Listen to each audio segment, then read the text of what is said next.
around a long time, and I learned a lot from this book. It was very well done, and I want to express my appreciation. I'm sure the council's appreciation for the team that put this together. So thank you guys for doing that. Good job. Great work.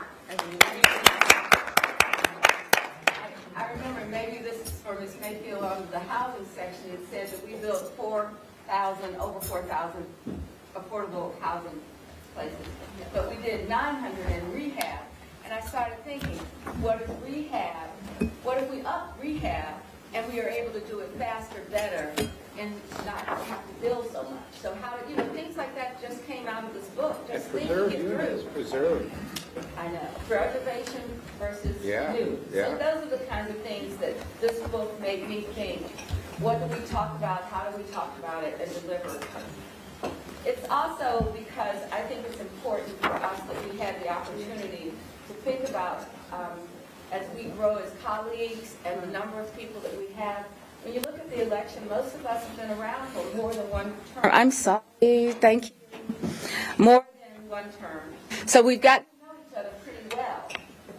But that doesn't necessarily we're doing all the work really well, because I think that this is the opportunity to give all of us the ability to deliver on the commitments that we made when we were running for election, or the commitments that we continue to make over the time of our city's growth and what we're doing.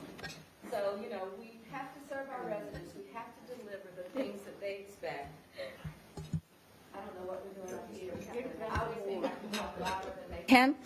But then I also think that we have to respect not only what we do with our residents, but we have to respect working with each other and have some commitment to the idea. What in the world is going on? Okay, some commitment to each other.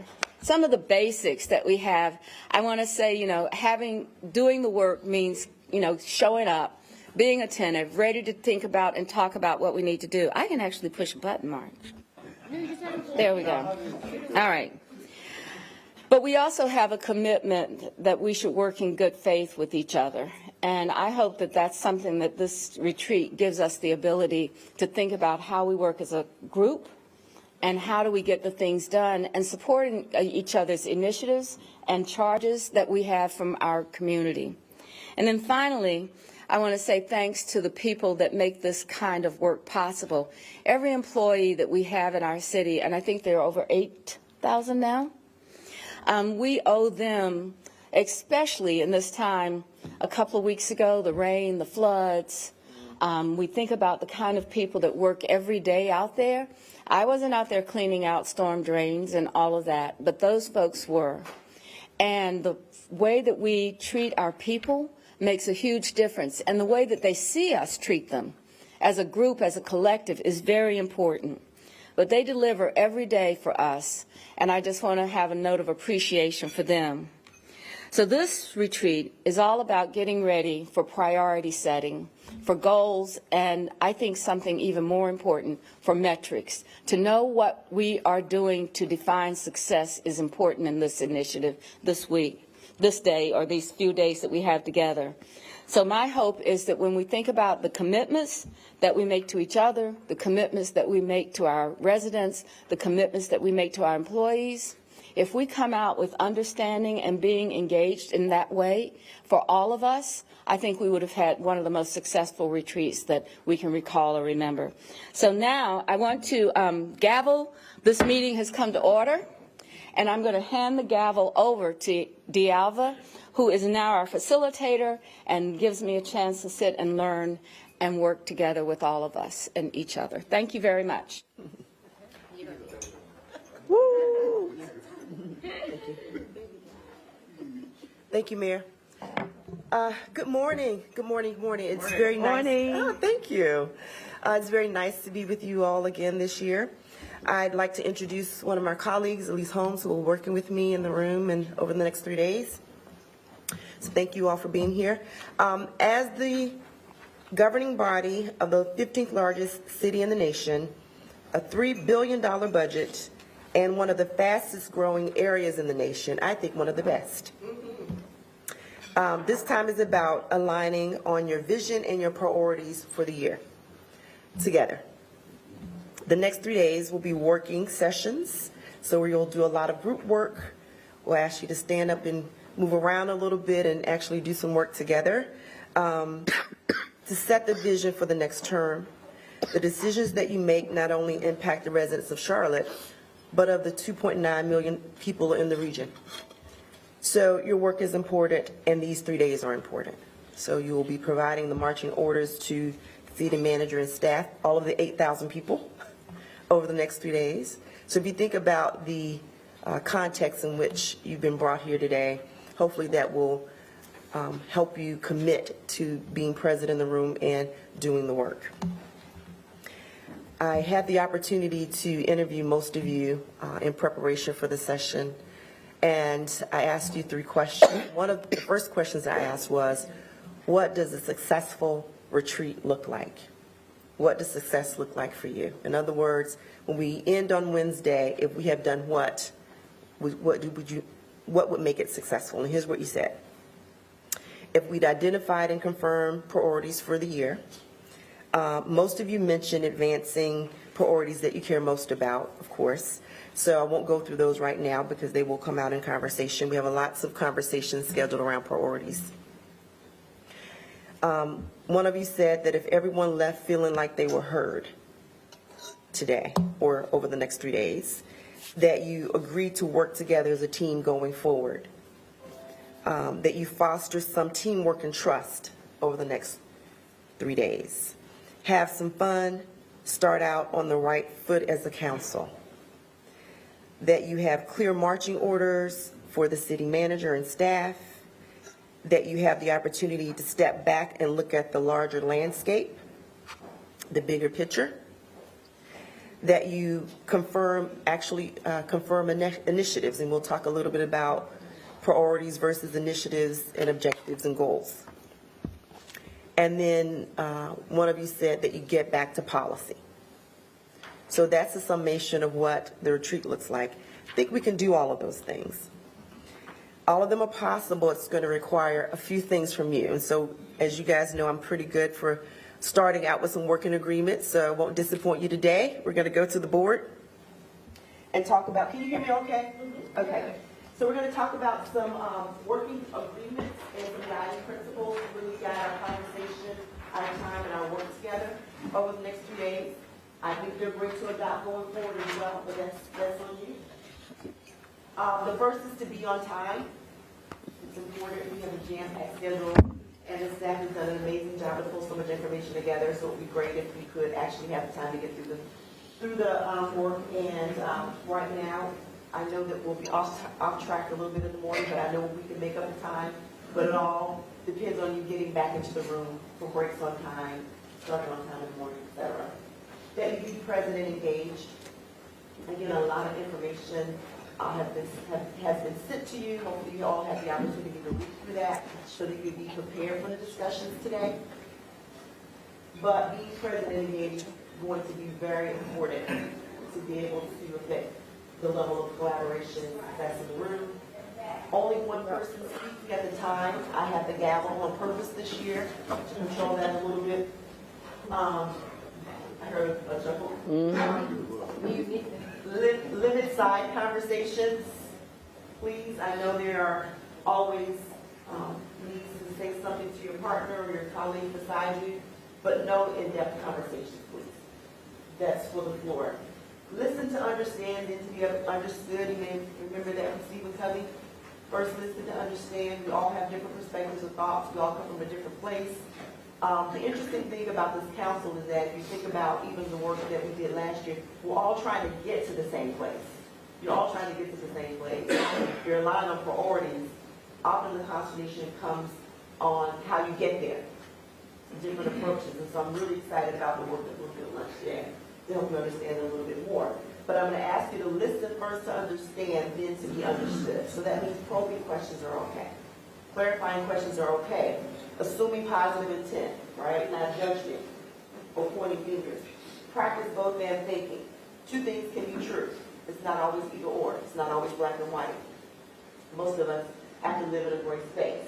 So both and thinking, right? So it doesn't mean because we're not agreeing to this that we can't get to the goal.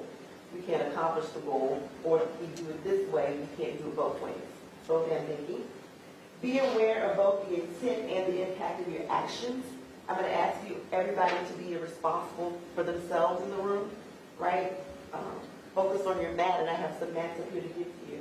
So be in your seat and be responsible for your actions. Be responsible for the words that you choose. Be responsible for the energy that you bring to the room. Be responsible for the engagement with your colleagues. Commit to limited or no use of technology. I know there are always exception cases, but if you all could please detach phones on silent, let away, and just be present in the room. We talked about how important it is, the work that you're doing over there today. And the last thing I'll ask you to do is just manage your emotions. Oftentimes when we're in these settings, and a lot of you you're doing service work, so you can't detach your heart from the work you do. But what that means is also there's an emotion tied to it. There are personal stories tied to it. There's all kinds of things that make the work personal for you. But I'm going to ask you to detach from the emotion. This is not emotionless work, but I'm going to ask you to feel the emotion, but don't follow it. Does that make sense? So this is not to be staunch in your seat and be a robot. We all have emotions. Don't follow it, please. Acknowledge it, detach from it, and be present in the room and engage responsibly with your colleagues.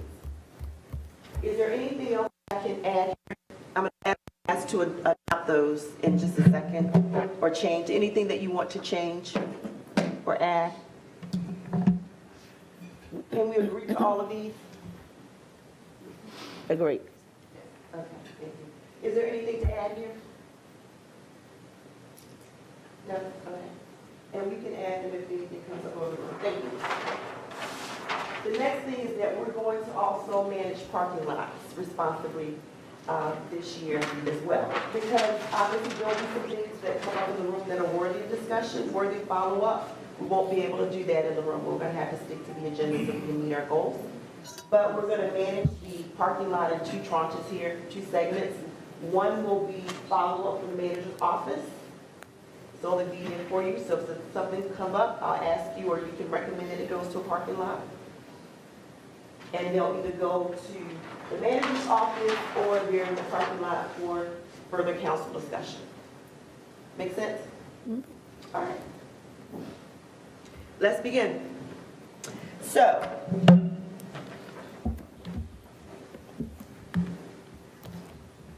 reflection and looking to the year ahead. So it's often important to stop and step back and acknowledge your successes, the areas where there was opportunities, we may have missed opportunities, areas for improvement, to acknowledge those, but also to make sure that we're on the same page as we're looking ahead as well. So Mayor, I'll ask you to start us off just in terms of thinking about reflection and looking ahead, and for each of you to share.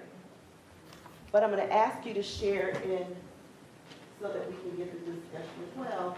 I'm going to ask you to share using the 4 L's. If you could think about top of mind things, your highest, most important thing that you liked, that you learned, that you lacked, and that you long for. Make sense?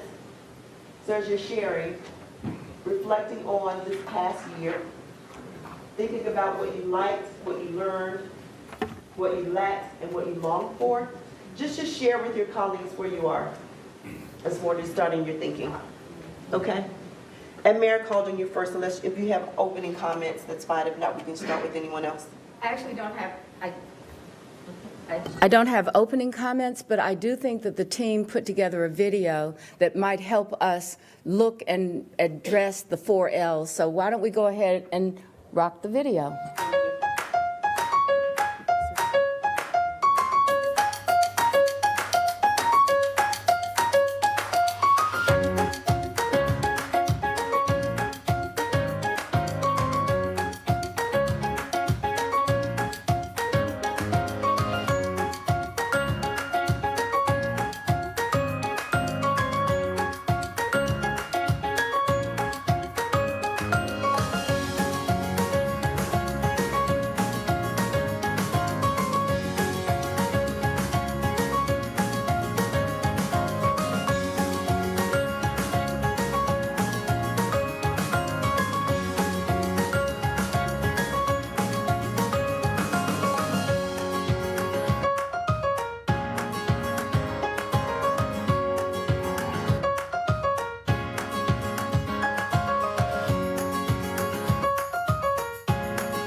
Very nice. Yes, thank you. Great So video. I'm going to go ahead, I'm going to start off with light. The light that I have and is important because I think what I like is that we're beginning to share responsibilities as well as accountabilities. And I'm going to use one, if I can, I'm going to, is it okay if we use first names? Yep. Okay, so, you know, Luana and I have been around a long time together sometimes, and she's doing some amazing things. And I called her when she was in Atlanta and asked her to go and look at affordable housing in the faith-based community.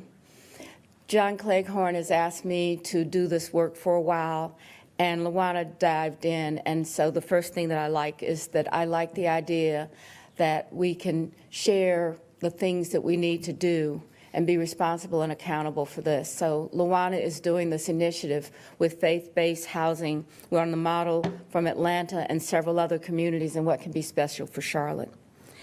So the thing that I also learned is the value of our region as a whole. Many of you know the saga we've had with cats, the things that we've had to do differently. But a year ago, I started meeting with the mayors. We meet, all the mayors in Mecklenburg County come together. We have lunch. We rotate the luncheons. And that was something that I started because I think that we're only going to be better if we approach things as a region. What's the next one? LACT? Yes. I still think that we have the ability to work better together without being worried about personality so much. And I'm never one that's really good on the social stuff, you know, it's awkward for me. But I work at it really hard, but I'm still very awkward at it. But I think that we can do more together by being more informal in our conversations, by being more present, and social time makes a difference. So what I long for is a very simple thing. I long for the ability for us to make a decision on how we're going to move people around this great city, how we're going to deal with traffic and traffic safety, how do we create a mass transit system for people, how do we do sustainability around transportation. I long for that to be something that we undertake and begin to really allow for people to see that we can do something differently than what we've been doing now. So, thank you. Thank you, Mayor. Anyone to share next? Thank you.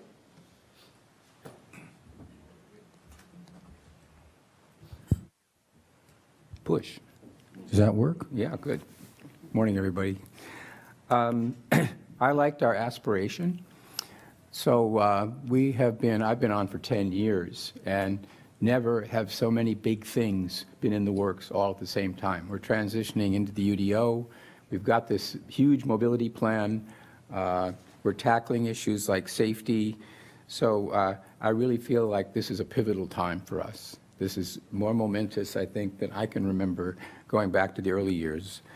What I've learned is it's hard. So we have embarked on these paths. Moving the mobility topic forward as the chair of transportation is extremely difficult. It involves the cooperation of a lot of other communities, of the legislature. It involves bringing many things together. And I think, frankly, we're struggling to do that still. We need to figure it out. What I think we lacked was, as a group, team awareness. So I feel that we're all working in a common cause in our own individual little pods. And I don't know how you kind of further that, but you watch those football games, that's a team. Every time somebody has a win, everyone else celebrates. And we have a common cause. We can do that. Even I, being in the political minority, share a sense of purpose with everybody on this council. And so we need to look for those wins, and we need to celebrate them together, and we need to help each other to achieve them. And that probably involves more communication than we've had, and it involves a I think some of the principles we talked about there. It involves a better understanding of when other people are talking of what they're saying. It's easy, especially for personalities like these, to kind of wait for your next turn to speak instead of really paying attention to what is going on. And I'm guilty, so I'm not pointing a finger at anybody. But I feel that we didn't do as much as we could in that department. And frankly, I feel I'm on friendly terms with everybody here. I don't see any barrier to that. It's just something we ought to be able to do, but it's an active thing. You need to invest in that. And finally, what I long for, candidly, is maybe more balance in our work. So we are, as a council, compared to the mix of the city, we're pretty one-sided, I think, socially, politically. And the result of that is that many of the announcements we make, many of the big stories, all relate to our efforts on behalf of a disadvantaged population.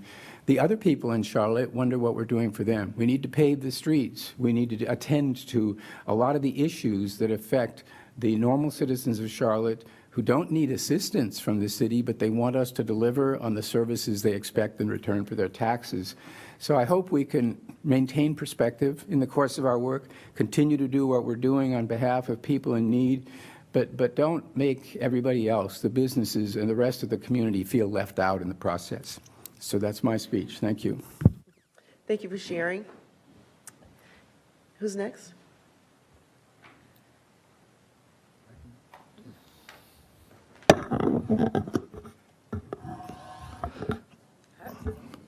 Good morning, everybody. I guess my like is, I think my like is that we continue to do what I call the blocking and tackling really, really well, right? The housing, the affordable housing, our outreach to workforce development and the change that we made there over the last year, our support of small business. We do a lot of work in that space. It's not sexy, it doesn't get covered on the news, but we're really making, I think, significant progress towards what I call the blocking and tackling of government, right? Those things that, whether they're a party or not, we got to do, and I think we do it really, really well. I learned that how to get around Charlotte Douglas International Airport, right? I love going there, and I travel a lot, and over the construction, I would get to turn around, and I figured out how to maneuver around it. But I point to that is that the airport is continues to be our economic generation for the region, and the fact that we're upgrading there and that it continues to not only give the city a profile, but give the region a profile is amazing. And the work that we're doing there helps everybody. So just getting around that place, while it was cumbersome at first and parking, those type of things, I think it demonstrates the city's growing, the region is growing, and the impact that we're making. I think what we're lacking is, again, more visible regional cooperation that you can see, feel, and touch, right? Especially with the government in the same building that we are. I just don't think that we are not making those connections. We're all serve the same constituents. There's a lot of overlapping in terms of the work that we do. From homelessness to housing to economic development, and we simply don't seem to be on the same page from time to time. We just seem to be in the same, we're just not there yet. And I think if we can find a way to come together within the region, because our future is directly tied to the region's future, right? We can't build a transit system without the region. We can't do a whole lot of issues that we're facing without the county homelessness, right? So how do we do that? And I think that we lack the ability to create what I call healthy tension, that, we can't please everyone. And some things that we're going to have to do as a city, we've already answered all the easy questions, the multiple choice questions. And now it's essay time. And it's longer and it's harder and it's more complicated. And we can't say that we can't do this because we might get in trouble with Raleigh, or we can't do this because someone in the community may take offense to it. I think we just got to create an environment where we can work through healthy tension to get things done, because all the questions that we have in front of us are hard and it's going to offend somebody. But if we want to push the community forward, we shouldn't be afraid to do that, and we shouldn't be afraid to play it safe, right? And so I don't mind stretching the envelope, going across boundaries as we move forward, asking tough questions, and asking the community tough questions as well, right? I think we got to do that. And then lastly, along for, and I think the mayor mentioned it as well, just the informal communication. We were talking at breakfast before, sometimes the government center can be a lonely place. There's a whole lot of people there. And once upon a time, pre-COVID, I mean, the informal conversations on the 15th floor, the informal conversations in the lobby with constituents and residents who were there for one reason or another, the informal conversations we're having with our staff and et cetera, I think really helped us create good public policy, great community awareness, et cetera. And so I don't know, I mean, those days are gone in terms of, work from home experience, et cetera. But hopefully as a council, we can find a way to communicate with one another informally, and so we can ask all the crazy questions and throw things against the wall and see what sticks, and not hold people accountable for what they say, right? I think sometimes you just got to think out loud and throw it on the wall and see what sticks. And I think that we're missing that from time to time. We think every time we ask a question, it has to be a perfect response, right? And that's just not reality. I think sometimes we're just going to have to think out loud and take a little bit what Malcolm said and take a little bit what LaWanda said and Tark, and then mix it all up and come up with something that makes sense. Thank you. Who's next? Thank you. Can you guys, oh yeah, there it is. Yeah, I'll go next. What I liked about this past term is that we are in a position of growth, and that's a privilege. And so many of us have been around other cities throughout the country that are in a position of growth. And so while it's a privilege, it has to be managed. And we have to ensure that we are protecting that growth, and we're creating a space where we can continue to grow. So I like that about this past year. I of course, is going to continue over the next term, but there may be a day where we don't have the level of growth that we have. And so that's what I want us to focus on, is how do we sustain growth. What I've learned is that I believe we don't tell our story enough. So there's so much that the council has accomplished, that staff has accomplished, that we have, as a city, has accomplished, but we don't tell our positive stories. We don't lead with good news. And I think in some cases we do, like Corridors of Opportunity. I think we have a great story there. We've done phenomenal work, and we tell that story quite well. But in other spaces, we don't tell our story. And so I'd like for us this year, this term, to not to use an athletic reference, to not play flat-footed, but be in an athletic stance on a couple of areas that we have done well. We can tell our story. And as we do that this year, can tell our story out loud. What I think we've lacked is,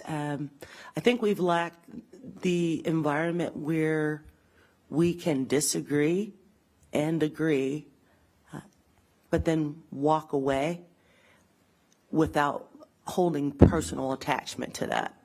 And that's where you get to that better answer, is when you're able to disagree, state your position, and agree at times. But it's not personal, it's an issue, and it's a challenge. And I hope that we can build on that this year and work better towards that. What I long for is, I long for our ability to leverage the experience of this entire council. We have individually, we have tremendous experience and skill sets and positionality that is incredibly meaningful, but sometimes we don't embrace that from everyone, and I think we should.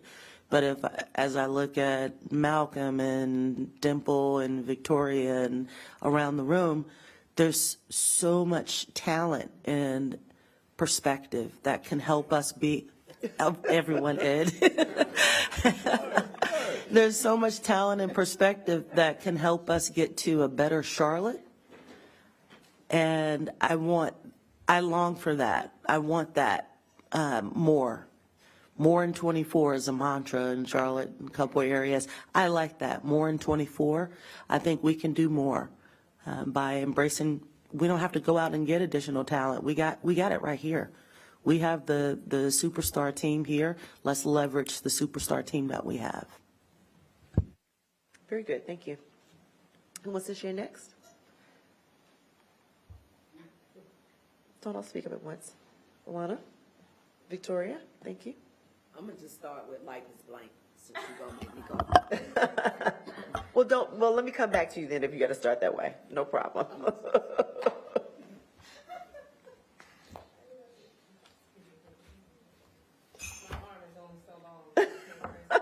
Okay.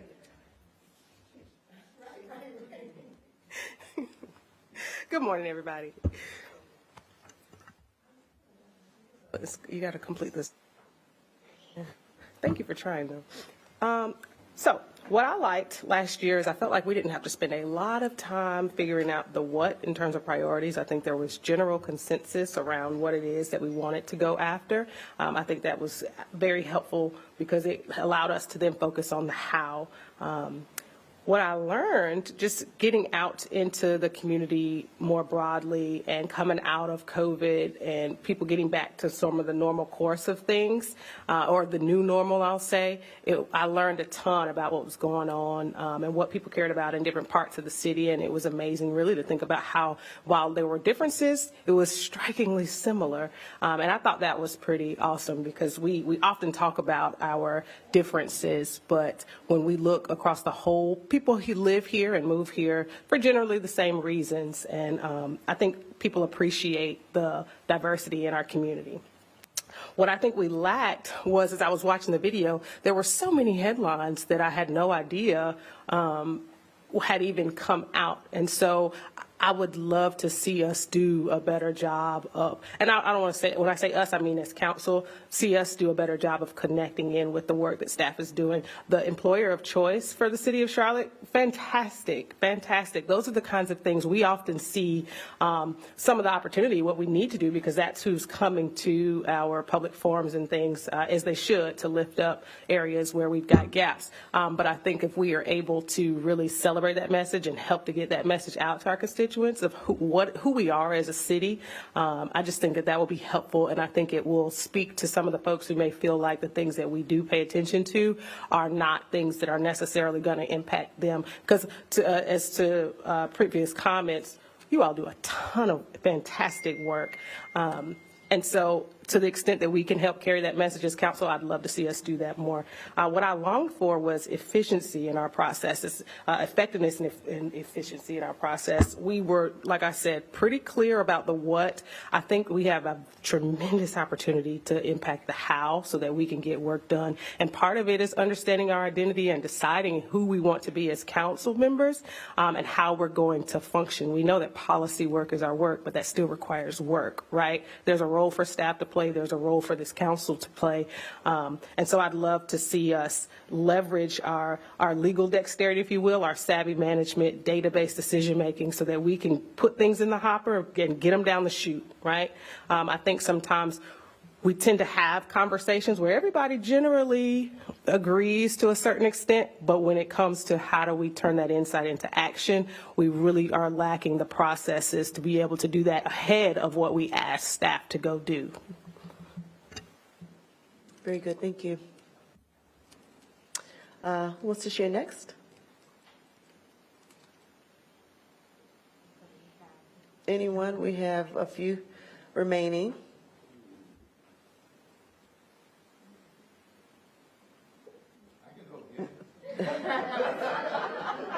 Oh, yeah. Okay. You got more? Okay. Let's see. So. We don't? No, but why not, go ahead, I mean, give us that perspective.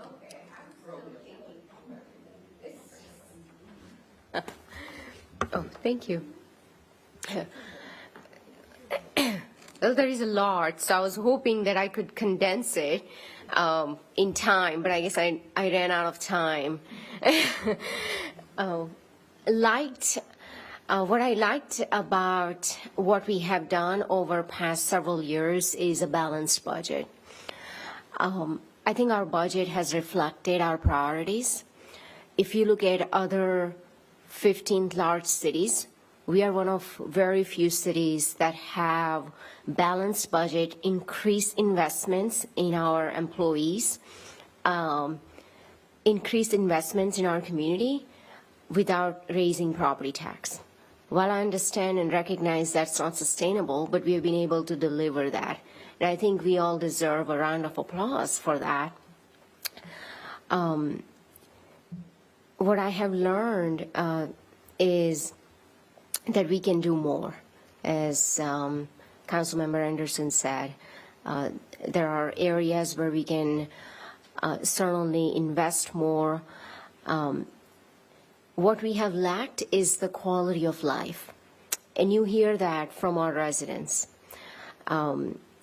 Street takeovers, public defecation, I mean, the issues that you hear, I think these are some very important issues that has really affected the quality of life for everyday residents. And I hope that in next 2 years we'll be able to tackle those and truly address the quality of life for all of our residents, regardless of where they live in our city.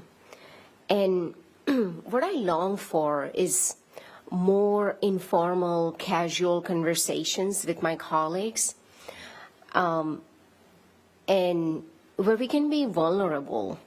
And I remember when I had started back in 2017, I was appointed to serve a district seat, and there were times where I was nervous.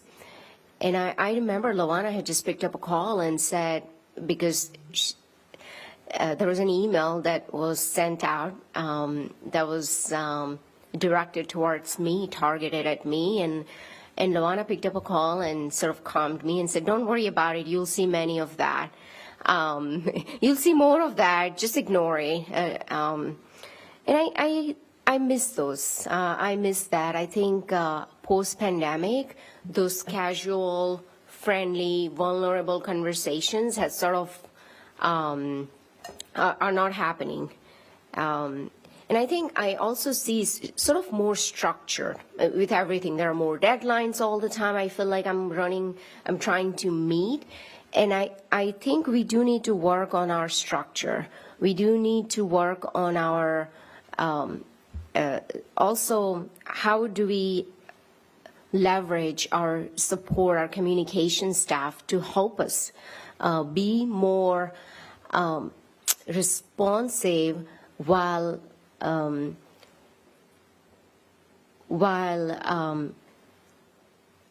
so that we can take a little bit of more informal, casual time away from just being structured all the time. So I hope that we can address that, and I really hope in the next 2 years we can work better together as a team. And that's all I have. Thank you. Very good, thank you. I think we have Luana, Tark, and I think Tark wanted to go next.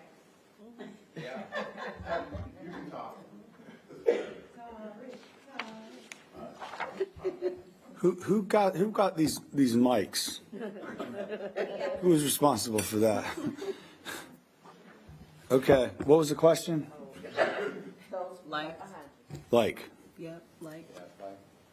What have you liked? whatever, lacked. No, like. Got it. All right. Just, I'm excited to be here with everyone. Thank you for coming. I would say that, I'll say what I said last night, which I think is we can try to structure this council any way we want, like around the edges, but we have to incentivize it to do the things we want. And I think that incentive comes from everybody being staked in to something and having something to lose because there's a win they want to happen that we're all working on. And I think that will naturally, organically create an environment for us to feel more efficient and effective every day. So the mayor tasked Dante and I with trying to come up with some concepts that could infuse into our operating procedures, particularly on the first Mondays. We can talk more about that later, but the punchline is we kind of have, you know, a couple topics potentially that come out of a session like this and perhaps split into groups of threes at any time with kind of an ad hoc focus of saying, all right, this group will take this topic all the way till 4 major ones. And it's the crafting of new policy, the interacting in the hallways on Mondays that several of you have mentioned. And working through that kind of blue sky creation while then our broader committees are a little lighter of a touch in what we're trying to look at and view through metrics, kind of making us individual contributors into the team rather than kind of being a one-way presentation for staff that also slows them down. So my hope is that we can get through the next couple days and come up with that list. And it's not in the form of these high-level giant statements of like housing. No one's going to walk away as one of the 4 topics and solve housing. But we could tactically figure out some things of this is the achievement statement that we're going to have and work towards. And I think that can be really effective. Mine, as we know, and I think several others will be added to it. How do we reduce crime, like looking specifically at repeat offenders? That's one of the things I would love us to have a plan taken out of here with. But also homelessness and panhandling. How do we end that? How do we get to a roads first plan that can be funded that also includes things like the red line? I think that these are very specific things, not all easy, but things that we know what the target is if we head out of here and focus on. And then the 4th one I want to propose is the topic. Oh, we're doing a Q&A? No. I was just wondering, for those 4, what I you like- had, would yeah. that be in what you long for, or what you see we lack? Both. Long for. Yeah. I'm taking The notes Ls. based on what he's saying and making it match here, so. Perfect. Is there So, yeah. anything that you want to speak to that you liked from last year that you accomplished, the city accomplished together that you liked, you're proud of? The zoning days were my favorites. I mean, that in itself. Oh, yeah. The consent agenda, too. Well, we don't really have one. So end of report? Is that good? Did I talk long enough? Thank you. Okay, we have 2 left. Thank you. And certainly if you don't want to share, sure. Thank you.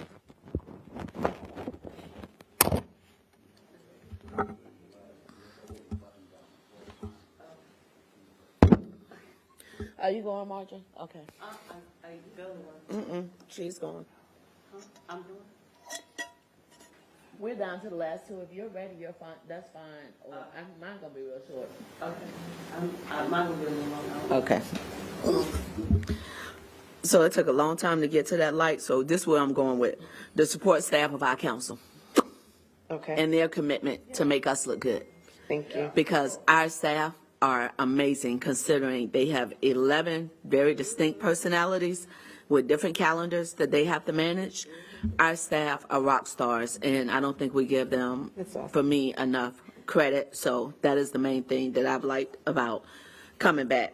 What I've learned, Charlotte is still leading on a lot of fronts, from housing to employment. Although, on the ground, it feels very different. The video was beautiful. we have a lot of highlights, but it doesn't necessarily feel. And for most people, it's how you make us feel that we remember. So for residents on the ground, that video and the beauty and growth of Charlotte isn't necessarily being felt from the top down. Also learn a couple of shortcuts between Brookshire and Uptown, because that Brookshire is a beast. For me, the feel of community involvement, and I'm saying specifically resident neighborhood, not the people that live in Matthews that sign up to speak. If it was me, you're going to be at the end of the list, but that's not how we work.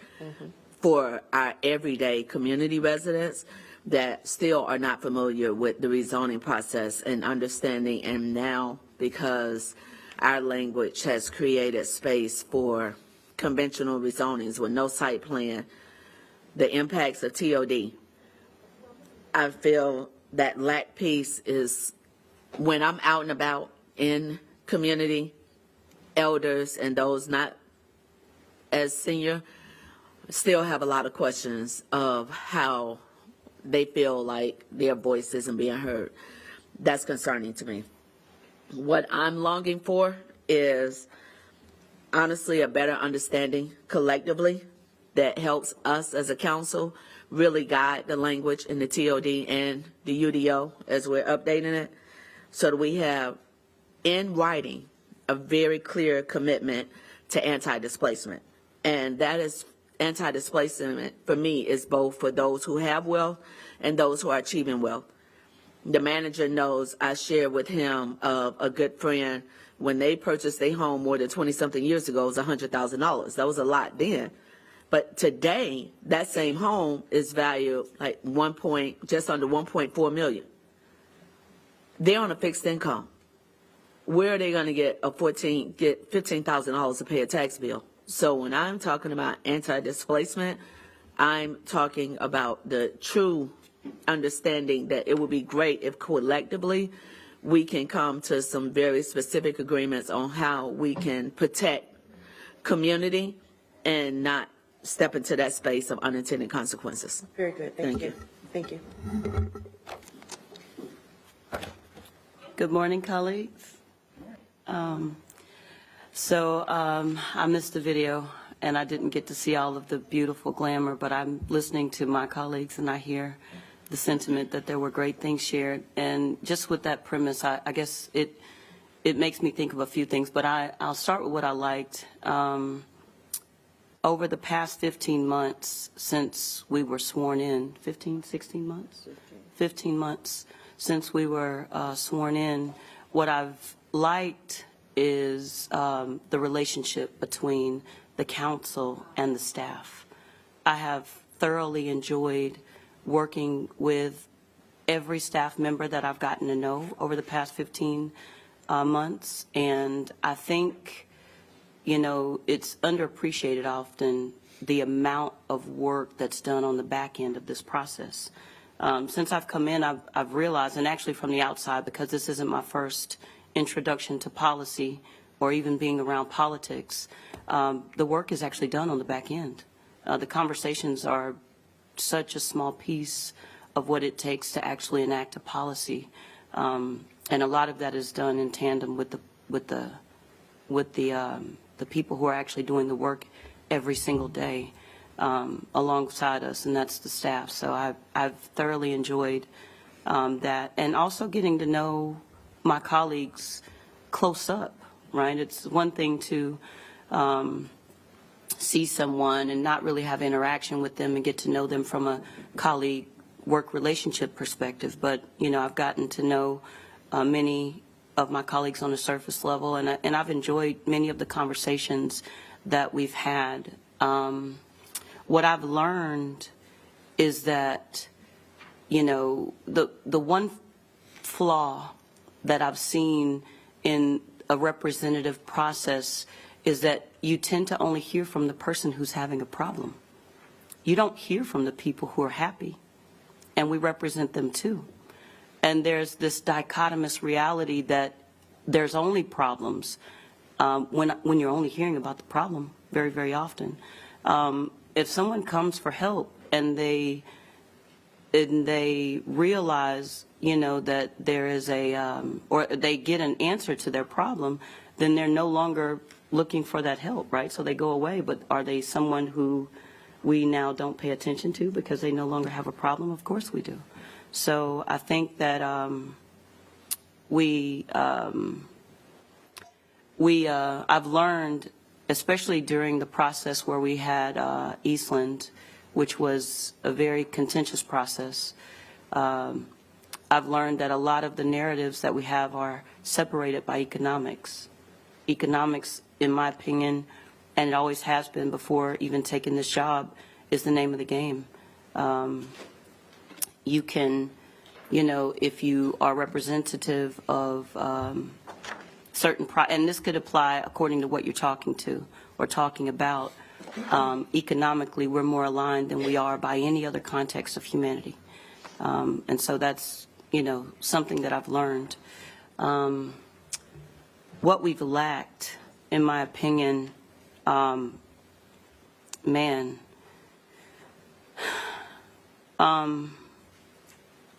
we've lacked, in my opinion, I feel like we're constantly chasing the latest thing that bubbles up, right? And sometimes we're doing double the work. I remember I kept hearing Councilmember Mayfield talk about this project that was started when she was on council before. And I wonder, is that basically just listening again from the inside now out, which would have been outside looking in, I wonder every time we come in, it's kind of like we're reinventing the process over and over and over in a different way, again and again and again, and unlikely because, I don't feel like that, and that's also another issue with a policy versus the sentiment of the public, because the public continues to feel the ones that reach out to us, some of the issues that we discuss constantly. There's no such thing as a policy that is going to resolve an issue permanently. And so from a permanence perspective, we'll always be mitigating risks, always. And so to that end, I do realize why we'll continue to create, policies, ideas, initiatives that will continue to address an item. But then what about the quantitative metrics? What about the things that say we've made this much progress as a result of what we've done 5 years ago or compared to what we're doing? But again, I don't want to belabor a point by what sounds like I'm speaking in circles. I'm not. There's a point to this. I think we have to, this is a chance, in my opinion, in these exercises to push pause, see where we are, see what we've done, see what has worked, see what hasn't, really take a collective on, snapshot Charlotte right now. Where's Charlotte right now? Snap it, freeze it in time, and assure the public that we're working on what we see right now. That's going to change tomorrow. It's going to change next week. It's going to change next year. And we're going to continually be mitigating these risks. And we're going to continue to, put ideas towards them because that's what we've been elected to do. So I'd like to see us, I think someone else said, I think that was, I'm looking at her.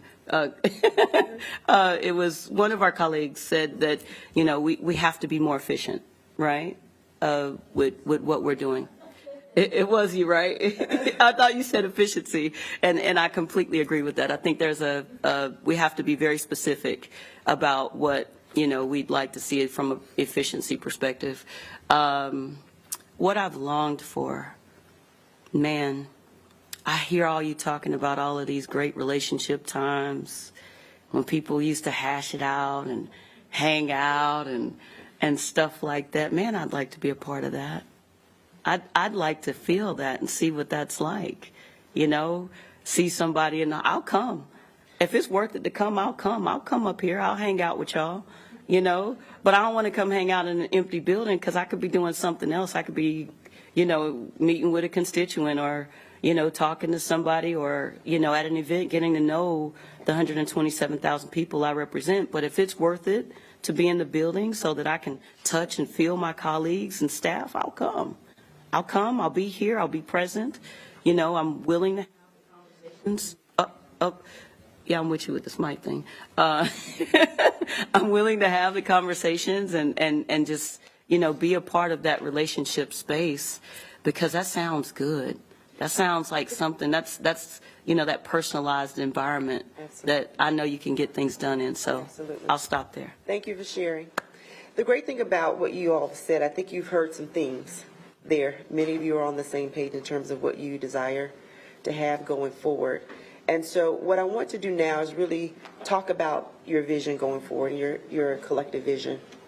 And so you're at your tables.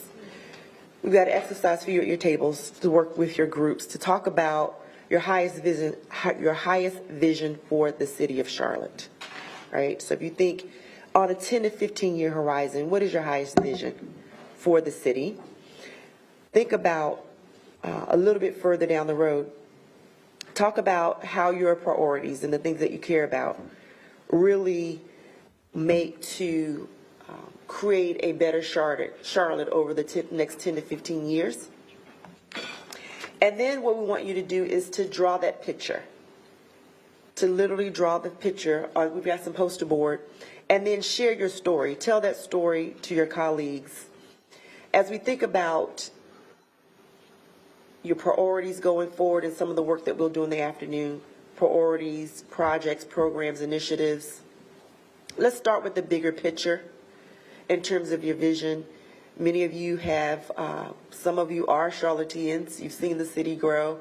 You have some thoughts and ideas on your hearts about what you want, how you want to personally impact the city over the next decade. Let's talk about that at your table. So let's bring the conversation up, away from priorities, away from programs, away from initiatives. We'll have lots of time for that. But right now, let's dream. Create your story together at your tables, and then create that vision. We have, when you're ready, we have some poster boards, and you have markers on your tables. So you certainly need to pick your best artist at your table. And also choose your best storyteller and create your collective story for this vision of the city. Okay? We're going to take about 15 minutes to do that.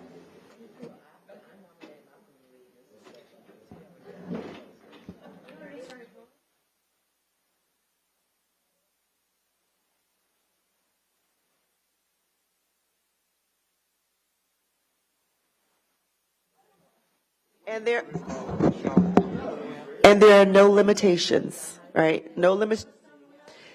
Less than 15 minutes. Each of you share quickly.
Okay, team, let's get started. Thank you. If you could rejoin your groups, please. If you could rejoin your groups, we're going to start. I think we have 2 groups. If you could let us know who wants to start first. Okay, well, Dante was up, so Dante's going first. We're going to save the most enthusiastic group for sure for last. Thank you. So Dante, can you hold it up? Okay, very good. Let me see. I think I'm good.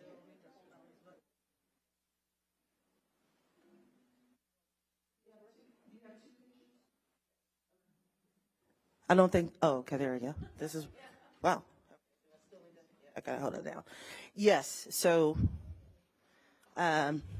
advanced group back there, we didn't do just one picture, we did 2. So the first one is the vision for 2034. This is abstract art, so you have to think of Jackson Pollock, a Kandinsky, one of those great ones, right? This is what this is. This is an abstract formation. So the first piece you see here is the rainbow, and the rainbow represents diversity of Charlotte. We want to protect that in our vision for Charlotte. So there's a space for everyone in the future. You'll see this beautiful tree here that has a afro-like canopy.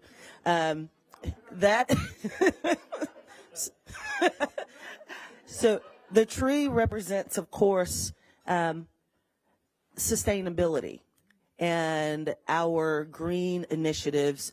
As you've heard over the last couple months, we are doing exceptionally well. We're being recognized at a national level for our sustainability. So we want to protect that in the future.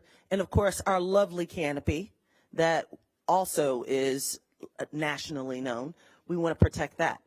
And then at the bottom here, you see a dollar sign. And the dollar sign represents the economic vitality of Charlotte. All across every economic strata, we need to have representation here in Charlotte in the future, so everyone can make enough money to live and thrive and live in our city. But in order to do that, we have to have collaboration at a different level. So not just, the onus is not just on City Council, but also collaborating with our other municipal partners like the Board of County Commissioners and the school board, because we all know in order to attract companies and attract jobs here, we have to have a strong, vital public school system. And so that's why we need to have CMS at the table and to create a workforce who can actually work in these roles. So that's the 10-year vision. Now, we also have a vision for Charlotte in 2075. Mr. Bakari was the artist here, where they're floating warehouses delivering groceries. AI plays a role, and we have lots of different housing types as well as transportation. But come up and you can pay attention to that at a closer level, and he's happy to walk you through that later on.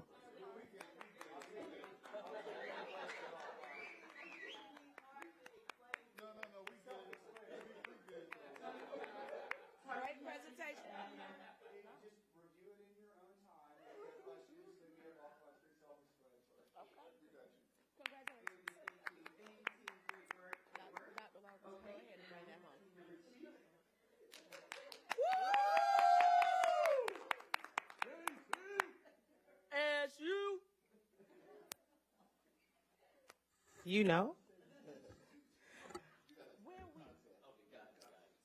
Don't ask questions until Dr. Wallington does her presentation.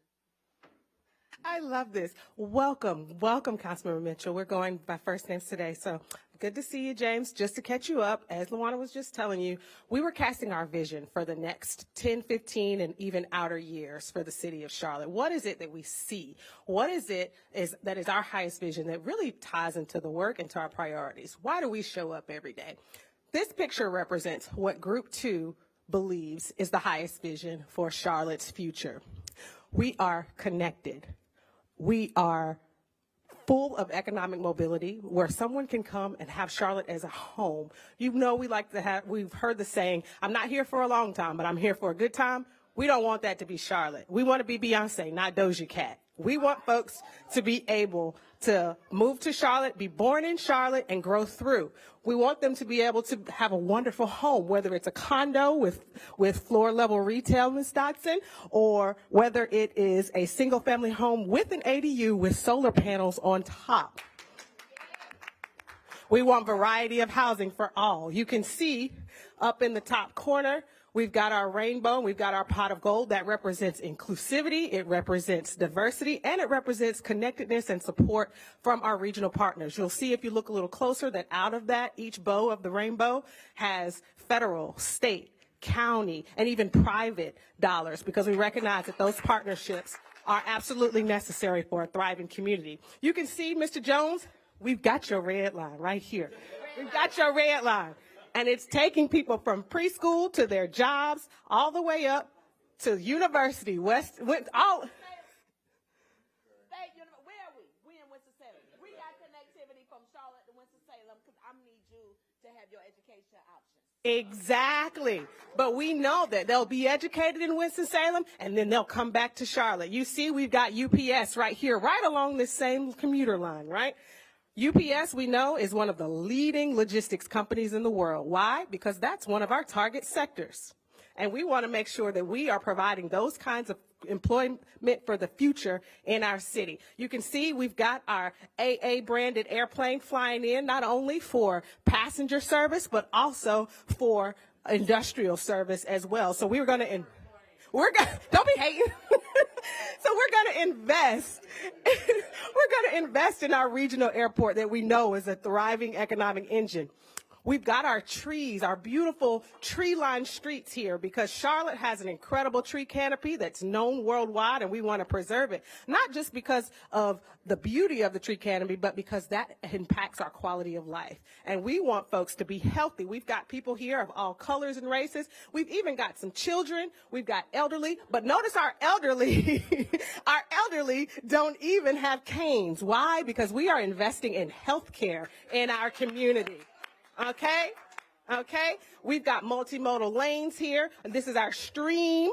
We've got our bike lanes, our stream right here, our bikes and our cars, because we know that there are going to be many types of ways to get in and around Charlotte from near and far, and we want to prepare for that, including our transit here. So, that said, it's sunny skies in Charlotte from now beyond. Thank you so much.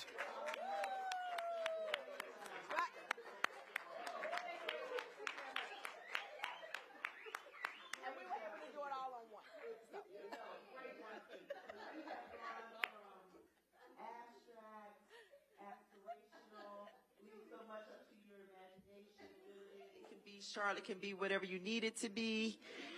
We've gone to the future, forward to the future with all of the advanced technologies serving the city and the people within the city. And then we have a great deal of specificity here with pulling in all the priorities that you've talked about and just an amazing job all around. I've done this with several cities, a few cities, and you guys have done an amazing job. So give yourselves a round of applause. Thank you.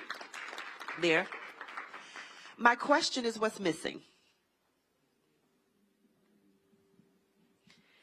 Is there anything that we've talked about?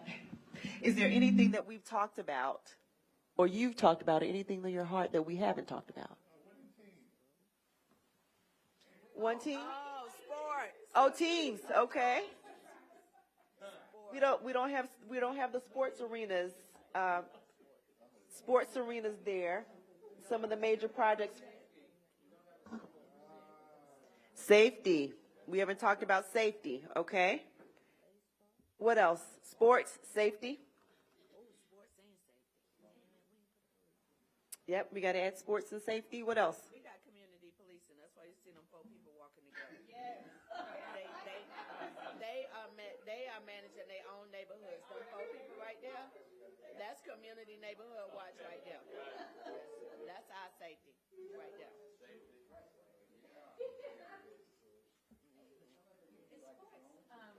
Hospitality industry, I get confused sometimes because we always talk about hospitality taxes for a lot of the sports. So is it? Yeah, it's kind of like the whole, yeah, a little bit broader.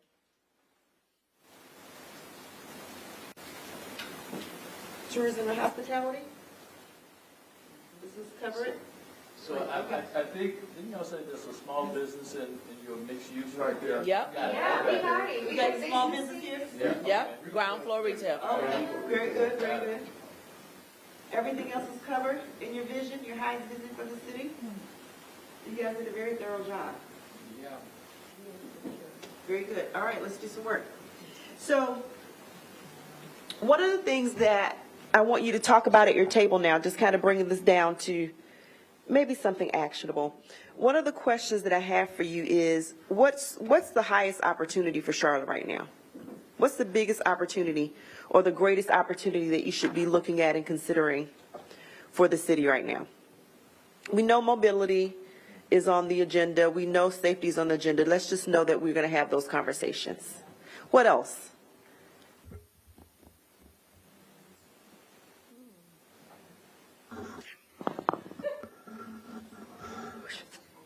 Anything you want to share? Okay. I didn't think so. I just thought I'd ask. If you could just take 5 minutes at your tables, please, and share. And we'll ask somebody to do a report out.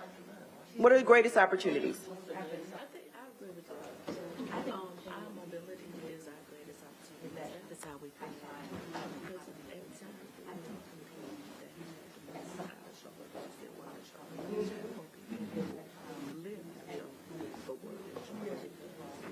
more affordable here, but you don't have jobs. So that transportation, we're still supposed to be connecting the gas station. We're re-engaging the conversation. We just, the state, we just, high-speed rail. That's why I was like, this rail, they can't even connect to all the universities. Can you imagine what that would do to our economic boom if our rail connected UNC, Johnson C. Smith, Central Piedmont, Winston-Salem, the immediate schools?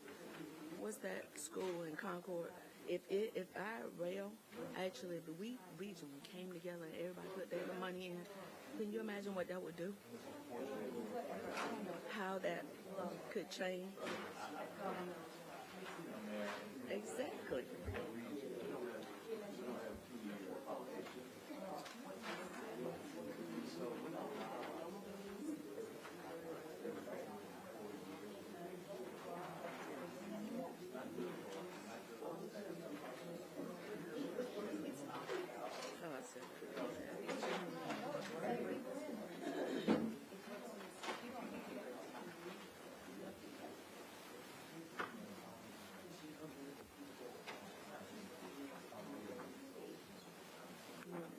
Was missing, which we already said, money from the state.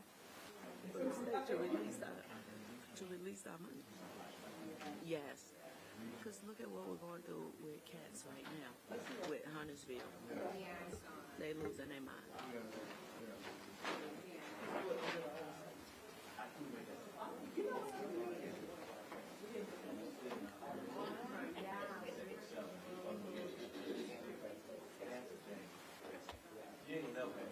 Do we? Do we need a water park? We already got a water park. Anthony Fox live on the water. Anthony Fox live on the water. That's water park. That's a whole bunch of people. No, it ain't. I mean, it's on it. Let's take another 3 minutes. At least one thing. No. Fox 1A, not 2A. I'm going to give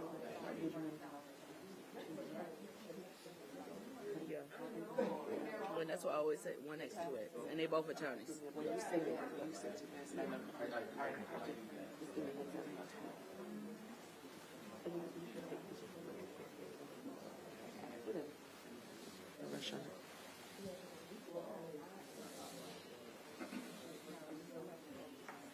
It should still be right. Mm-hmm.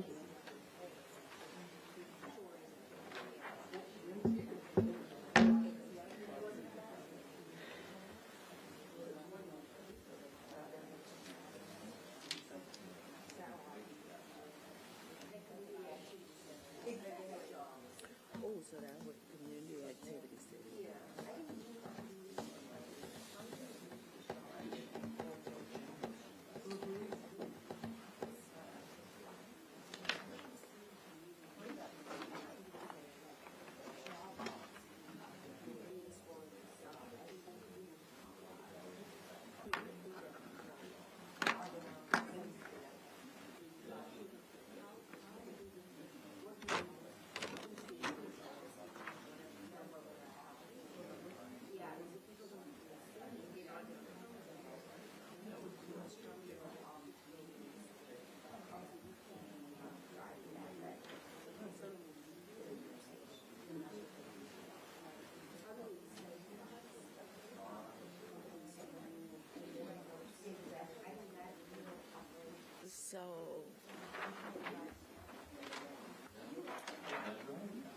do it and.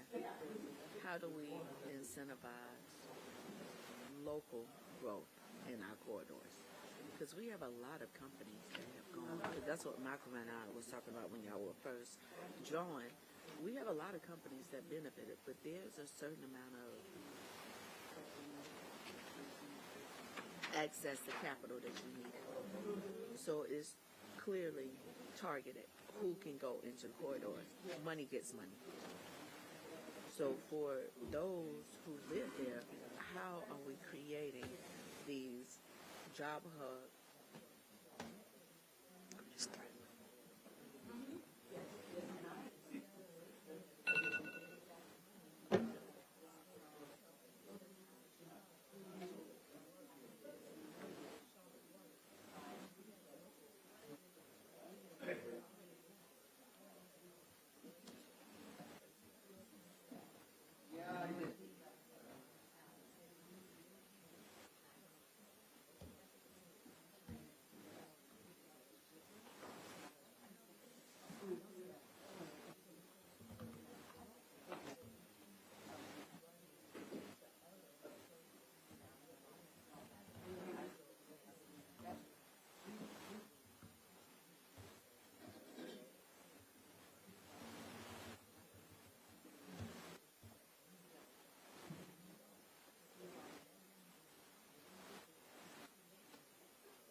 Okay, if you guys could get ready to wrap up your conversations at your tables. We'll do a report out on your discussion and what you had at your tables. The question was, what is the greatest opportunity for facing Charlotte today? What did you have? Thank you. So that's a loaded question in the sense of every priority we have is an opportunity. Absolutely. And we are working in all these areas. But what we isolated in terms of the place where we can make the biggest difference this year is safety. So this is a current issue. It's on people's mind. It's an area where we have scope for action that we haven't taken. So we will continue to work on all of our priorities. But in the view of this table, the place where we can make the biggest difference this year would be to improve safety. Very good. Your colleagues? Very good. Who's next? 3. So we're going to stick with ours being transportation. Because when we look at the corridors of opportunity, Dimple had a really good suggestion regarding the job hubs. When we look at how Councilmember Graham states a lot that we need to embrace growth and not be afraid of it. Well, for me, that's a direct tie of the and of support local talent. So if we're going to tie in that job hub in our corridors, we don't need to spend money with an out-of-state company when we have local companies that's already doing the work. But opposed to us working with or creating a space to support homegrown talent, we partner with an out-of-state company for them to do work in our community that they then have to turn around to learn how to do the work in our community.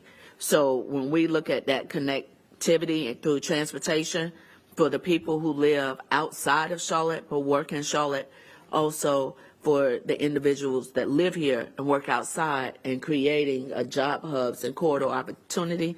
The job hubs and in our corridors of opportunity, I think is a win that we can work on like almost immediately through council support and through language. What does that look like?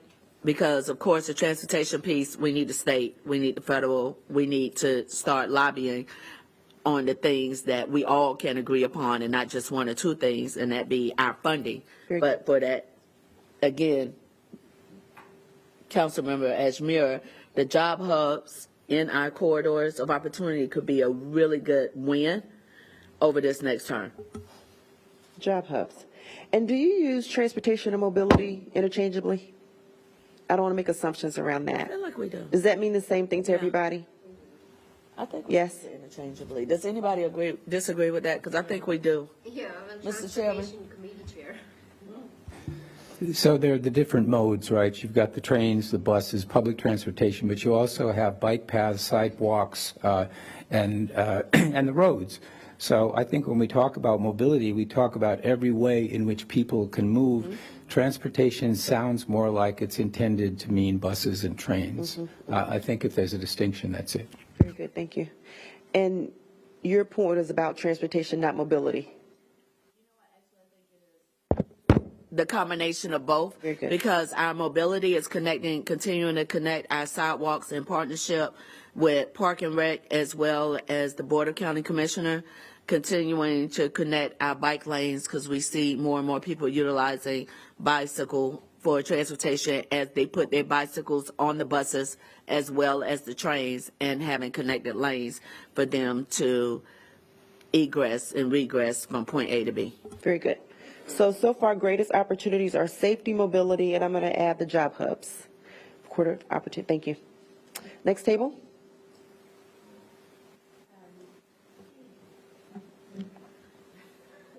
So, of course, we had the idea of. Yes, Mike, thank you. I forgot to say this, that Renee Johnson is not here because she had a loss in her family, and I should have said that early on. My apologies for doing that, but that's why she's not here, which is why I think we ought to think about infrastructure in not just mobility, but in every way.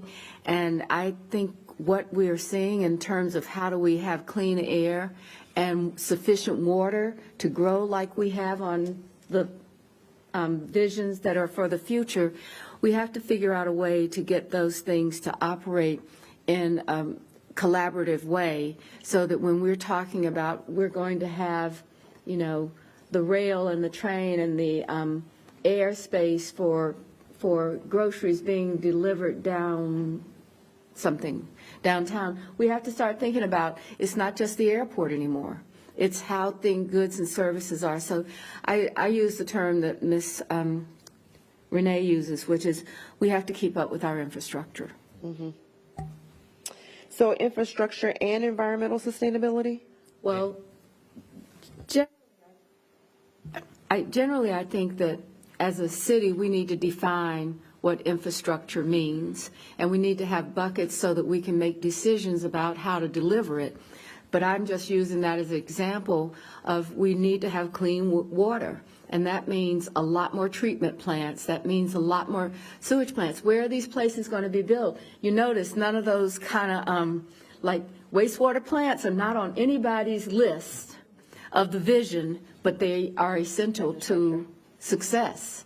So we have to start thinking about where are we going to do some of this, and it's probably more than we need to do today because we have some priorities that I think are higher, but we can't forget about overall infrastructure and what we need to get done to support the people that are doing all of this great work in the city. Very good. Only thing I'd like to add, we had some conversation about our overall government structure. When you look at the city of Charlotte, we're the 14th largest city in the country. We have an old structure, I think it's been around since 1971. And so do we need to go to 4-year terms? Do we need to have more district representation, more at-large representation? So I do think it's one of the greatest opportunities. We're talking about what city we want to be in 2060, 2075. A lot going to depend on our structure and how do we get there. Our policies are no longer just 2 years. And you look at our major policies, they stretch 3 and 4 years. So government structure is a great opportunity for us. Very good.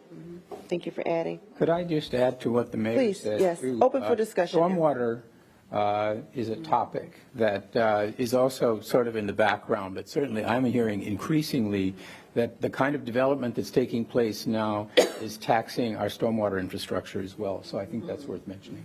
Very good. Yeah. Thank you. We had a stormwater.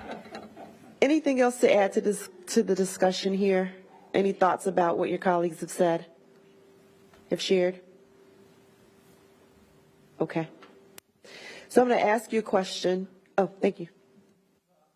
Just going to echo what Councilmember Mitchell said about the structure, and I think it goes beyond the 2 or 4 year terms that you talked about. You weren't here earlier in the session when I made the comment about intergovernmental collaboration and support, especially around economic development opportunities. And we lost one last year that we could have won, but it was, different visions for economic development from the city council and the county perspective, even going back to when we had the discussion about the Pearl with Atrium, different vision from the city versus the county. And as we move forward, if we're going to plan for major regional initiatives, we've got to find a way to get on the same page from a governmental perspective, whether city, county, state, even with this crime thing, right? Any conversation without the school system, which houses the students every day, is just an empty conversation. Mm-hmm. Very good, thank you. Any other points or questions or discussions about what's been put on the floor? Very good. The next question I want you to think about and ponder is, as you think about these visions and some of the own priorities that are in your head, what are some of the greatest threats to accomplishing some of these, right? So how do you move forward, and what are some of the barriers that you might anticipate in accomplishing some of these? We talked about needing infrastructure to support the growth.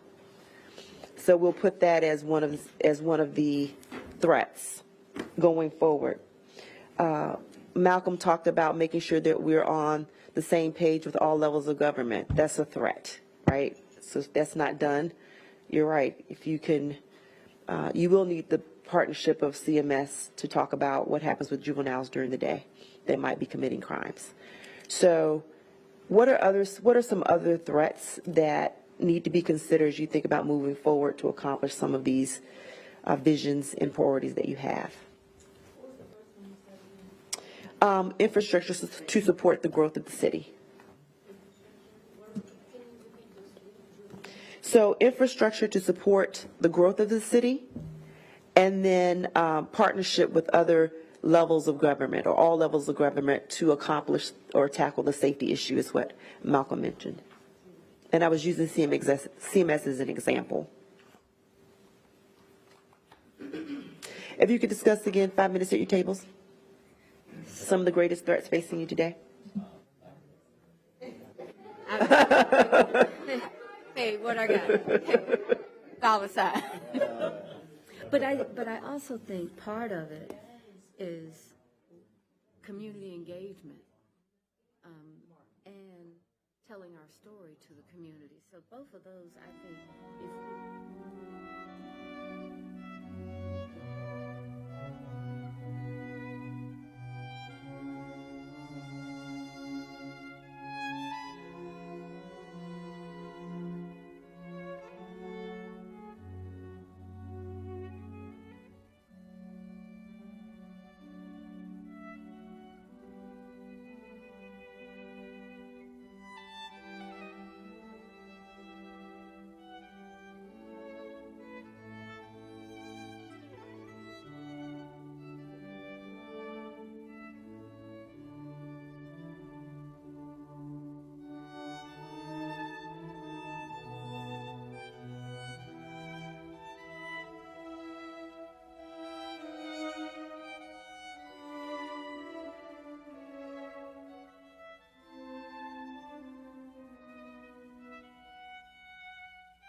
sharing.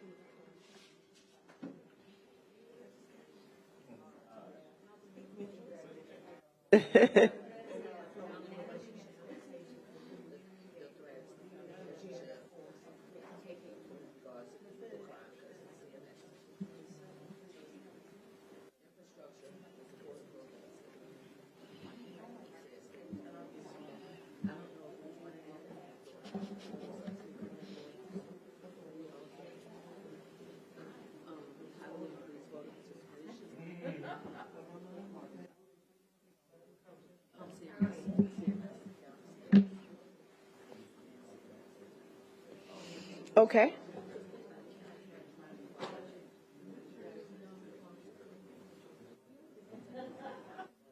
James, are you ready? You guys have it. You guys need more time? Wait, I think they need more time.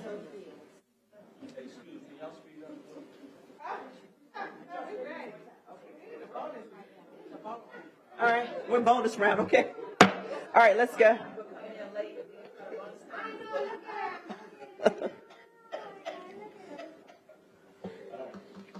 All right, Council Mitchell. Okay, thank you. So at our table, there was 4 key areas. One was revenue, lack thereof is real threat. Secondly, managing community engagement. Thirdly, we're talking about take visible actions now. The mayor brought up a good point. If we can do something in 30 days, let's be very transparent with the community. And if it takes 3 years, let's make sure we communicate that with the community as well. And more importantly, I think for us council, we have to lead. We need to be leaders of the city. And so folks can look at us and be a confidence that we got a city council that's working together and leading our city. So those were the 4 items. Great job. Very good, thank you. Can you talk a little bit more about community engagement? What does that look like? So Councilwoman Brown brought up a good point. One is informing the citizens so they understand what is our responsibility as city council, what is county commission responsibility, and what's federal government. And so there's a level of frustration out there that citizens say, well, city council not taking care of me. And so we can, in how we can improve their lives. Or in it, trying to make things happen. Very good, thank you.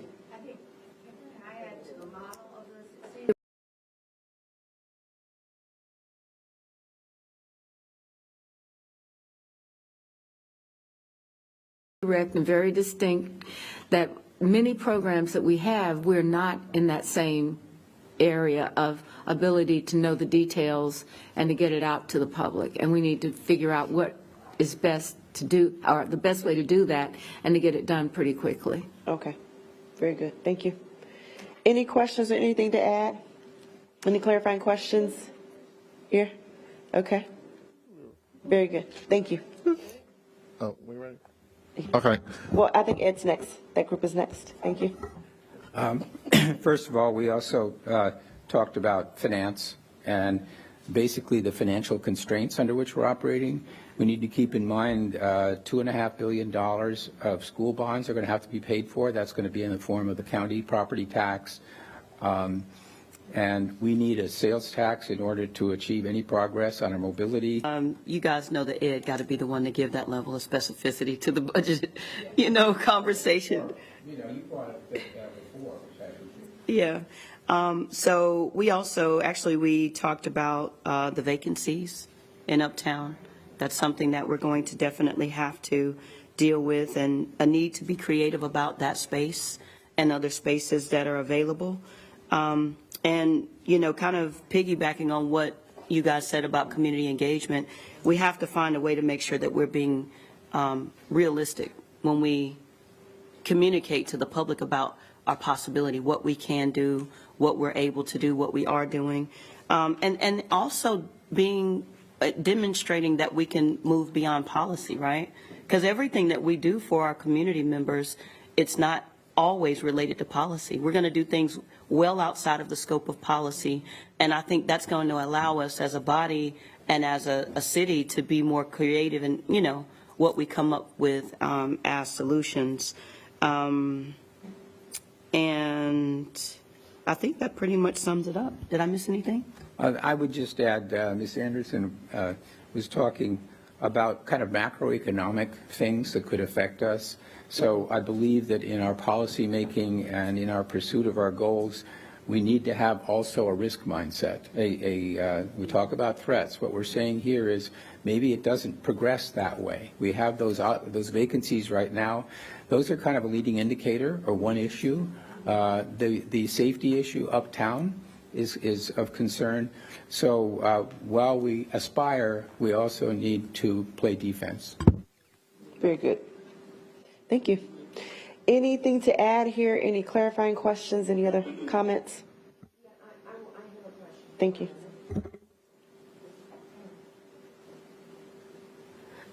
So just clarification. So I know you all talked about office space and uptown.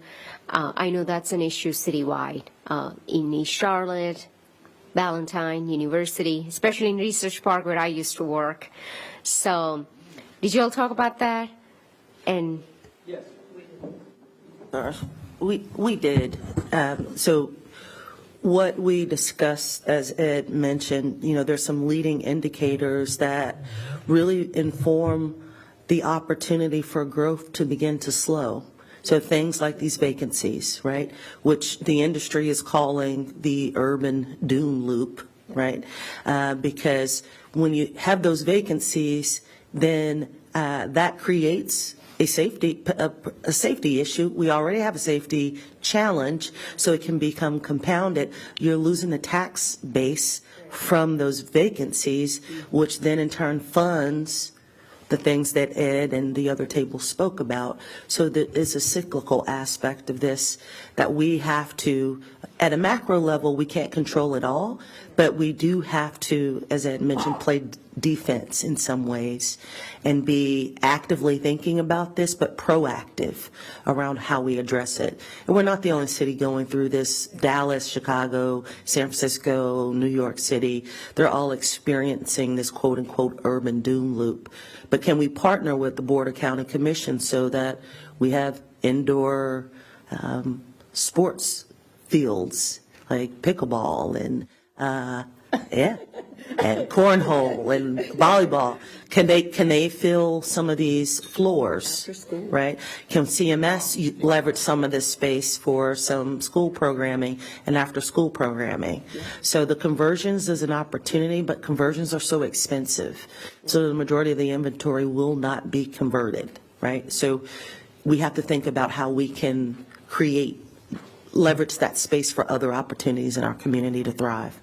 And just to piggyback on what the Mayor Pro Tem said, that was where my comment came in around, we are here in a policy-making position, but, we kind of need to move outside of the scope of being specific to policy. We could be as creative as we'd like to be. Everyone in this room is a leader in their own right. We all have great ideas. We can move beyond the scope of policy, and everything that we do, it's not going to be policy related. It could be working on these creative projects and really being an organizer, for an example, or being whatever we need to be, or whatever leadership hat we need to, wear in order to, achieve some of these outcomes. Very good. Thank you. Please. One more thread is that because we're not collecting the taxes on these buildings anymore, once upon a time, the taxes that was raised in Uptown Charlotte paid for the services in Uptown Charlotte, as well as elsewhere throughout the community. And if that doesn't happen anymore, instead of not raising taxes in 5 years, it'll be like every year, right? And so it's something that we really, really got to pay attention to. Very good. And I appreciate, this city alone, partners like county, to help us with this, because this is expensive. Conversions are expensive. So let's continue to think about how collaborating with other partners will help us address some of these vacancy issues throughout the city. Very good. Thank you. All right. Team 3. Thank you. Again, I think there's consensus in the room in terms that revenue is a driving factor and financing is a driving factor. Charlotte-Mecklenburg continues to be a donor community where we send more money to Raleigh than we get back. That's a problem, and that will continue to be a problem for our community. And so revenue is something that we all said it's a really big problem. Dimple just said again, in terms of the collaboration between city and county and other governments can be a threat if we don't get it right. I think the days of going it alone, city going it alone, county going it alone, are over from my perspective. There has to be some harmony, some synergy, and if we don't accomplish that as a community, it's going to derail how fast we can move for mobility and transportation. It's going to derail how fast we can move in terms of regional planning, cooperation, et cetera. And so we got to, and it goes beyond just the county, right? It's Huntersville, it's Davidson, it's many, it's all those, not even small towns anymore, right? Independent thinkers that we got to find a way to get on the same page. We also talked about voter participation, community engagement, right? Somehow we got to get more than 20,000 people coming out caring about what city government is doing in a city that has over 900,000 folks, right? 20,000 people are determining what we do, and that's just not getting enough input from the community. And so community engagement, for voter participation is extremely important as well. And then lastly, the infrastructure. Again, we go back to that, and there's regional infrastructure, getting from Charlotte to Kannapolis, getting from Charlotte to Lancaster, South Carolina, the roads, the bridges, all those things are really, really important because the jobs, someone may live in Kannapolis but work in Charlotte, and so that commute is really important to them. Has to be reliable and dependable, especially if it's public transportation. And so the infrastructure is really, really important as our city grow. I support growth. I think we all do, but there has to be a balanced growth and measured growth. And the infrastructure has to be, I won't even say keep up because that's impossible, right? Has to be at least a part of the decision-making process. We recognize that. Thank you. I'm going to add balanced and measured growth to the opportunity list over here. That makes sense, right? Very good. Thank you. Ed? We have been talking about cooperation with the other governments in Mecklenburg County for years, right? The question is, what do we do about it, okay? And this is the school board, too.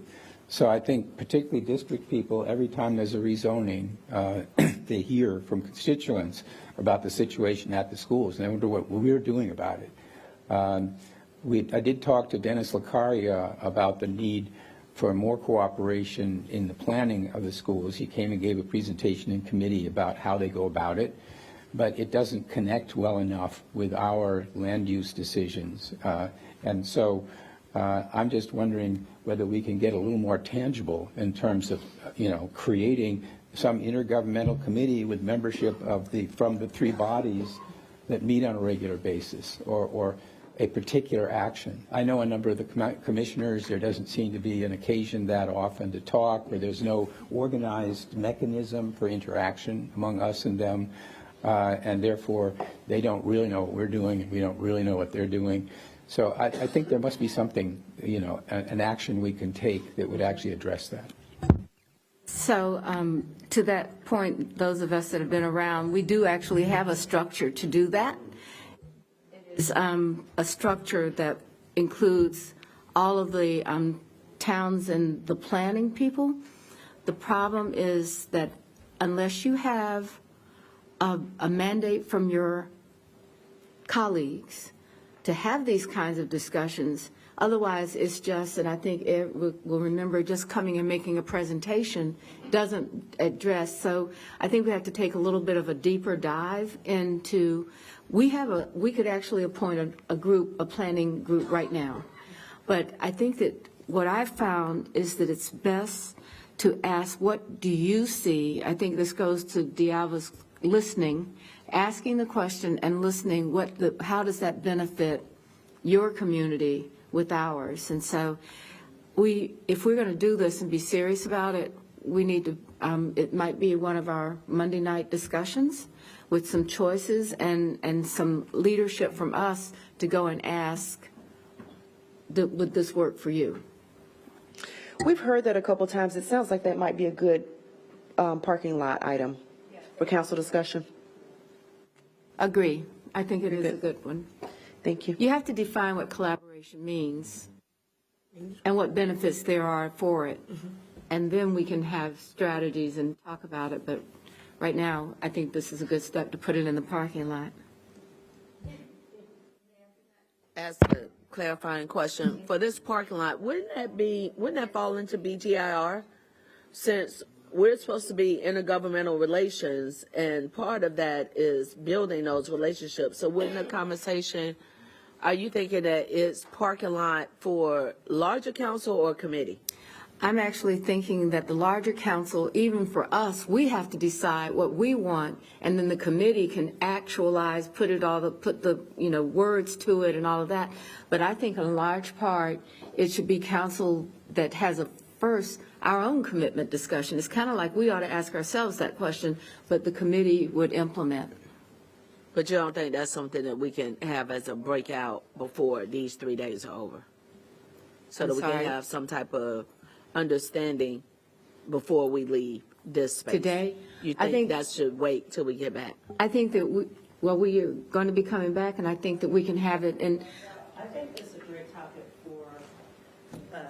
I think it's a great topic for our first Monday night discussions, and the one that's coming up in February. We can structure that out. We can have a dialogue around what that means collectively for the body, and then, as the mayor said, send it to the committee, who will add the detail around it. No, I concur, and I concur as well as what the mayor said, that it has to be intentional. And I know we got to do all the academic stuff, right? I mean, we got to do that, but it has to be intentional, right? And it has to trickle down to the elected officials, right? Right now, staff may have a process for that, but there's no dialogue between any of the elected officials, the people that actually make the decisions in terms of how the community and how the region moves forward.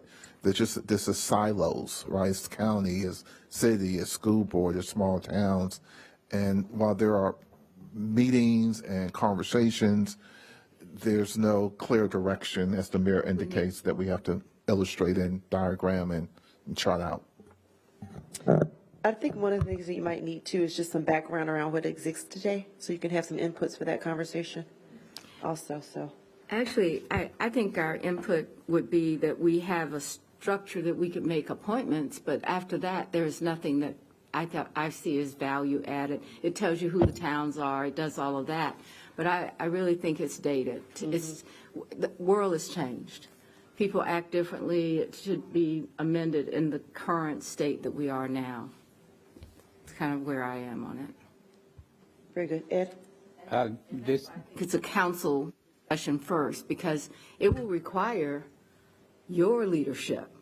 And if everybody's looking around and saying, well, I like this idea, but I don't have the time for it, it would fail. So I think having the whole council discussion is really important to start it, and then the committee can take it and talk about the processes to expand it beyond us. It's almost like an invitation to dinner to the other communities. Very good. That's fair. Thank you. Ed? A discussion for another time. I just want to mention there will be a certain amount of skepticism on the part of the other bodies. Charlotte comes out and says, hey, we need to work together more, and they think, why? What do you want? And I mean, really, so we need to be careful as we think about this to create a vision that we can sell and that offers real benefits to the other partners in the thing. Otherwise, they'll think that we've run up against something and we need their help, and we're calling this collaboration. So They're there at the takeoff and not the landing. And this is not some sort of temporary structure. I think this is something that we see this for long term, so not just for immediate benefit. I think if we make that clear as we are putting together a vision, that would help. very good. Thank you. Great discussion. Any other thoughts around that? Okay, awesome. I think lunch is ready. Okay, let's just set up now. Okay. Do you guys need a break or you want to go to the next question? Okay, very good. So my last question for this particular exercise is a little bit more personal. So this is some work you have to do in your seat first and then sharing with your colleagues. And I want you to think about what it is that, let me find my question. There it is. Given the wonderful conversations we've had this morning, so first of all, thank you for leaning in, collaborating, and doing the work this morning. Thank you for that. Given that conversation, think about what change will be required of you personally as a council member in order to be successful this year, to ensure that you all are successful collectively. So you can't expect different results doing the same thing, right? Nope, you can't. Everybody's perfect. We can get there later. So there has to be adjustments to make. You're going to have new priorities. We have new council members. We have a new council. We have a new year. And so this is a really intentional time for you to close the chapter of last year and begin a new chapter, to turn the page. And so as you do that, it requires us to do different things. Sometimes think differently about things, decide to approach things in collaboration differently. It can require us to even change our language sometimes, choose new words, building words, time to connect rather than divide. So as you think about working together, accomplishing some of these things, because certainly the seeds that you plant this year will certainly affect, whatever they are, will affect what happens in 10 years, whether it's what's on this page or not, right? So all of the work that you do is important and is far-reaching. So as you do that, as you consider yourselves in your position on this council, your talents, your skills, your experience, your know-how, your capabilities, what do you do differently moving forward? So have that conversation, please, at your tables, and then individually think about it for yourselves, and then share at your tables, please. All right, we'll take about 5 minutes.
Let's take 2 minutes and then we'll wrap the conversation.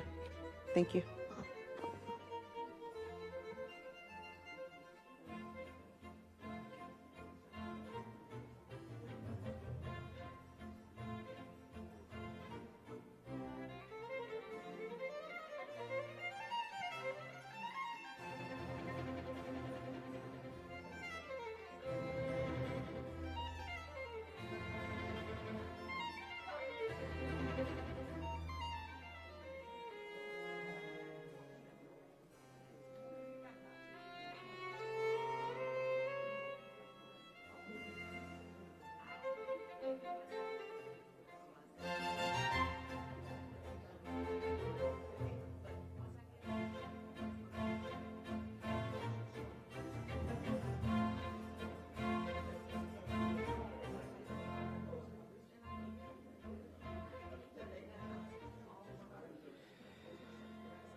All right, team, let's come together for report outs.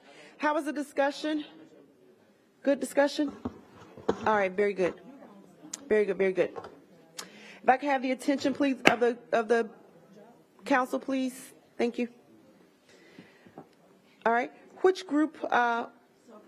Yes. Some people, unfortunately, have those things called real jobs, so they might have to, so what does our window look like when I'm looking at this breakdown? I see. We're going to, after. Supposed to be on break, and we chose not to do break? No, we didn't choose not to debate. We're working on break because they're still setting up lunch.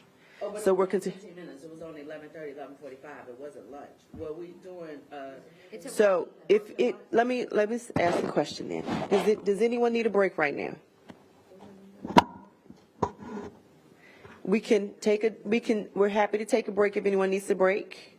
It's not a problem at all. so, just for clarification, when we're saying break, are we talking about just 15 minutes? Or At this point, we're going to break for lunch. So the plan at this point is to finish this discussion.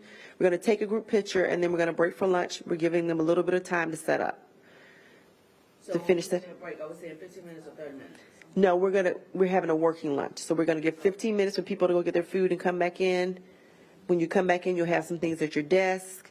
You'll have a document to read for probably another 10 minutes and we'll start again. So if someone needs a break to handle something or an adjustment, please let me know afterwards. Is that okay? Thank you. All right. If we can do a quick report out, because I think I'm hearing nobody needs a break right now. Is that right? Okay. Thank you. Thank you, Dante. So I want to say first, I think it was the wrong question. Okay. The right question would have been for each of us to talk about how one of the others can improve. And I mean, we could have had a good time. I didn't see that coming. Okay? I didn't see that coming. So everybody think about that. We're going to put it on for this afternoon.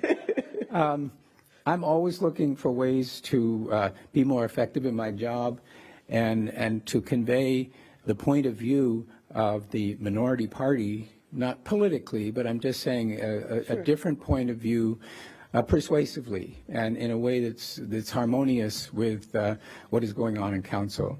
But what I would say, my goal is coming up.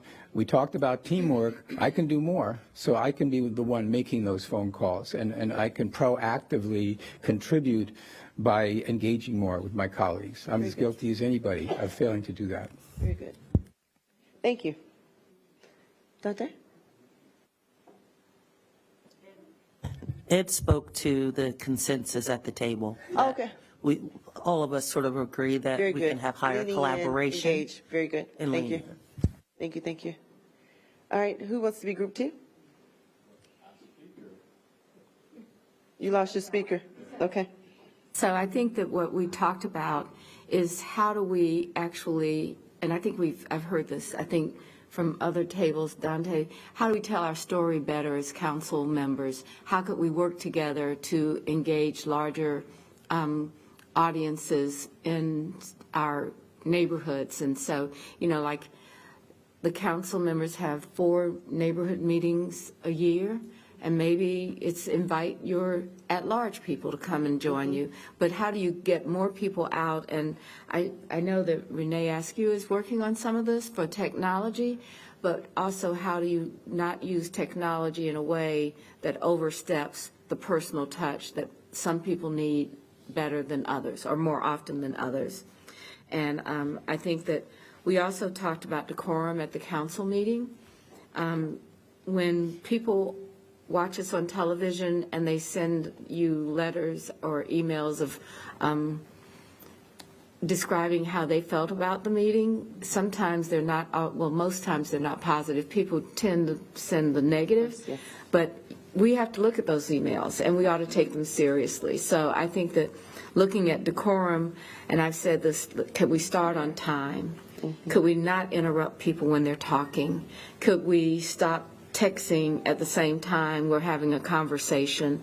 Not to say that, I know all of this is not consistent across all the time, but when it's happening, I think we could do a better job, or I think this group thought we could do a better job. Very good, thank you. Group 3? Do you have a sports person? No? Okay.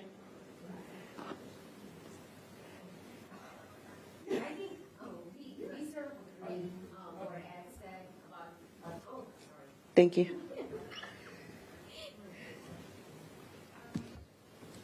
Well, here is what we came up with. This is what Lawana can improve. No, I'm just-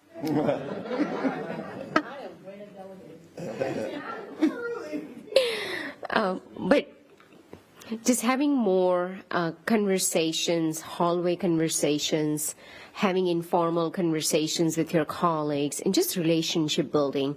When Lawana and Malcolm talked about times before pandemic, how you'd run into your colleague in a hallway and talk about some of the issues and concerns that you were having.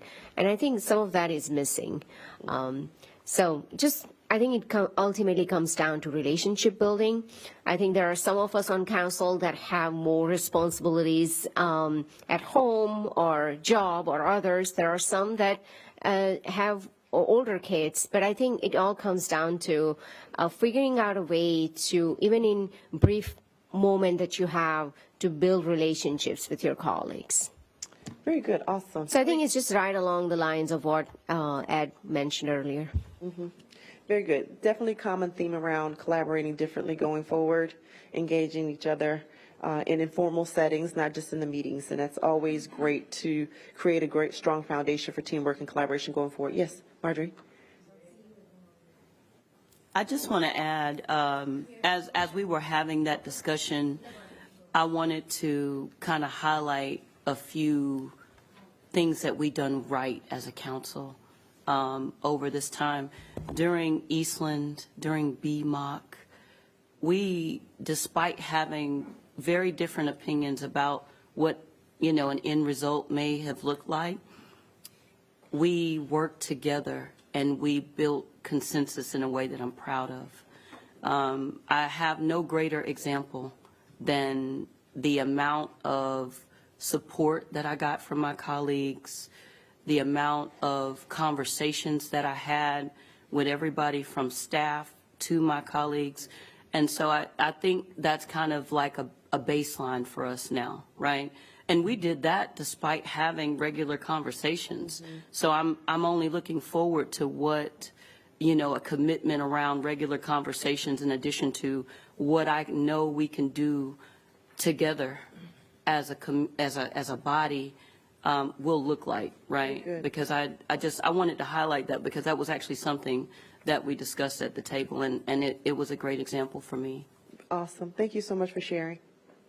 So now I'd like for, if there are no other comments, all hearts and minds are clear. Very good. So we'll ask everyone to come up front for a group picture, and then we'll break for lunch. Thank you. And so just for those of you, why not? Why not? I think he has a camera set up for here, though. Just so for those of you on the phone and on the screen, we're going to break for lunch in a second. We'll reassemble in the room in about 15 minutes. Thank you.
Good afternoon. I hope everyone has enjoyed their lunch.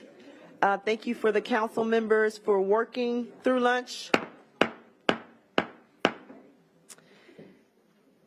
We have had a change in the agenda.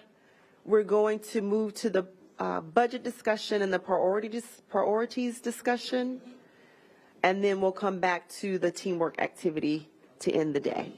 Okay? Thank you. And now we'll have Ryan. I lost Ryan. He'll be in just a second. Oh, there he is. That's on.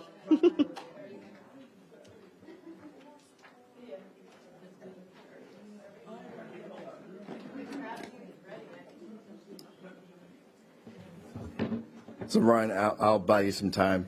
So, Mayor and members of council, we'll begin with the budget outlook, which Ryan will give you, and hopefully we have paid attention to you in terms of how you would like to have these next couple of days. So we don't have presentations. What we have are just a couple of slides that sometimes we just put up there if it's too small in the book. And many times what you'll see is just questions that'll be asked to prompt you to give us advice about where we are, maybe where we should head. So with that said, I'll turn it over to Ryan. Thank you, Mr. Manager. Ryan Bergman, I'm the Strategy and Budget Director for the last 5 years. As the manager said, I'll just show 2 slides today. A little bit about the general fund operating, and then a little bit about the capital plan. As we know, this is a bond year.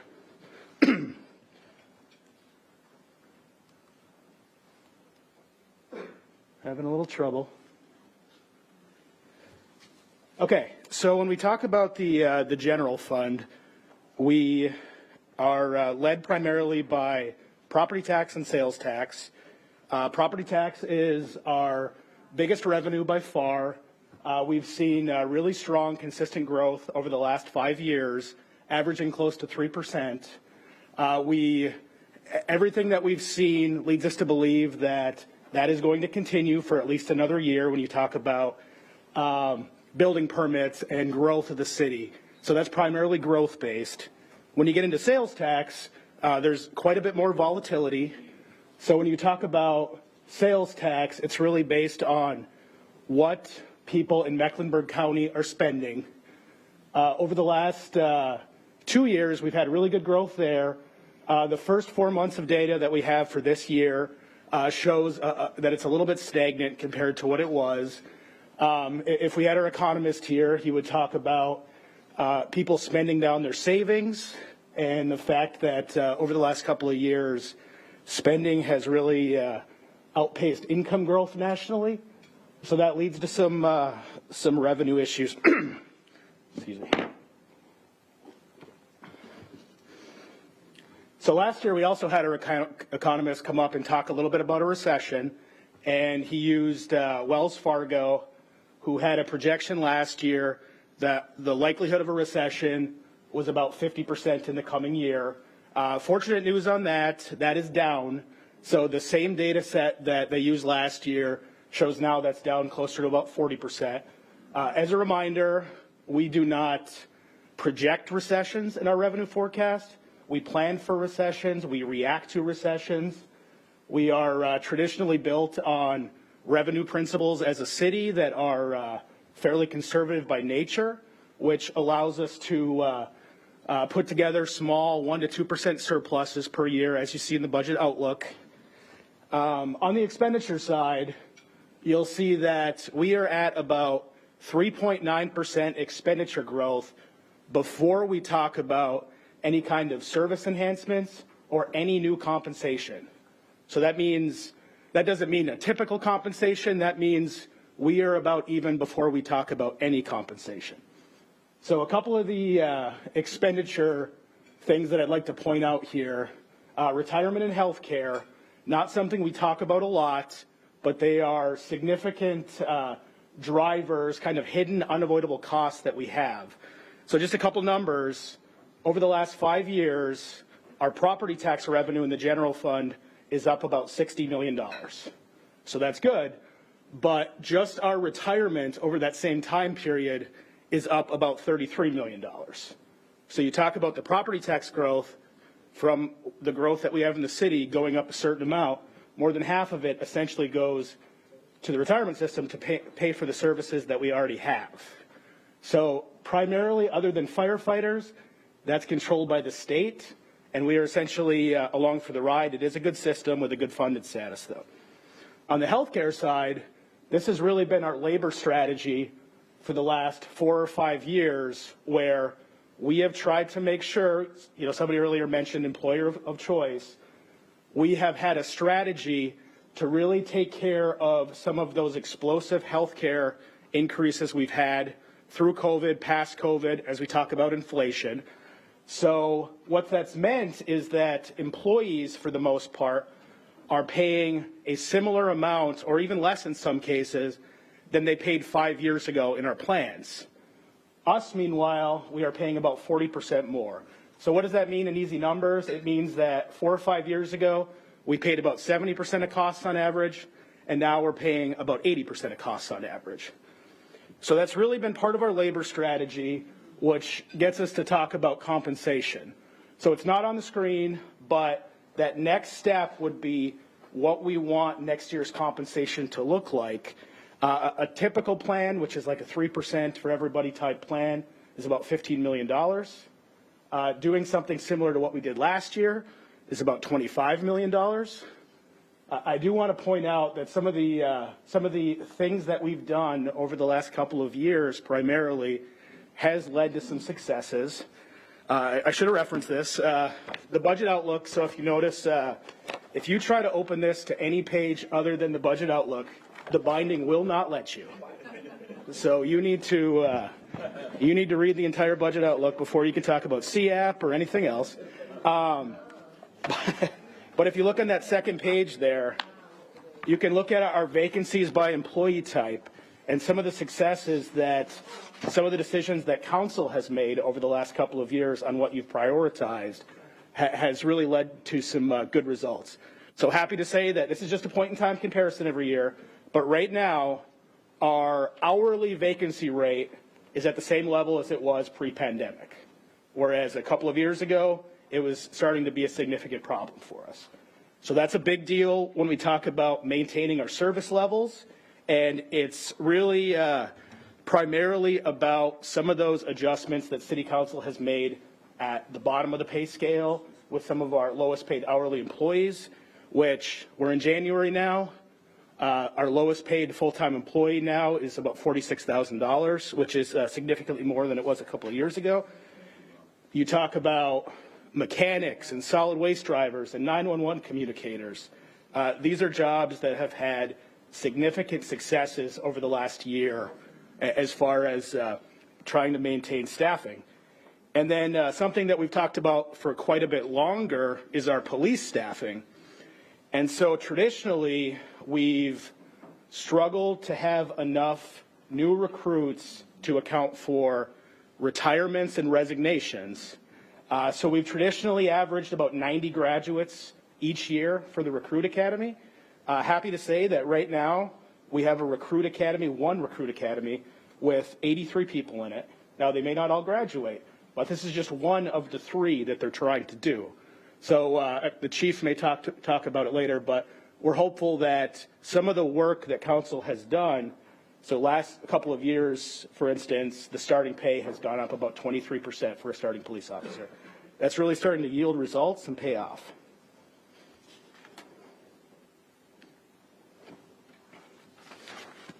So then switching to our capital plan, the steady state was created about 5 or 6 years ago now, which was designed to allow the revenue to maintain some level of capital affordability into the future. So a couple of years ago, the last time we had a bond, we had a $226 million bond. What the numbers are telling finance now is that we can support over the next 3 bonds at this current revenue levels about $212 million.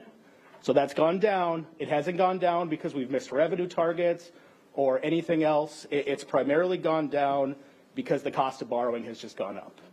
So any debt we take on is a little bit more expensive, 1 to 1.5% more expensive than it was a couple years ago. So the story of this, as we're talking about a budget year with the bond, is as some of those named projects come online that we did a couple of years ago, we've been planning 2 roads, 2 intersections. You can kind of see that I'm horrible with colors, so I can't do that. But you can see the named projects up there. I think it's blue. You can see that compared to 2022, that gets bigger and bigger each year as we pull those online. The unprogrammed capacity that you see at the very top, that was intentionally left in 1 to 2 years ago. And the reason that was left in was because we knew that we were dealing with back-to-back 20% increases in construction bid prices. And so we knew that those named projects and even some of the projects that we may have approved a couple years ago that we're now ready to build are going to be a little bit more expensive. So we're comfortable that we'll be able to get through a bond cycle utilizing that, but that's not going to be funds that are available to go to other bond types if we're going to maintain the commitments that we've already made. And so when you look at this, when we're planning, and there's going to be multiple budget workshops, budget committees, so I know we're not going to plan today, but at these levels, it's really a zero-sum game where anything we do has to come from somewhere else when you talk about how the bond works.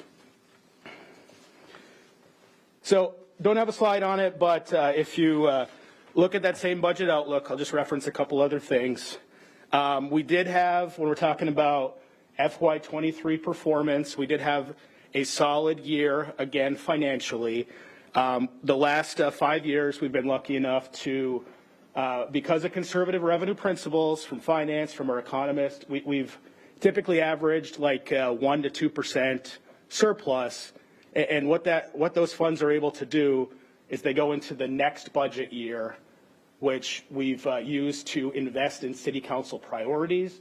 That's the main way that over the last few years we've had $25 million of corridors funding, cash, that's not even the bond funding that we've been able to do. And then we also, in that budget outlook, provide you with some benchmarking of the value of government services, where we compare every city over 75,000 in North Carolina. And what you'll see from that is fairly striking. We have really good value to local government taxpayers in Charlotte. So we have the lowest city tax rate by a fairly significant margin. And then we also have, if you bring in city taxes, county taxes, water, sales tax, anything you'd pay on local government services, we're still the lowest of that peer group, which is every city in North Carolina over 75,000. So just a quick look. I think it's in 2 weeks. I will present to the Budget Committee, Chairperson Ajmira, on suggestions for committee and workshop topics that I'm sure they'll adjust. And then from that, the next week, we do have our first budget workshop where presumably we'll dig deeper into either bonds or operating, and we'll have a lot more information than 2 slides. But we'll try to keep it down to a minimum. So with that, I will open it up for questions.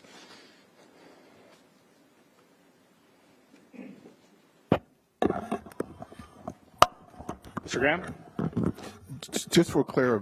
Just to make sure, so on the steady state affordability, if we were to increase any line item, we would have to take it away from something else for the bonds. Absent new revenue, correct? Absent raise taxes. So if we wanted to increase housing, for an example, we would have to identify new funding or take it from another category. Correct. And at the same time, other categories like sidewalks probably needs to be increased from my perspective as well. Okay. Just making sure I'm right. So, great job, Ryan. I just a few things I'd like to put this in the right context. So Ryan is doing to you what he does to me. He's like holding back some of the money, and he's going to be very conservative in the way that he speaks. But I do want to give you kudos. If you go back to the budget outlook, that's a almost $16 million surplus for the previous fiscal year. So great job, team. And that's after you have to put money in to make sure you have your 16% reserve.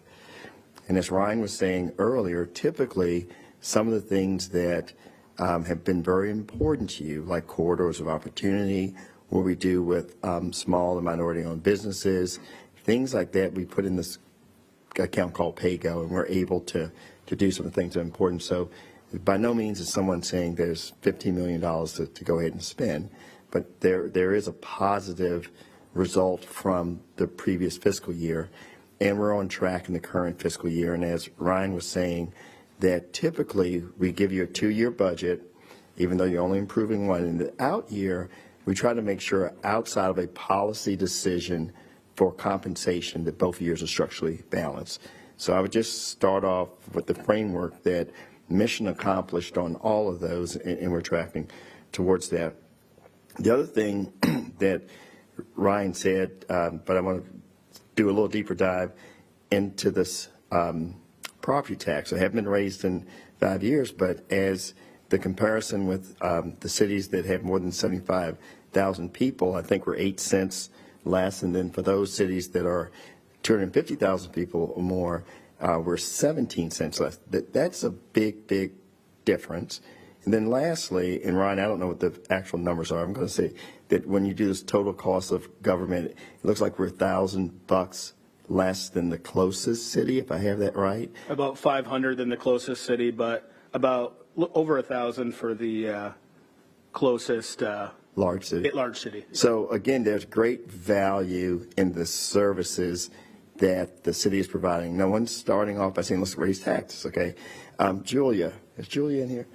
Can you flip up one slide and then I'll be quiet? So at the last budget presentation, and it was something that Mr. Driggs alluded to earlier today, and that is we're doing okay, but there's this trajectory.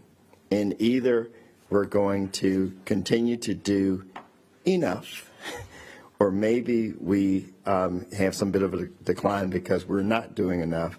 But if we're trying to do something more than what we've been doing, it's going to take a additional revenue source. There are no drastic cuts that could get us to a place where we could have some of the conversations that you had this morning, okay, and that we're going to have over the course of the next day and a half.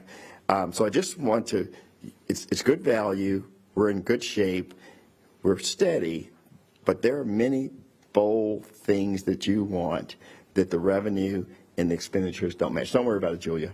Okay. Mr. Mitchell. Thank you, City Manager. Thank you, Ryan. So we got an email from the Nest Commission really supporting a $100 million affordable housing bond. And I know some of us, excuse me, let me rephrase that. I know me in particular are interested, how would that look if we could do a $100 million affordable housing bond? So can you give us the high level picture, or should I wait until you make the presentation to the BGR? Yeah. So I mean, I think any scenarios that we would answer through workshops will come, but the base answer is anything you increase here will come from something else or additional revenue. Those are the two options. So Council, I don't like to talk in codes. So when you talk about additional revenues, what are our options? If we had a menu, what would be the options we could select or entertain? So let me just stay at the high level. So, in all fairness to Ryan, let me take that one, okay? All right. So, tomorrow, let's stick with today. Today you talked a lot about mobility, and you've talked about it across the entire spectrum: roads, greenways, bike paths, sidewalks, lighting, even painting, as well as trains and buses, and there'll be some other cool stuff that you talk about also, mobility hubs. So over the course of the last few years, it seems like decades, there's been a lot of discussion about the revenue side, sales tax or property tax. And on the sales tax side, the concept has been you will get a percentage of individuals who don't live in Charlotte, Mecklenburg, that pay into that pot that provides you for those roads and sidewalks and things of that nature. Property tax is all your residents. And also you don't collect as much from what you could get from, let's say, 1 cent. So if I'm answering your question, Mr. Mitchell, there have been two things that we really have talked about, and that's been the sales tax as well as the property tax.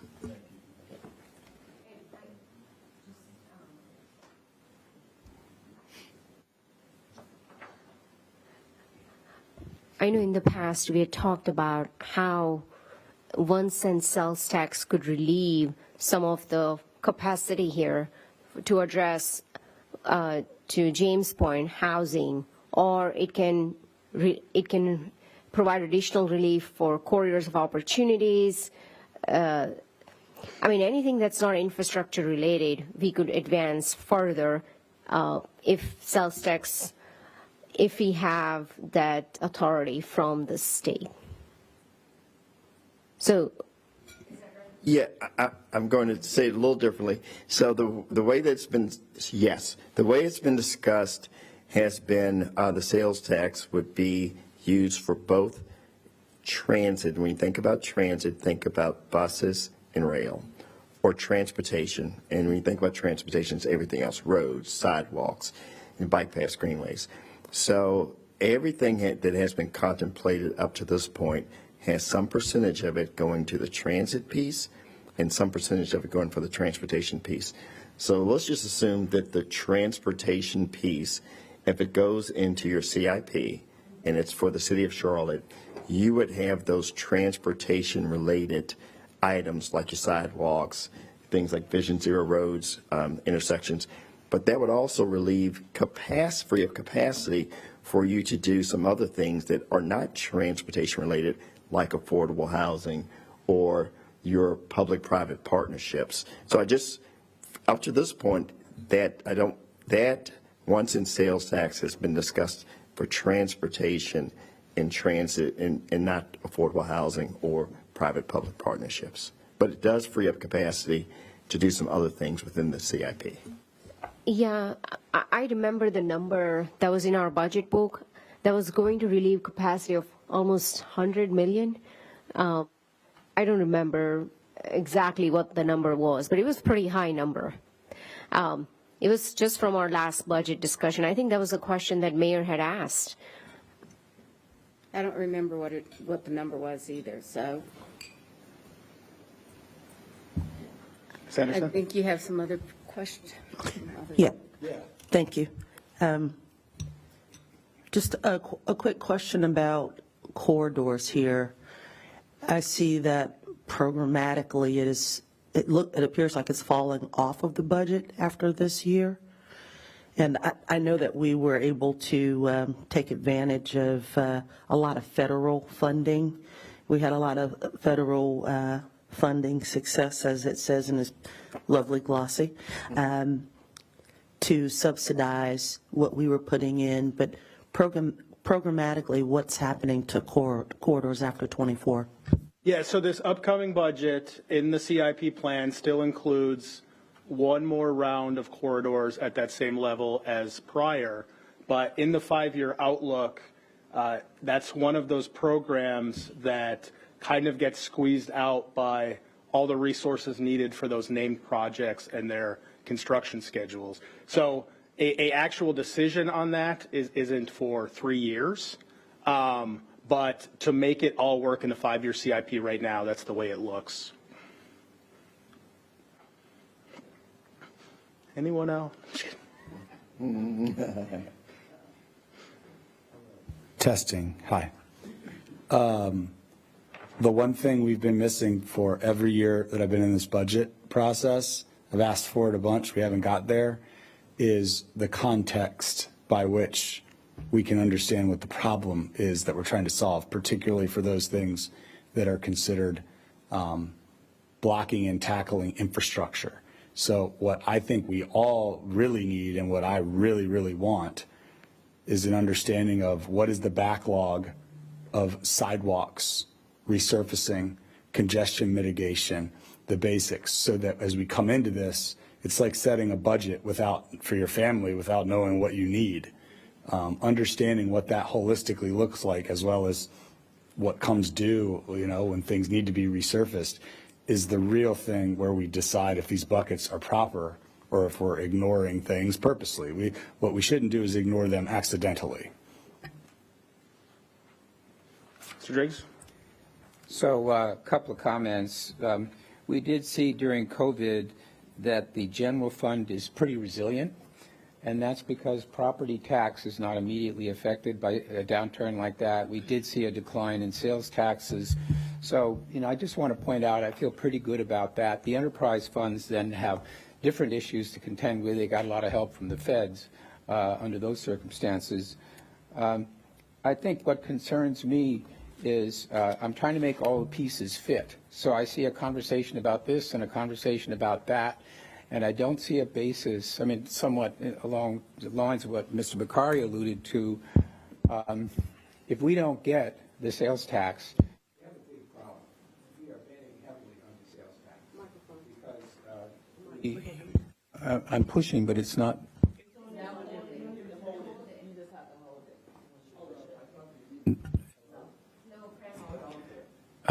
Okay, yeah, I'll move a little closer.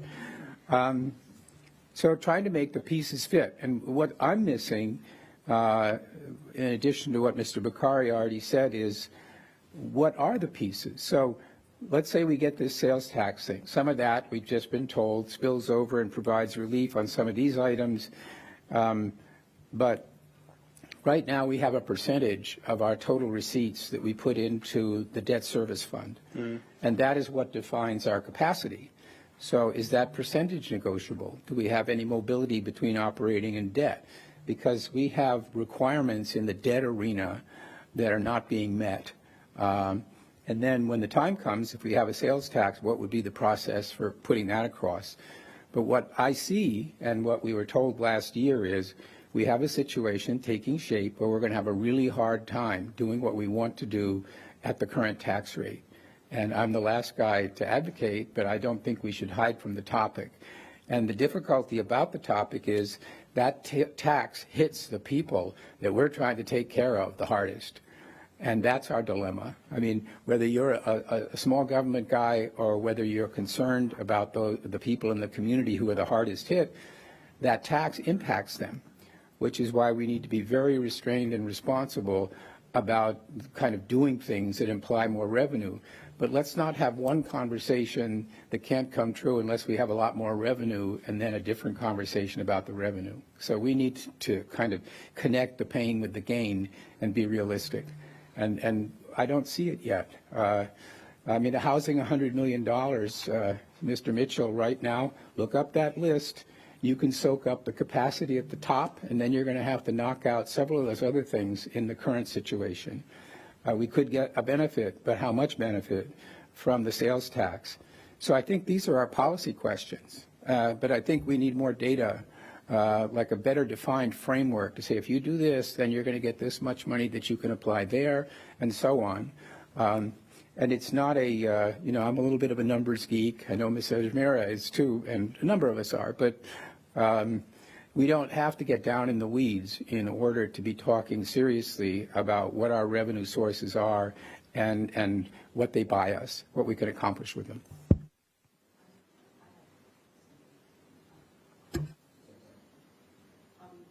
So this is something that I've always wondered. I know that we have this generalized overall breakdown of the intended purposes and budgets, right?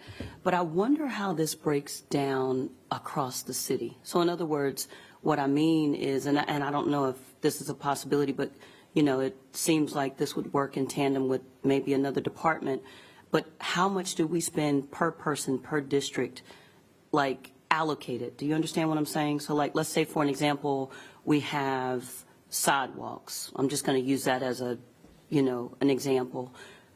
$50 million, and we're allocating that based on what, right? Like, I know we have needs across the city.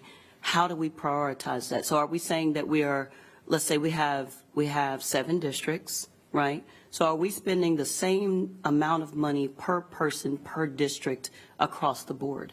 And so I have some assumptions, right? Again, and I just want to spit out the assumptions. You guys can tell me where we are, because this is how my mind worked when I look at this, and it's since I walked in the door, right? And I have a few assumptions about what I think an outcome could be based on this information. The assumption that I have, we're going to find out, in my opinion, one thing or another, that we're spending more on our higher needs and still not getting outcomes, or we're spending more possibly in our more affluent areas and not our highest needs. And I think then we can actually start to isolate, in my opinion, how much we're spending per area on what, and kind of monitor and control that, if that makes any type of sense. Yeah, so to answer your question about some of the programs, like sidewalks, for instance, transportation will have a prioritized list based on a number of factors. I can tell you that 2 years ago, before we did the bond at the workshop, we did provide extensive maps on, for instance, what would be coming up in sidewalks throughout the city, so you can kind of get a feel for each of these programs and where some of the investments will be made, and we'll be sure to do that again. Okay, yeah, I'd be interested in that, because that's also something that I think helps us better inform, especially from a district perspective, our public, right? So if we're spending $50 million on sidewalks and that's being allocated evenly across all 7 districts, right? Prioritizing the highest needs, for an example, in each district, right? So that is that kind of how we're doing it, or what is the rationale? No, it's prioritized throughout the city. Okay. At least last $50 million was fairly well spread out throughout the city, just the way it happened to be, but it's not to the district level then prioritized. It's prioritized off the top. Okay. The corridors, however, do represent a prior allocation, and frankly, as a District 7 person, I see that as a designation of money that's not going to be spent in District 7. So there is some geographical sensitivity, but if anything, it goes towards giving precedence to corridor projects. Yeah, and I don't even disagree with a precedent, right? Because I think we realize that, our highest need community members are going to need more emphasis, right? But making that quantitative, painting the picture, and I think corridors is a specific example of, being intentional about that. And so that's what I'm saying. So being able to take these numbers and then isolate it so that we can properly paint a picture to the public as to why we've made these decisions based on it. Corridors is a great example, right? These are traditionally underserved, communities, and we have quantitative information that supports this decision, right? And so that's what I mean, and that's what I'm really getting at. So we can go, deeper offline to kind of an idea or two that I've been circulating in my mind about possibility and how we are really demonstrative in, our spending in relationship to how we are designated as a governing body.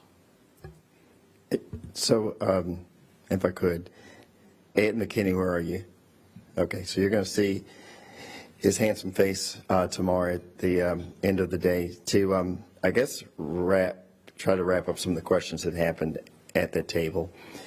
So the corridors of opportunity have been talked about a lot as a success story, and I really believe it is. One of the reasons why there's not funding in the CIP for the corridors of opportunity after the next bond was because it was really an experiment, if you will. And that experiment has really gone well in terms of the private sector, the philanthropic community coming in, as well as pulling down a bunch of federal funds.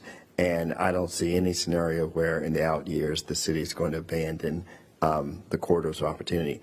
But what I will say is, as we start to talk about the transportation, the mobility pieces, one of the things that Ed will discuss with you tomorrow is over 2,000 projects that are sidewalks, greenways, bike paths, roads, that we've been working on over the past year, much like building the corridors opportunity.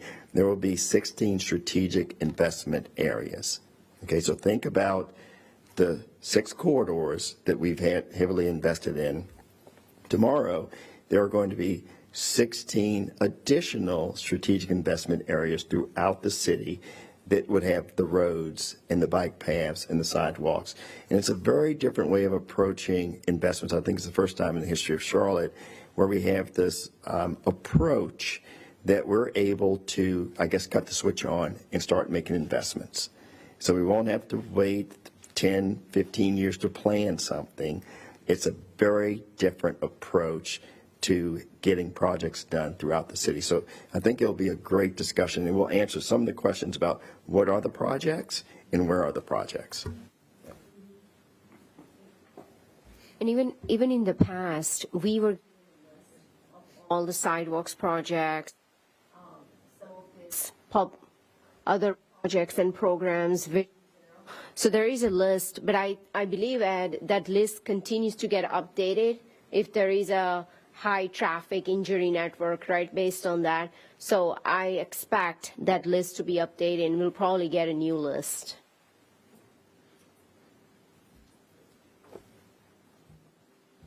So I want to apologize to those of you who are on the budget committee this year because it's going to be a little bit harder.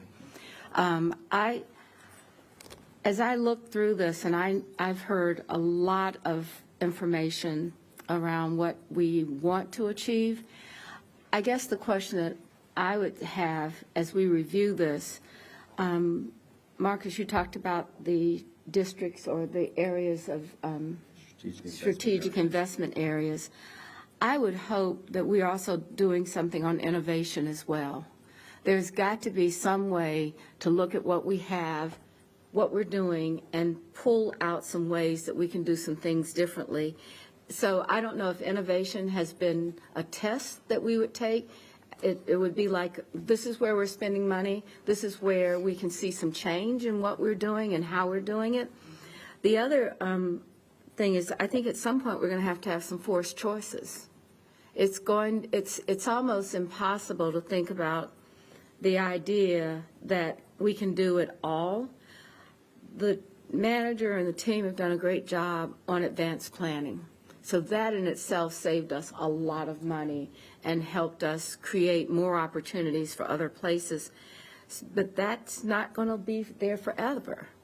And if we are really going to go to mobility, and if we're going to get that 1 cent sales tax, freeing up that 1 cent to serve specifically to what we go to the legislature and say that we're going to do is going to be more important for the commitment of what we're asking for than how we can use or move money around for it. Now, that's great that we can, but at the same time, I think that this is a much deeper conversation because in some respects, we have to own the idea that if we go to the state, if we don't make the short session this time, we won't get there for another year. So, as I said, all of you that are on the budget committee, I think we have to really pay attention to how we strategize over the next opportunities of what do we bond and do debt with for major projects. At our table here, we talked about the idea that our city residents are looking for a way to have better streets and sidewalks now, not when we decide that we need a penny from the legislature to get it done. And if we don't start taking some actionable items around the things that are most important to our residents, we may not even be able to get the bond passed. So let's really be thoughtful about this and think about it in the way that this is the long run. This is really, truly the generational change that we want. But that generational change comes with some trade-offs, perhaps, that we have today, right now.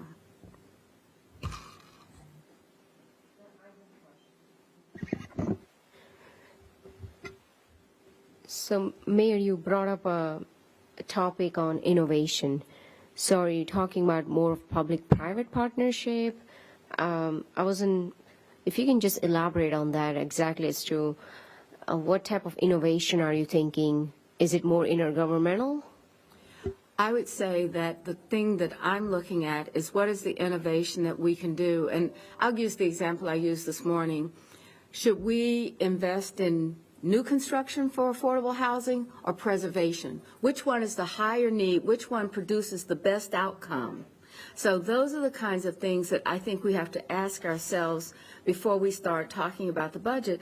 Comparison, I have to say, I don't remember all the named projects, but we ought to go back and test it.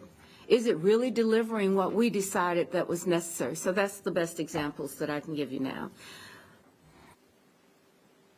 Ms. Mayfield?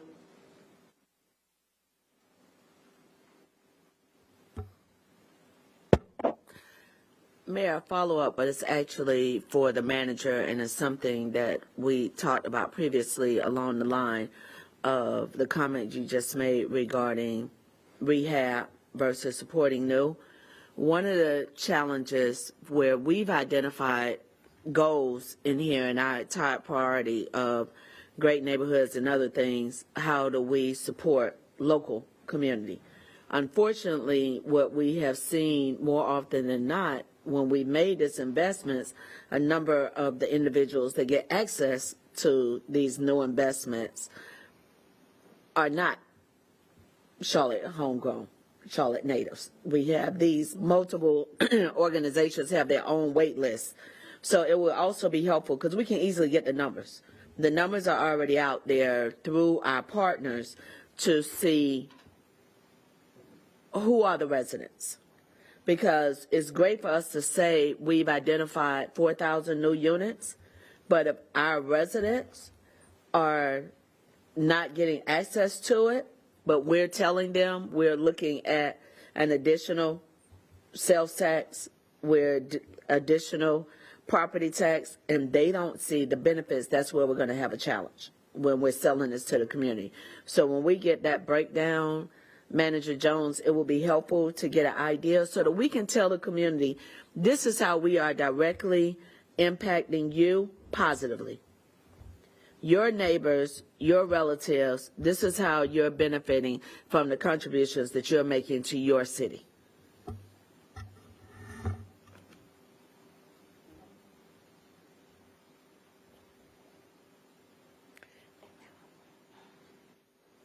Okay, any other happy and joyous? Yeah. Mr. Mitchell? So I think this conversation is always tough for this council, right? Because I think, thank you, sir. I think none of us want to pick winners or losers. And we're trying to look from a holistic, how can we make a better Charlotte? But it is requiring us to, what are really our priorities? How can we manage expectations? And what can we really deliver on? And so, Ryan, I think we're going to be helpful for all of us, though, as the mayor touched on. I can't even remember one project in the name projects, right? That $28.3 million.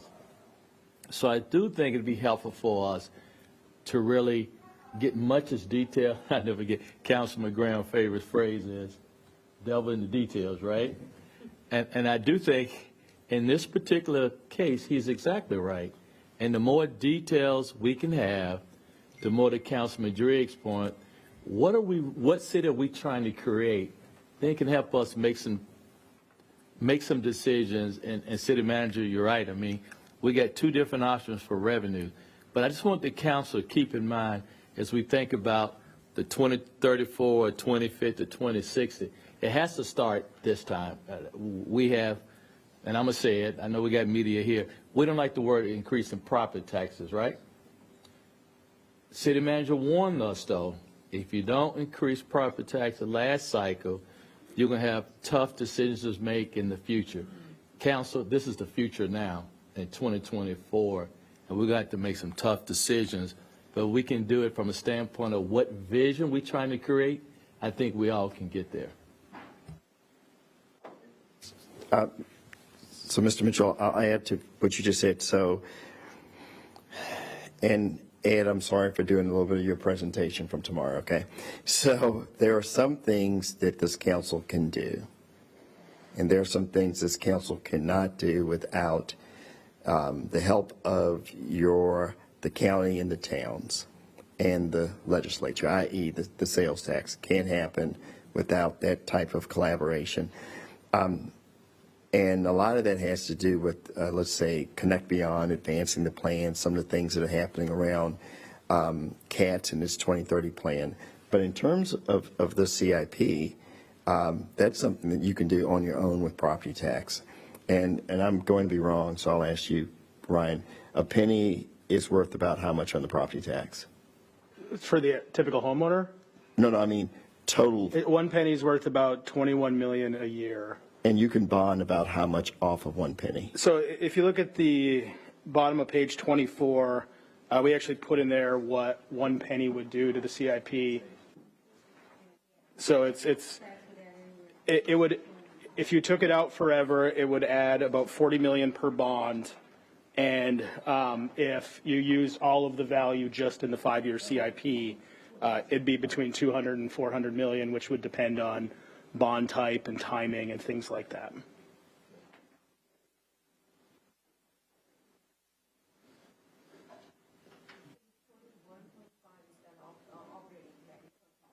$21.5 million is the actual revenue we would get from 1 cent, which then could be bonded in many different ways. Ryan, as you prepare for the upcoming budget, have the departments been asked to do anything different as they kind of report up what their needs are in reference to programs that are working and are effective and efficient, or programs that they're carrying on the books that, you know, we can cut, are not fun? Now, obviously that's not going to run up to a whole lot of money, right? But I just want to make sure that as we go through this budget cycle, that we're being effective and efficient and managing every penny, so that when we get to the May or June and we make a decision, that we've really went through line item by line item, program by program, project by project, to ensure that we're getting the best value. Yeah, so I think the way I'd answer that is I've been here 5 years. We've been fortunate for a lot of different reasons that have nothing to do with me, that we haven't had to raise property taxes. And one of the reasons for that is, I think if you saw some of the conversations that department heads have with the manager, with ACMs, I think you'd be blown away at some of the things they've done over the last 4 or 5 years to do the same service level with a little bit less of an investment. And sometimes you don't see it in the budget because it's avoided costs rather than reductions.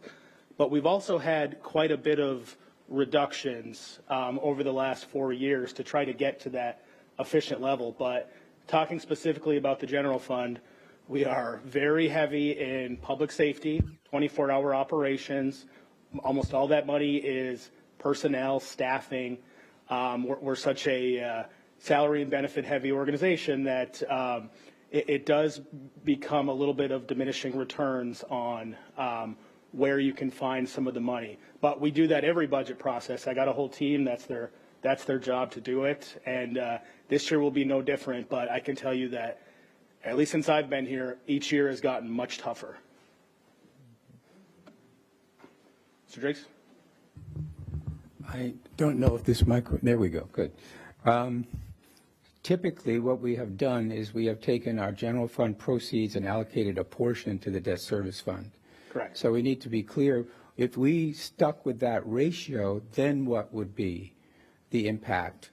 What is the percentage right now that goes into debt service? So about 20% of our property tax goes to debt service and PAYGO. Almost all that's debt service. And then there's also a smaller sales tax article that goes to debt service as well. So that means that in order to achieve these numbers, you would have to change that ratio. No. Or you would have to dedicate the increment 100%, which would effectively change that ratio. Yeah, so the way that we do it is we do our outlook based on the currently approved split between operating and capital. And so everything assumes the same split. If you were to take an extra 5% of that and say this isn't going to the general fund, this is now going to capital, those numbers would go up, but we would have a significant issue on our hands on the general fund side. I think that's my point, though. And under normal circumstances, if we had an increase as a result of a tax increase, about a fifth of that would actually go to CIP. If you did it the same way it's currently. If we did, right? But I'm just saying there's a big assumption in your numbers here, because that would be unusual for us to take that portion of revenue and allocate all of it to CIP. We have operating needs as well. So just want to be a little careful about that. You know, it's if we need more revenue for operations, then that would be in addition to this penny for CIP. Or it would imply that we had to increase tax rates by 5 cents in order to realize a 1 cent increment in the CIP. Yeah, correct. So the number you see at the bottom of 24 says if dedicated entirely to the CIP. Yep. Yep.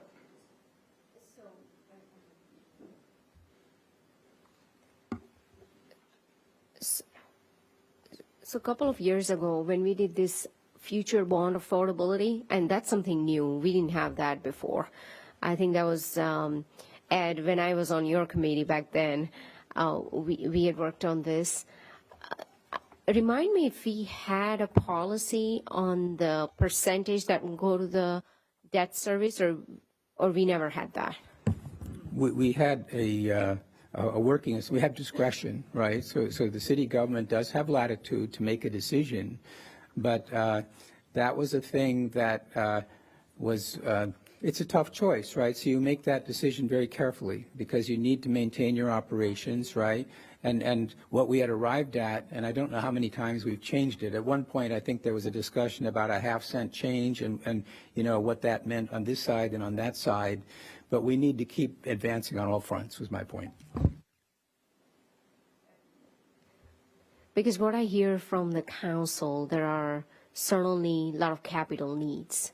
So obviously, I think what we had done previously, that 20% may not work to address all the needs on the infrastructure, especially sidewalks, corridors, affordable housing, and I'm sure the list goes on. There'll probably be more. So certainly, I think what we have done previously, I think that ratio would have to change this year. And I think that could be a discussion further at the committee level. But, you know, you and I can talk more in depth about that. And Ms. Edgemere, I'll provide a little context. You are correct. In the last 5 years, we have slightly shifted from PAYGO to the general fund to help some things. We've fortunately not taken any property tax from the debt service fund. But yeah, we've made a couple minor adjustments in the last few years. What was the range, between 20% to 25%? No. It was less than that. Cumulatively, it's probably about $6 million in revenue per year that moved from PAYGO to operating over the last 4 or 5 years. Ms. Mayfield. On the first slide that we started on, when we break down the 3.9% growth, and Ed might go into this more tomorrow. If he does, manager, let me know. Because what I'm looking at is where you noted earlier, we've increased the pay for our lowest paid workers, and we've identified 2.3 million additional weekday. Now, what historically has happened is around May or so is when the individual departments receive their notification that we need to do some cuts. Manager, you and I have had a conversation for the last 6+ months regarding specifically fire. And some of what we don't talk about, and what I'm hoping that's going to be presented, is a truer understanding. When we approve a budget, there are a large percentage of that budget is allocated right off the bat that cannot be touched.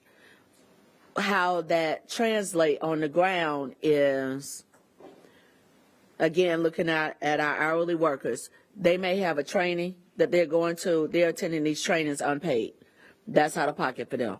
There's costs that they need at the different firehouses that aren't coming for the city, some basic needs that they're coming out of pocket. Our insurance, healthcare costs have increased. For some employees, that's resulted in a reduction. For other employees, that out of pocket has increased and is causing some challenges. So my question really is, when we get this breakdown, can we get a true picture so that council knows that what we're approving is actually addressing the needs? And if there is a shortfall, since we've already identified the increases in additional weekday pay, other benefits, things like that, the daily operating costs of the different departments. So when we approve an overall budget, how much of that budget is already identified as hard costs where there's no negotiation? So say we approve a $170 million budget, but $75 million of that is actually hard costs. Out of that 100, is that covering what's needed? That will be helpful. We approve budgets at the fund level, and we try to give you as much information as possible in the budget book, where we'll show the departments, and then any changes, everything is kind of line item set up for you. When you get into the departments, the question you're asking, we can certainly get you additional information, reports on that, spend, for instance. I do want to clarify one thing, though.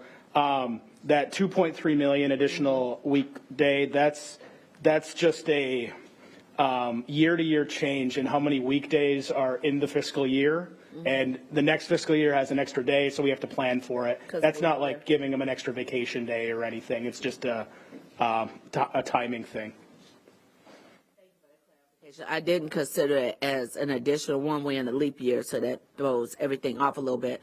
I was just using that line item as an example just to make sure that we get a better understanding, because for me personally, so now I think about, for the beginning, what I learned was that council approves a budget, but that isn't necessarily how it plays out in departments, as far as what those daily operational costs are. And it's different in each department, making sure that we are giving all the information so that when we raise our hand to say yes, we can then speak to what we thought we were saying yes to, and what we thought we were saying yes to is in actuality what the anticipation and the expectation was. Thank you. Well, Mr. Manager, you said the handsome Ed McKinney is presenting tomorrow. Anything you want to say about me before I'm done here? Thank you. Thank you. A round of applause.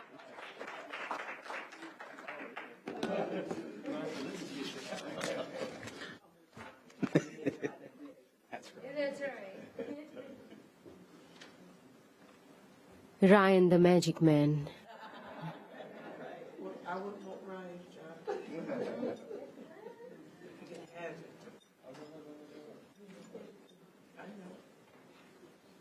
Hey, good afternoon.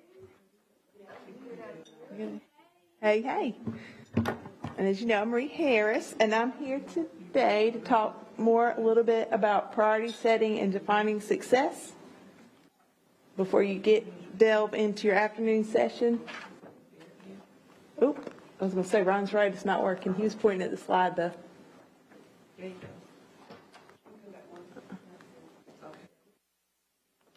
Am I pointing at you, Katie, or this thing? Yeah. Okay, there you go. So Marie, as you mess with that, I'll try to open it up a little bit, okay? Thank you. So, yes, there should be one at your desk.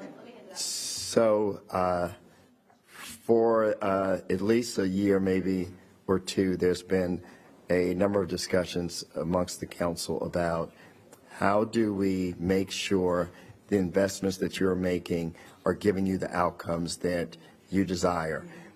And we've heard terms like goals, objectives, performance measures, things of that nature. And Maria, I promise I won't go into much detail, but I do need to set this up. But it's also best practices. And so while we do measure performance, while we do have goals, while we do have objectives and priorities, There are other cities that have zeroed in on a couple of dozen of goals, objectives, priorities that they measure and that they show the world in terms of how they are making progress towards the goals and objectives of the municipality. So this conversation is born out of a lot of discussions between me and the council about how do, as Mr. Graham says, what gets measured gets done.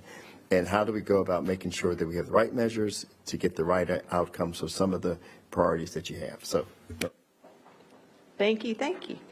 And before we move into the future, again, we'd just like to review with you briefly the deliverable part of the deliverable from your last year's strategy retreat.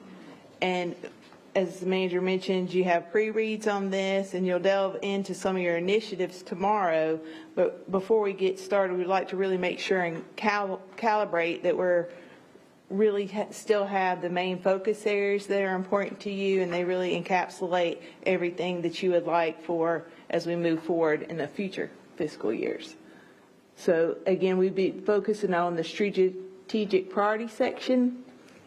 And first, we'll just go briefly over each one. I'm not going to read them to you, but we'll just touch on well-managed. And as y'all recall, this one's the one you most recently updated in 2022 with the Triple E Committee. You felt like we as a city were working towards equity, engagement, and the environment, but we didn't really have verbatim and specific focus for our community and to staff to let them know that was a priority. So we added that to the well-managed government. And the well-managed government portion, as you'll recall, is the basis for everything we do. You know, previously we focused on accountability and transparency and efficiency, but we thought it was even more important in 2022 to focus on, okay, yes, those, but plus equity, plus reaching out and engaging our community in different ways, and plus being an environmental steward.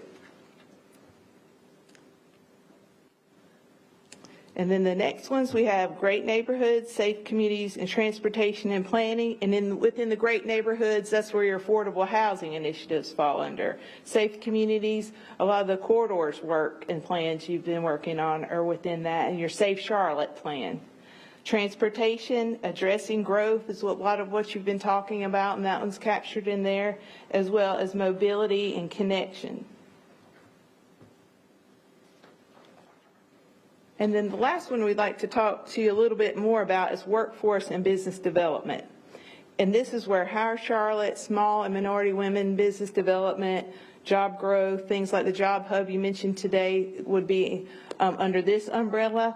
But if you look at the part in blue and digital inclusion, we as staff are proposing, based on your feedback from last year's retreat and your ongoing feedback, if you would like to add that blue language text to encapsulate that that's an ongoing priority as well. Any feedback around that or any other things with this one or any of the other ones? Mr. Mitchell?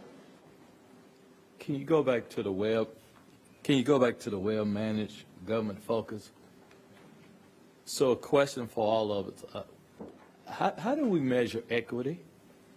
So we have, that's a good point, and that's going to be your afternoon, but I'll touch on it a little bit. You've approved different plans like the CBI, you've approved the equity framework, but that's what D'Alba is going to get you up and running and doing. We want to make sure the overall priorities are right, and then to your point, we're going to get, how are we showing you we're advancing that? How are we showing the community we're advancing that? Thank you. Yes, thank you. Any other feedback? Yes, Ms. Mayfield.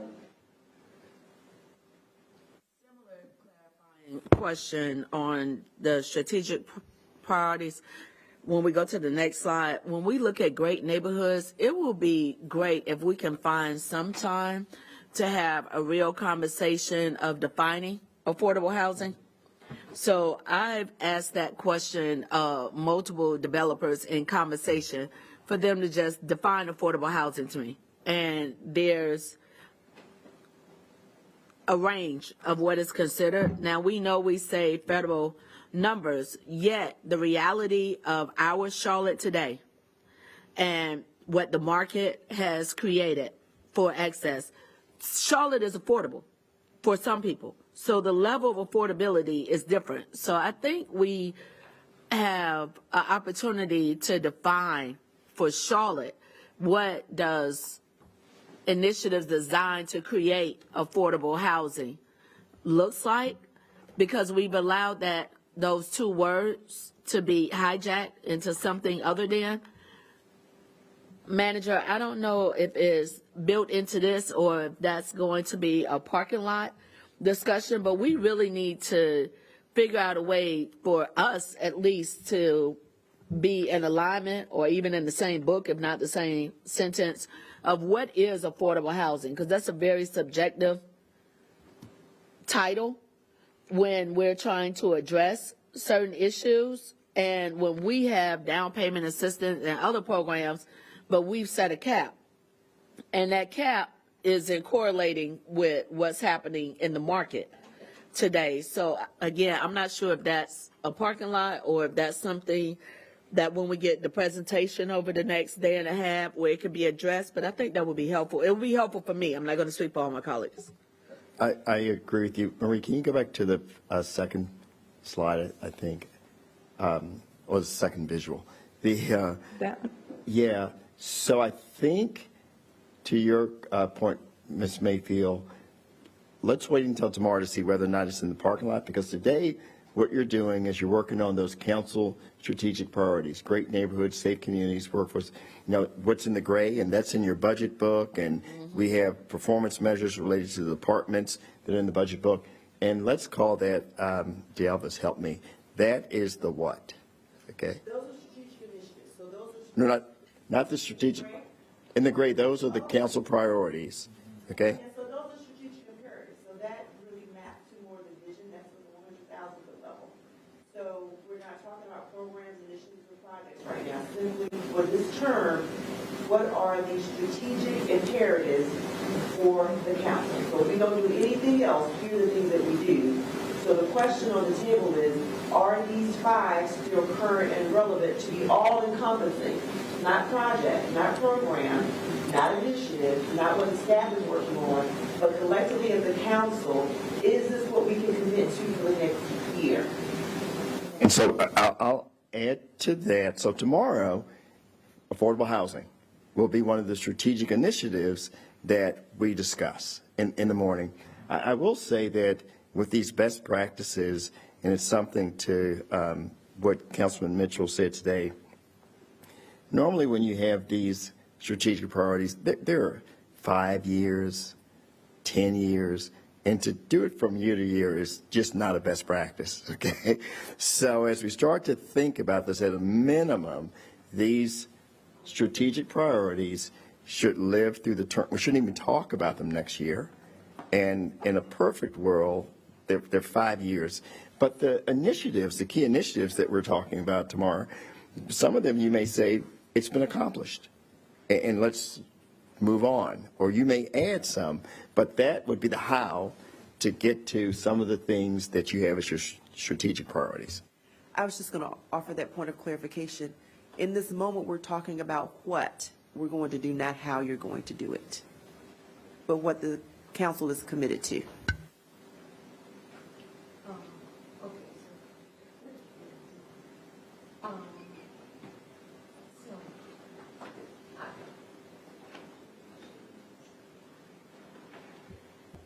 Okay, so Mr. Jones, if you can, so I do see safe communities as one of our strategic priorities at the top, but under key initiatives, I don't see this public safety. So, Ms. Ajmira, that's a good point, and we'll focus on that. So first of all, we want to make sure you all have consensus on the gray boxes. Are these ones in these definitions? So there's safe communities.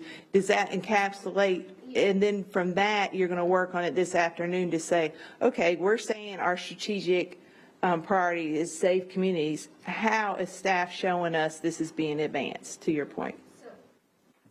So I think if you go back to that slide, I think that is misleading. I think you should have just had 4 things on there: great neighborhoods, safe communities, workforce and business development, and transportation and planning. Because the housing will fall under great neighborhoods. Yes, ma'am. And then we were just wanting to show you from last year's retreat before you built on this one, but that's a good point, yes. Thank you. Anybody else, any clarifications before we move forward, or any angst on keeping these? And sorry, also that addition of a digital inclusion? So I believe a digital inclusion effort that we led because of the federal funding that we received, we have certainly moved the needle in the right direction. And I believe we have certainly checked the box. I don't see us doing any more policy work on that in terms of the digital inclusion. Is that correct, Mr. Jones? So I believe I am tracking what you're saying. When, in the second part of the slides that are behind her, which is not a presentation, she's going to bring up that you have a number of policies, goals, objectives around a bunch of these areas.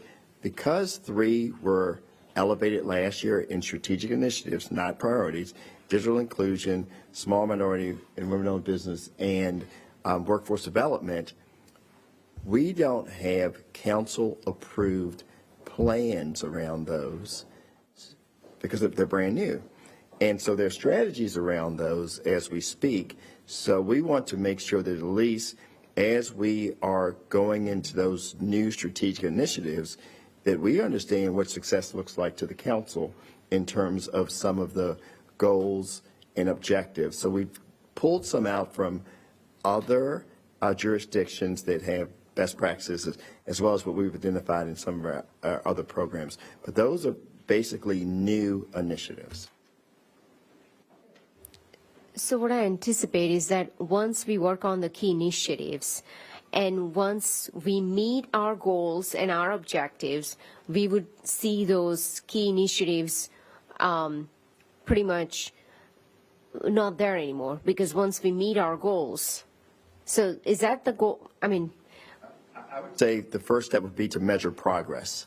And so once you have the goals and objectives and we have the performance measures, it's almost like having a red, yellow, and green report. And when we're green, we're good. We don't want to be red, okay? so you'll continue to track them. Okay, so we would continue to get progress on all of this. Thank you. Any other feedback? I think the question for the council is, do we have too many, or do we have the right amount? So it's not that everything up here has value. We know that. But if you were at the end of the day and you were doing your self-report card, which ones would you want to make certain that you had the best foot forward, the A in the category,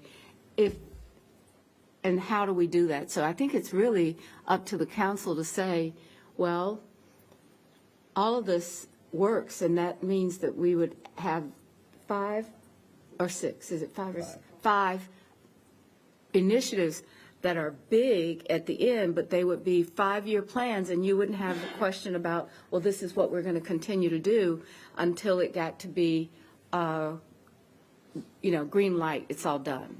So it could drop things off, but for example, when you look at workforce talent and business climate, we've still got to define some of that now. We don't have that defined. Digital inclusion might be a little bit easier because we've got initiatives around that, but I think that I think every one of these is an aspirational goal. And I think every one of them makes the city better, but I think the council has to decide which ones are going to be there, because the metrics will be by the initiatives that follow the headlines. Yes, sir, Mr. Mitchell. Maria, thank you. So, Council, the one that I get a lot of feedback from the community, and I failed to deliver, is on the corridors opportunity, we have Safe Charlotte. And so the question people would say, don't you want the entire city to be safe instead of the corridors opportunity? And so, me personally, and then we got the big heading of safe communities at the top. So there is a disconnect on on my part, safe communities, but then we say safe Charlotte on the opportunities of corridors. Help me. I was going to say that, and that was, and you're talking about this slide? So, and that was the focus, because the original focus on corridors, and that's part of the alternatives to violence and a big piece of that. But moving forward, to your point, that might roll out and be more under workforce and business development, depending on what you decide is the success measures. It's where we can get some federal money to do some initiatives And I'll- that you and I'll- probably couldn't have if it were just all the cities. And I'll add to that, tomorrow, when there's a discussion about initiatives, you may have a very different key initiative tomorrow. And it may be something that's specific about juveniles and crime. So again, the how we make sure we have safe communities. Okay.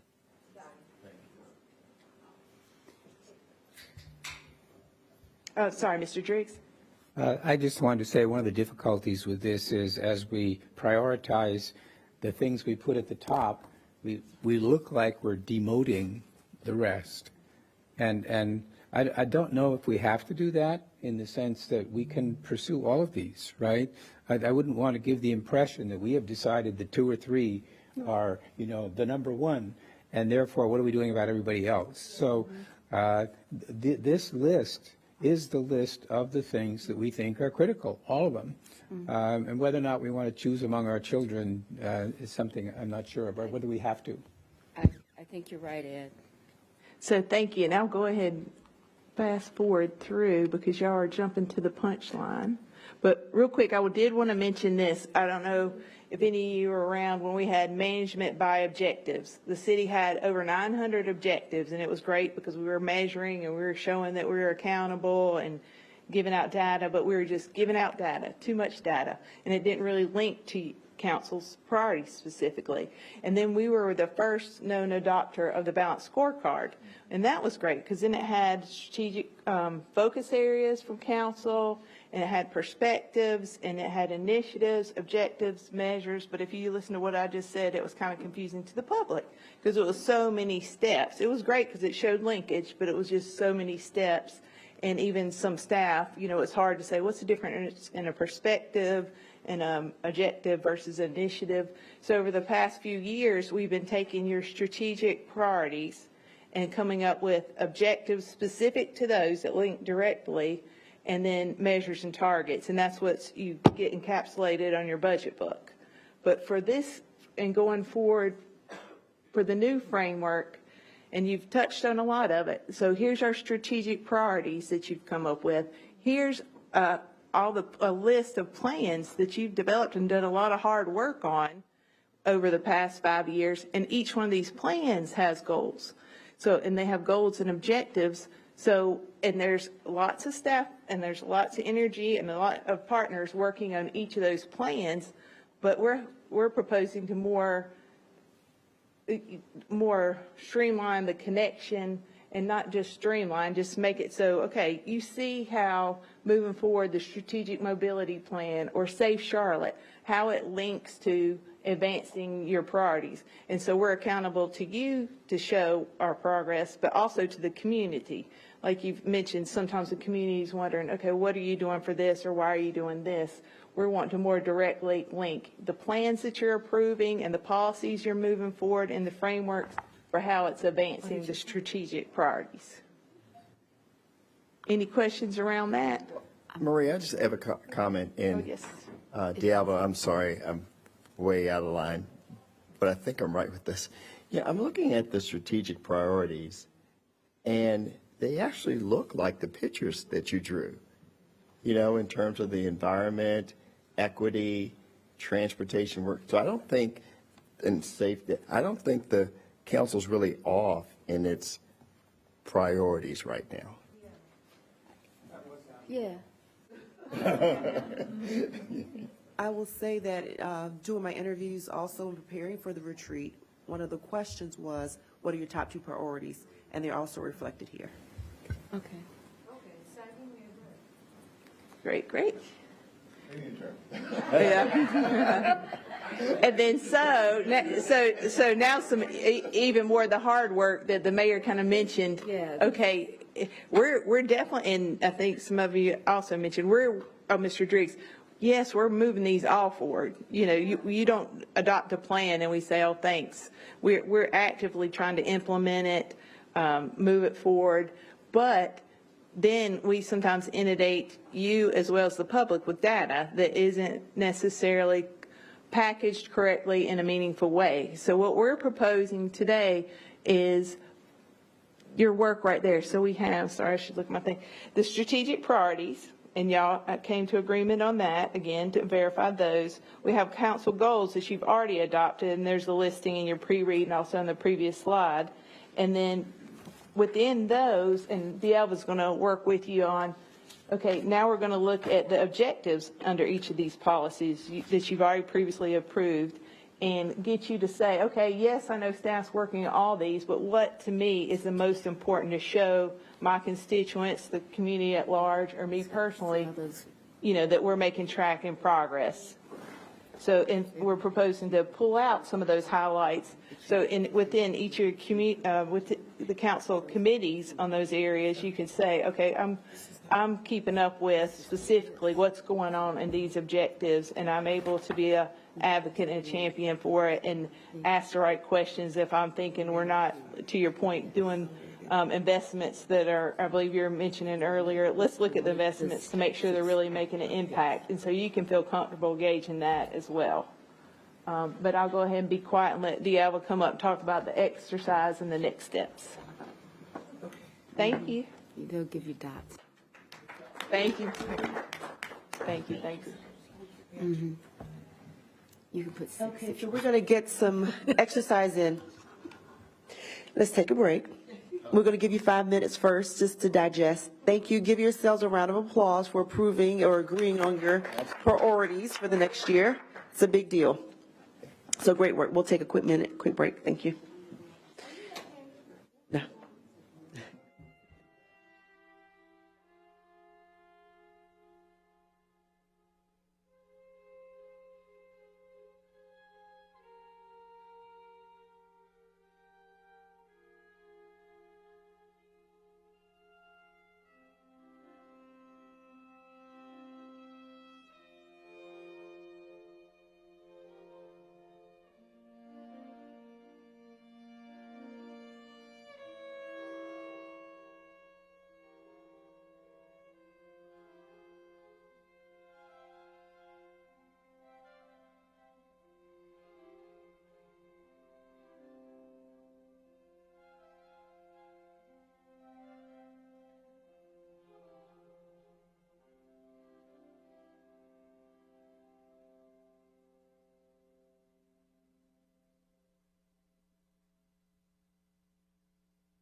Hey, guys.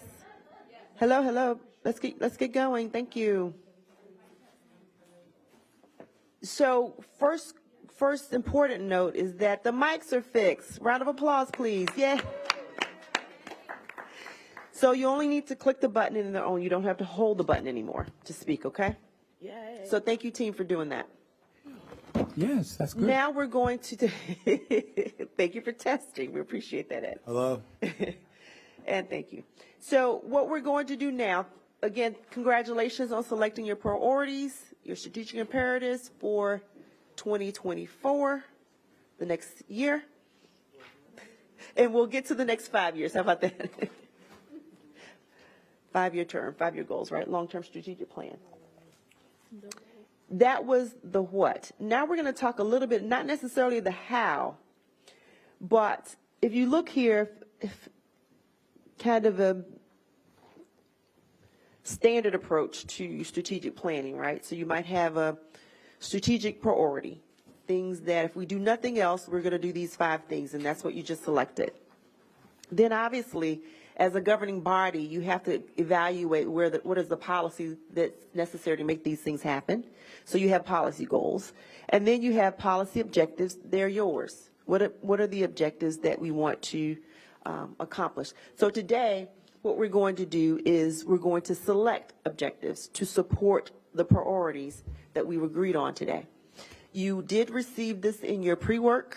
It was a lot of information, a lot of detail. It is here on the walls for you as well.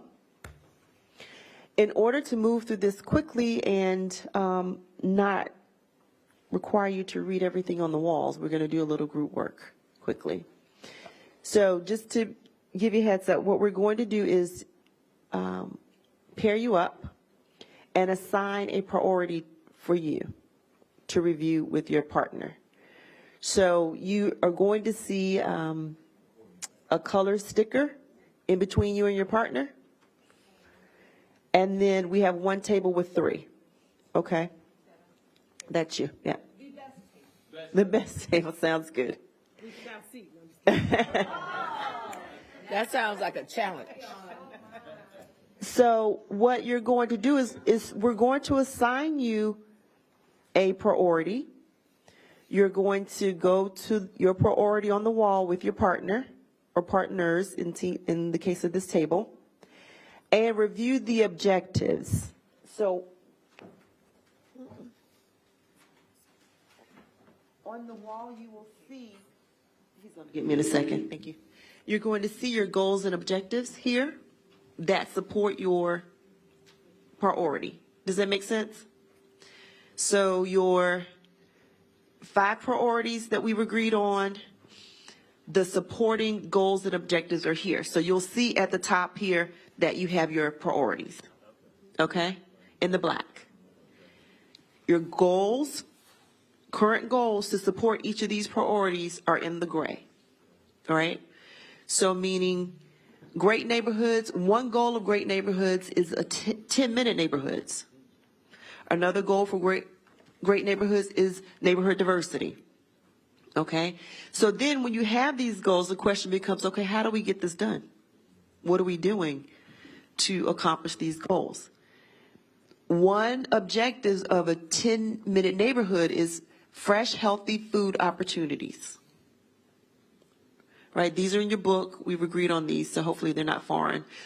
Of course, Councilmember Brown, these are new to you.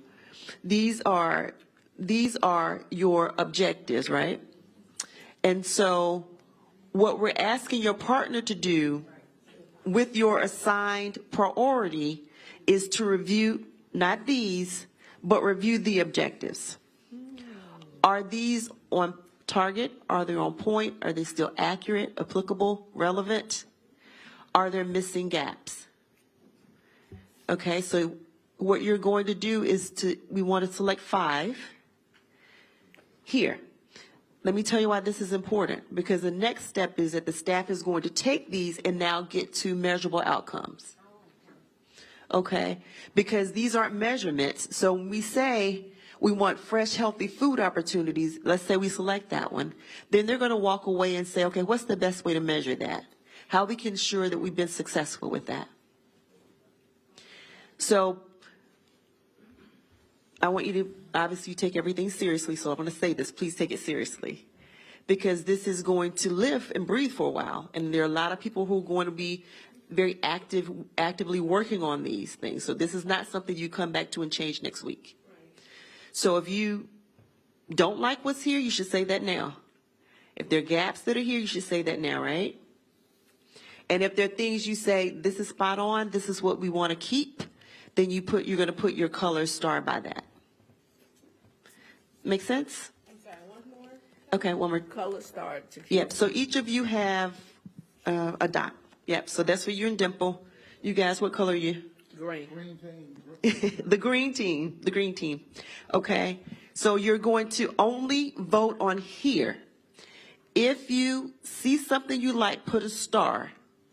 If you don't see something you like, don't put a star. Because if there's not, a dot. If there's no dot, it won't live anyway. Does that make sense? We're asking you to choose your top 5. If you need to push and say, we can't live without this one either, do that. But please be judicious and try to select your top 5 of these. 5. For your group, I'm going to assign your groups in a minute. Okay. Because let me also say one thing. So when you do that, we want you to present it to your group because it needs to be a council selection. So you're going to do some editing first and make a recommendation to the council about what it is. But there should be some discussion. So this is a collective council decision, not a two-person group decision about the objectives. Does that make sense? But just a way to get through the work a little bit more quickly. Yes. Yeah, you just need 5. Well, because you're going to get 2 priorities. Yeah. Some of you may get 2 priorities and some group will get 1. D'Alva, I was hoping that this will also be generated for the committee work. So it's not, we'll be doing this today, but at the same time, it should be on the next Monday's agenda for the committee. So I think it would be good, instead of doing random, that the committee chair picks a partner and works with the well-managed government, or each committee chair that's in charge of these things ought to probably good idea really be focused on it so Very that good. you're prepared for the discussion. Do we have duplication? I don't think any duplication. Do we? Okay. So. That's great. Because evidently. Yeah. Just one question. We have workforce development sample. Yeah. Should that be tied to workforce development? Why we have sample over here and it's not on the workforce development? Sure. So, and Julia just came up to remind me. Okay, so the reason that we're saying 5 or so is because that is a best practice. And in your packet, I think you had Dallas and Fort Lauderdale with dashboards and things of that nature.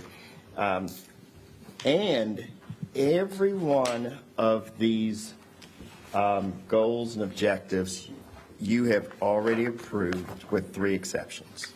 So these are plans, so you shouldn't undo something you've already approved unless you send it back to a committee and have a discussion about it. Now, digital divide, there is no council-approved policy, goals, objectives around that. Workforce development, there are no council-approved. And so you'll see other cities in there. You'll say, I didn't approve an Austin example or San Diego. And the same thing is true for small and minority business because you have not, as a body, approved a policy around that, much like all the other ones you have. So that's the little bit of the nuance with why that's rolled up that way. So just a quick clarifying question. These aren't necessarily recommendations either.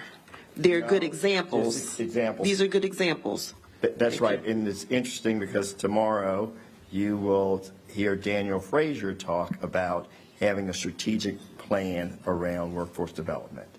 Right? And so we're in a strange place because we don't want it to don't do a double negative. We need to do something, understanding that over the course of the next 6 months, there will be a strategic plan around workforce development coming back to the council. That's probably a good idea. Danielle, do you mind coming up and being able to answer questions for those that are working on that topic? Because I think we will need you. That's where I was going. Okay, you're pretty far along, I think. So, okay, yeah. Very good, thank you. And so now we want the committee chairs. Committee chairs, choose your partner, and let's go.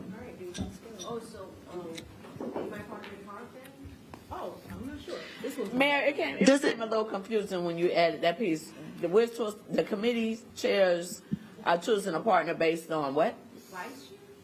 No, it doesn't, just a person. I was just saying the committee chair is more important because you're going to have a conversation and lead that conversation, but you could choose anybody on the council to And also for participate. diversity of thought, you may want to consider choosing someone Yeah. who's not on your committee. Right.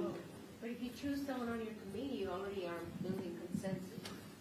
So, yes, that's not a bad idea. Both Not the of only those are good. conversation either, so your Right. call. But this is the first conversation of many, just to get to the point of, and just to confirm, we're going to go with the recommendation of 5 here. Because we Very ain't on good. the same committee. Now, are you gonna tell us where because you said you're gonna tell us our priorities, because this done got real confusing. So the mayor's recommendation is that there's a chair that aligns with each of these priorities, the committee chair, that the committee chair selects a person to work with. And you should be working on your committee alignment. The committee chair, the person that they choose, does not have to be a committee person. Right. Be any person. Okay. Or you can choose it if you want. Just get 2 people up there. May I have the committee chairs, please? Thank you. To come up to. Thank you. We have one question, please. So how many? One person. Just one for every single one of these, though, right? So you need one for digital divide and small and minority business, or no? So we're going to have 2 people on, Madam, you're a chair. there's one group that will need 3 people. I'm kind of lost on the numbers now, but, yeah, 4 committees. okay. Okay, so let me do this.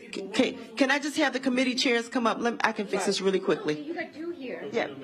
And then that's your 4 committees. Thank you. These are 4 committee So chairs. you need to Very give us good. those docs, because Okay. I don't have them. Well, I got No, these. you have dots. No, because she's also the committee chair, so is. Oh, no problem. Don't worry about it. You These got like that. dots, do we use the same Yeah, 'cause dots? I ran out of corn. How can Yeah. this not be? Okay. Okay, Yeah. good. Very good. Who else is, okay, all the 1 committee plus chairs? 1 is 2. Okay, very good. Marjorie and Dante. I would say There you go. And which you have safety. What do you want to work with? Okay. Can I have someone to work with Victoria on safety, please? Safe community. I thought Luana was going. Thank you. So on the budget, you got Smudgy and Tia. Yeah, but you don't have to get a committee person, just a person. Recommendation. Why don't you let her do safe communities? Let Luana do great neighborhoods. Yes. Okay, and then let's not do. Can I be your partner? The new ones yet. You want more? You want to need, you need.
Thank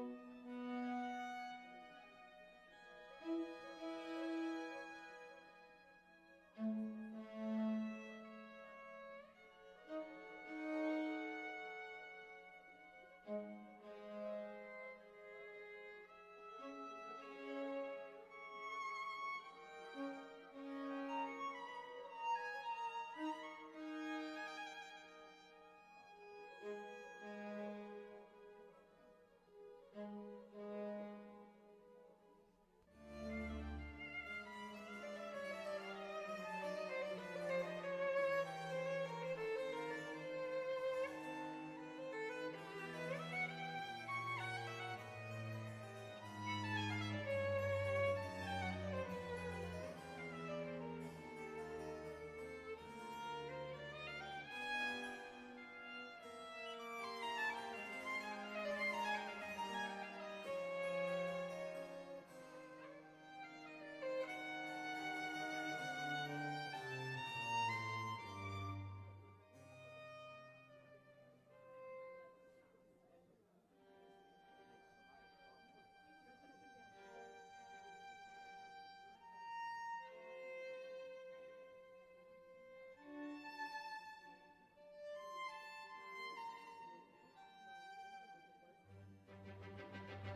And then when it comes back to the committee, I think it'll have to go down to 5 because yeah.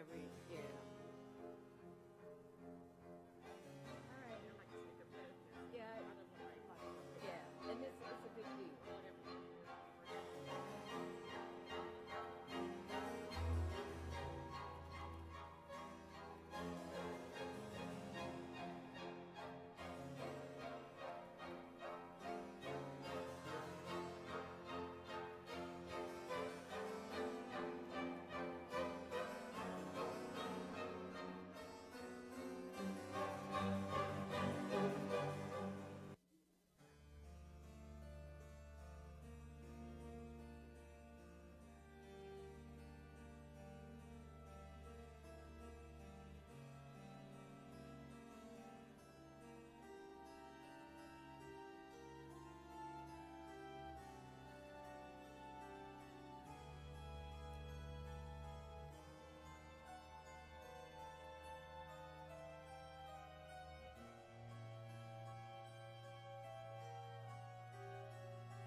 Malcolm and James, I'm going to ask you guys to go first with your presentation.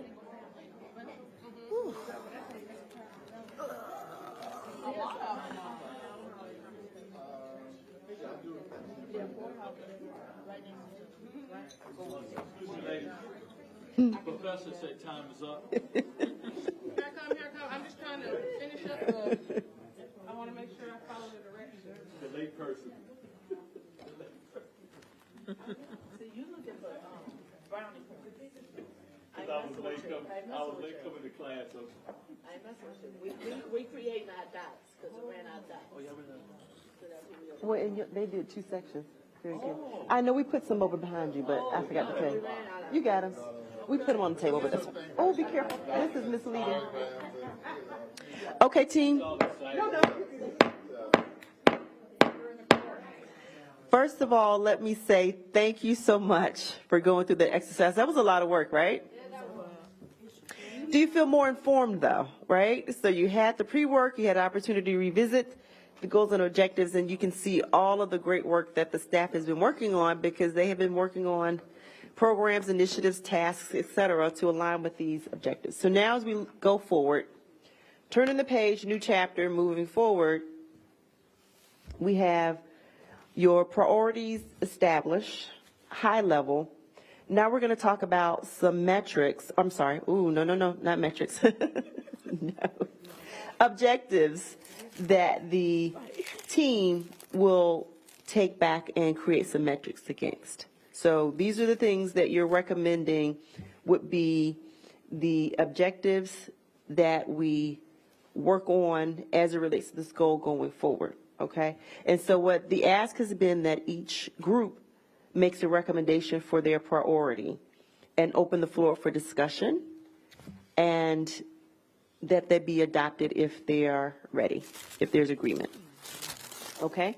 And so now we're starting with workforce and business development. Thank you. Thank you. Workforce, Malcolm Graham, James Mitchell, Chairman and Vice Chairman, Economic Development. This falls under our portfolio of work, workforce and business development.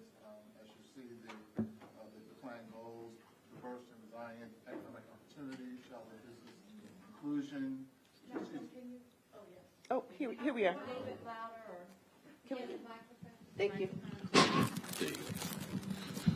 Strategic mobility, which is, well, really not us, but we went ahead and did the work. Housing, Charlotte framework, and arts and culture. And so we're going to tag team and run through the what we identified as our top 5s in each category, and then we'll narrow it down to the top 5. So let's start with our first one here. We got grow the number of minority and women small business enterprise and cooperatively owned business operating in the city. Our second one was increase job training opportunities that allow residents to obtain hard and soft skills needed to qualify for jobs within the city's target industries. Our third one in this group is maintain or increase the number of middle skill jobs, quote, jobs that require education beyond high school, but not for a 4-year degree. Next, inclusion, Charlotte business inclusion policy. What we identify is the increasing the utilization of minority-owned enterprise, women-owned enterprise, and small business enterprise and city contracts, promoting small business startup development and growth, and monitoring, evaluating, and reporting on participation of any minority-owned business enterprise, women business enterprise, and small business enterprise. Really important as we begin to collect data for the disparity study moving forward. And then lastly, monitoring, evaluating, reporting on compliance with the provisions of the Charlotte Business Inclusion Program, which is under, again, the Charlotte Business Inclusion Policy. Then our next group was our mobility plan.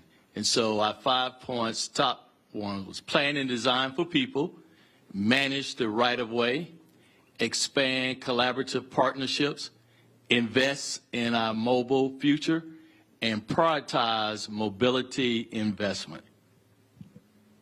Again, outside our scope of work, but we went ahead and did the work, which is to, because that's what we do, right? We offer tax relief to long-time property owners under the Charlotte housing framework. Now here's the tough one. Then the principal said we had to narrow down to our 5. Oh, I'm sorry. We got arts and culture and a greater access and exposure to arts and culture, enhanced quality of life, robust workforce development, and the retention and cultivation of future artists and supporters. Mr. Chair, you want to go over to 5?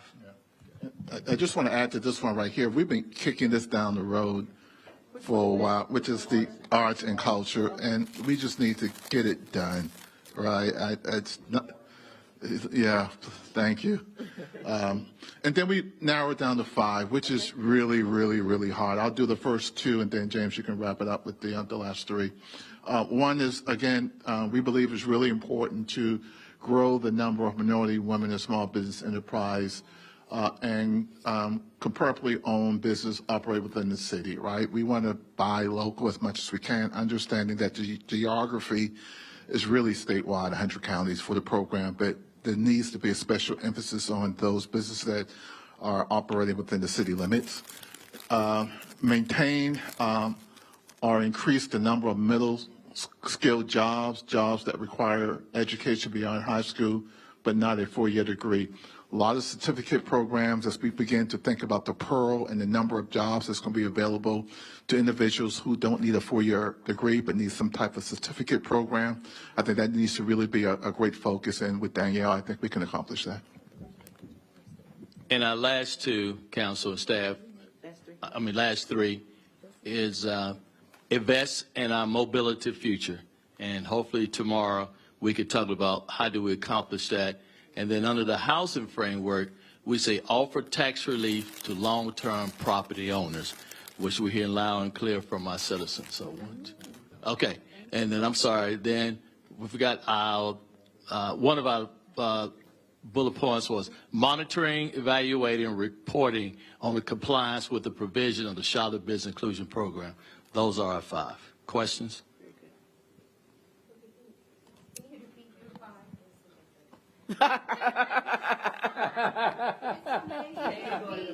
So the first row. Dimple only for you, right? No. And you know these on. I don't. These are in the book on page 16 in your book. Page 16. 16 in your book, right? So. Thank you. And again, these are recommendations for council alignment. So therefore, if there are things here that you feel strongly should be included that they did not mention in their 5, this is the time to discuss it. Does that make sense? Thank you. Yes. Okay. If you can just Okay. highlight second or bullet point, you don't have to read out loud. Okay. You all hear me anyway, right? 10th bullet point on the first page.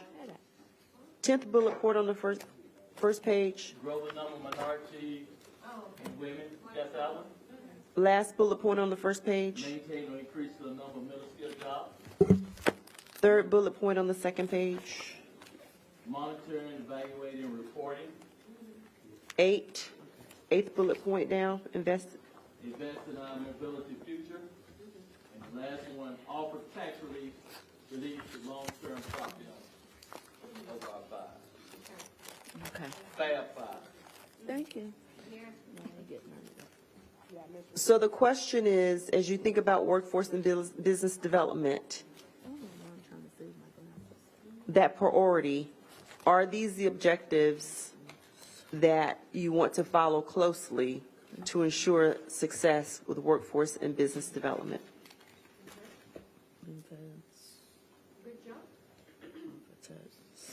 Any feedback from the floor? Anything that you wish?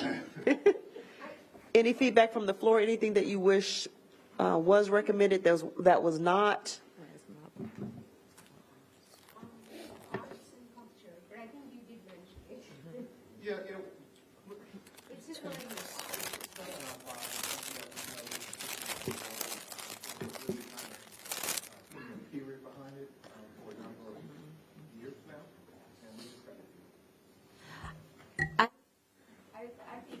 I think that arts and culture is an initiative that we undertook in one of our public-private partnerships. And so I think that we can do that through that initiative review process, because we're going to have to do it with the collaboration county as well as private sector.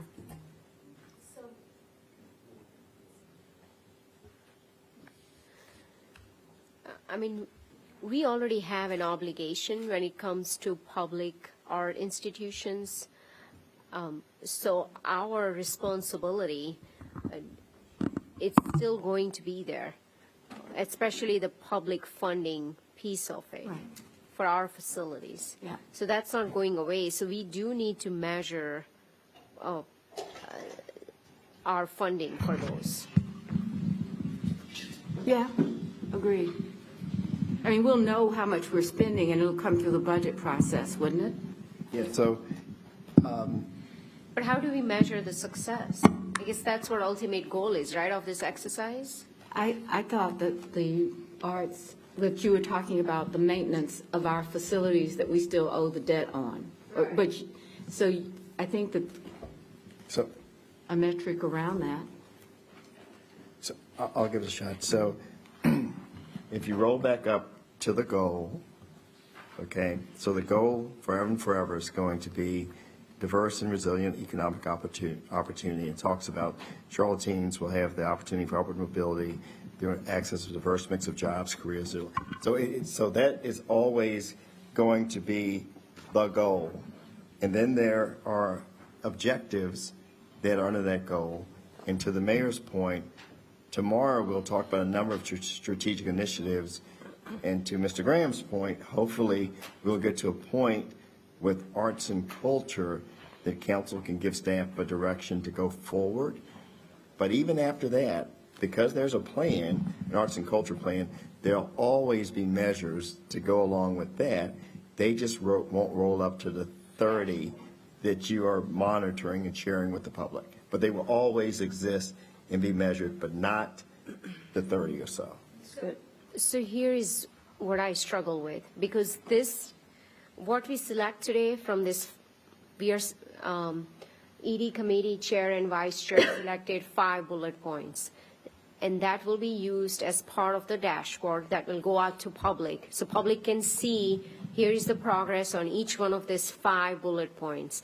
And because arts and culture is very public facing, we have invested significant amount of money.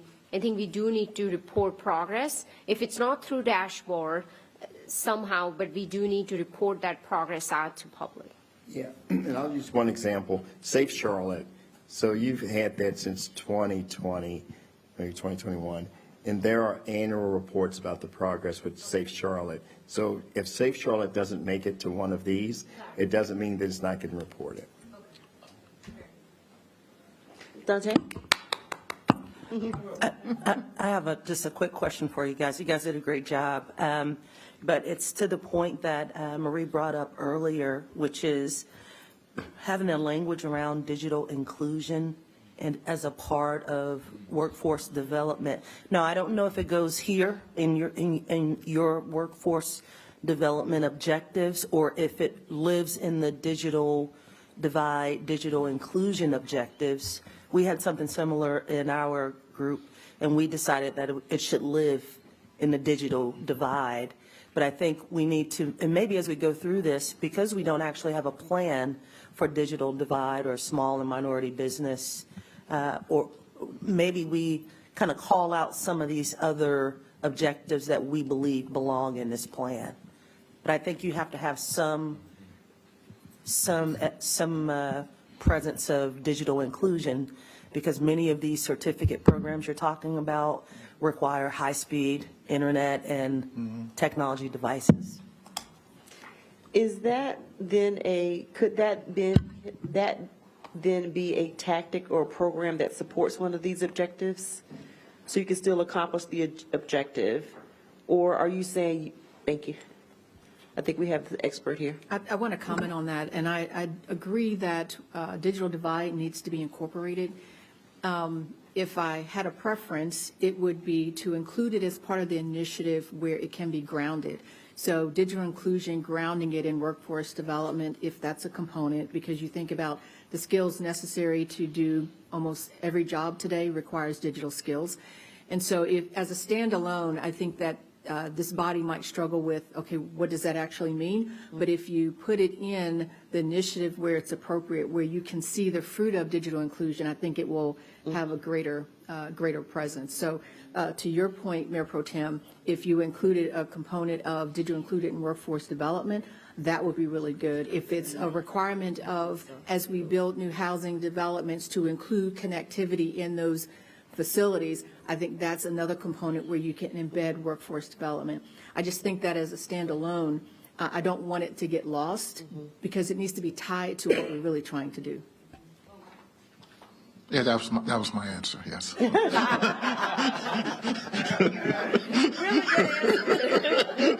What she said, huh? What she said. Okay, Very good, thank you. thank you. So I think we have our 5 there. Thank you. Who's next? Victoria Luana? I don't think so. Oh, no, oh, she said no. Oh. Dr. Oh. We were a little bit more detailed. I got you. Safe Communities? All that. Okay. Yeah. One thing about it, this community cares about safe communities and great neighborhoods. Many of our strategic priorities flow into work, into plans that show up here. We've got a robust list. We did our best to highlight the particular priorities in each item. Not priority in terms of this is what we care about necessarily, but priority in terms of this is what we think is a meaningful place that we play, that we can actually measure. So as it relates to, we do not have, we did not. But frankly, if you look at the level of attention played to some of these, we might be able to suss it out. But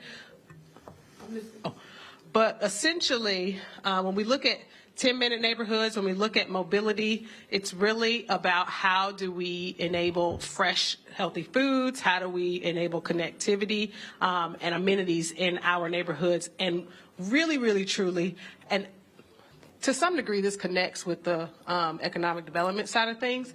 How do we invest in this housing access such that we are promoting affordable housing not only for rental, but also for ownership? Because we know that with that ownership comes mobility, right? So that is really the lens that we took a look at a lot of these and discussed whether it was increasing the number of ADUs, which then becomes a means of helping homeowners stay in their homes and offer also affordable housing to others, or it was in regards to increasing the number of workforce units targeted at 80% AMI or less within mixed-use development. So I won't go through each one unless you'd like for me to. I'm going to point to staff and say, do you need your 5 in this very moment, or can this be? I think the ones The goal. that we added additional language will probably be the ones that need to be highlighted. Okay. Fabulous. I Let's think try that's a that. great idea, Luana. Thank you. All right, so a couple of the ones that we wanted to add a little bit of context for, I'll just highlight those really quickly. When it came to improve perceptions of public safety and measure perception, there were 2 items Which there. goal is that, Victoria? This is under comprehensive plan goal number 6, healthy, safe, and active communities. Okay. We've got 2 bullet points towards the end that was really focused on improving perceptions of public safety and measuring perception through community surveys. What's really important to us is let's improve public safety, right? And thereby improve perception. Yes, there's opportunity to improve awareness around the community of what's going on, but people know what's going on their own street, right? So we just want to make sure that we're focused on the outcome metric just as much as we are the in process. When it comes to preserve the affordability and preserve or improve the quality of existing rental housing stock, again, not just rental housing stock. We want to include single family and small and individual owners as well. Excuse me. When we talk about existing rental stock here, we don't mean just large, big box rentals. We're also talking about the onesie, twosies, small local landlords as well. And which one was that, Victoria? I'm sorry. This is under Housing Charlotte Framework, preserve the affordability and improve the quality of existing housing rental stock. Okay. Here, where we talk about under violence reduction framework and violence interruption, there is a connection here we believe that needs to be highlighted when we talk about interrupting violence before it begins, is really bringing in Parks and Rec. As we talk about the connection between violent crime and youth violence and what used to be at Parks and Rec, which we know is through the county, we just wanted to make sure that that connection there is highlighted. When it comes to Safe Charlotte, we've got provide an independent analysis of police civil interactions. And there were a few in this bucket that really felt like go-dos, right? We're going to evaluate. So did we complete the evaluation or not? But then what were the outcomes of the evaluation? So there's really two sets of metrics there. Does that make sense? Not only are we executing the evaluation, but what are we finding in the evaluations and how are we responding to that to improve the quality of the programming? When it comes to neighborhood diversity, this one was interesting because it was pulled right from our comprehensive plan goal number 2. One of the things that we felt really needed to be highlighted here was that it is not just about increasing the number. I liked what was written here as it related to being very specific to we're increasing, it's directional, and it's specific about what we're trying to change. But one thing that Luana pointed out that I absolutely agree with is it's not just about increasing this all across the board, right? Because we're trying to balance this between some of our other priorities, including retaining our identity and charm. But it's also about identifying the right location for the right project versus an overall increase, right? So there's got to be some intentionality there when we talk about growth. Make sense? Okay.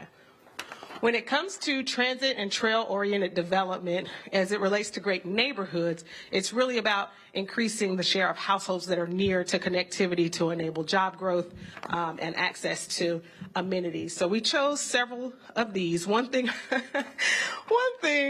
that I want to call out here, and maybe Luana can speak to it a little bit, we've got approach maximum allowable density under the TOD zoning for development within 10-minute walk or bike trail access points and high-performance transit stations.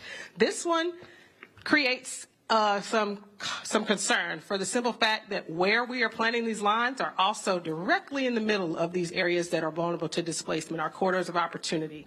And what that means then is quite possibly displacement. If you're talking about taking what is smaller, more naturally occurring affordable housing stock, usually smaller lots, smaller homes, lower price points in terms of entry, and replacing it with very, very densely packed TOD. Well, we've seen this before, right? So when we talk about that, is the goal really to put as much as we can in these places? And if so, we've got to be honest about what that means for the existing neighborhoods along places like Wilkerson Boulevard.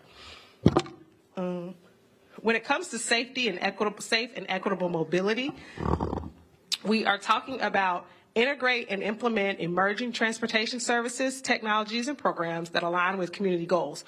Only if the rider communities are engaged on the front end, and that's a theme throughout this. We've got a few plans in different places that have spoken to community engagement.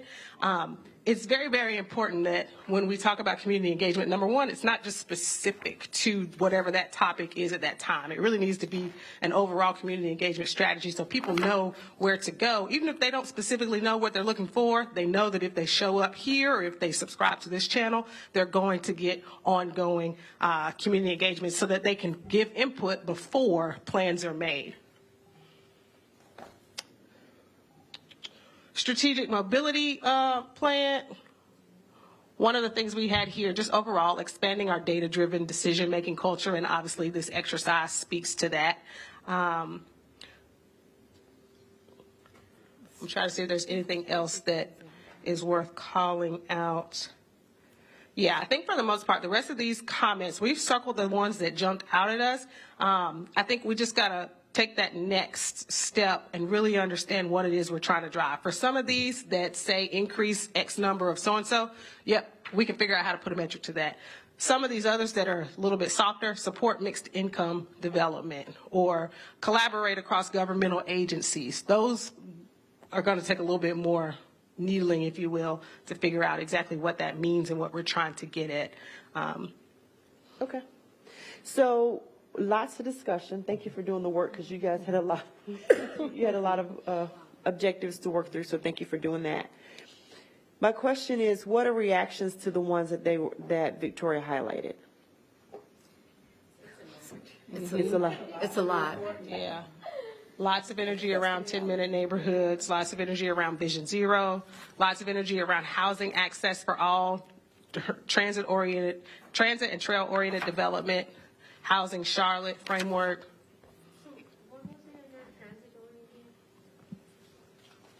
Dimple, can you repeat your question? Sorry. What was under transit-oriented development?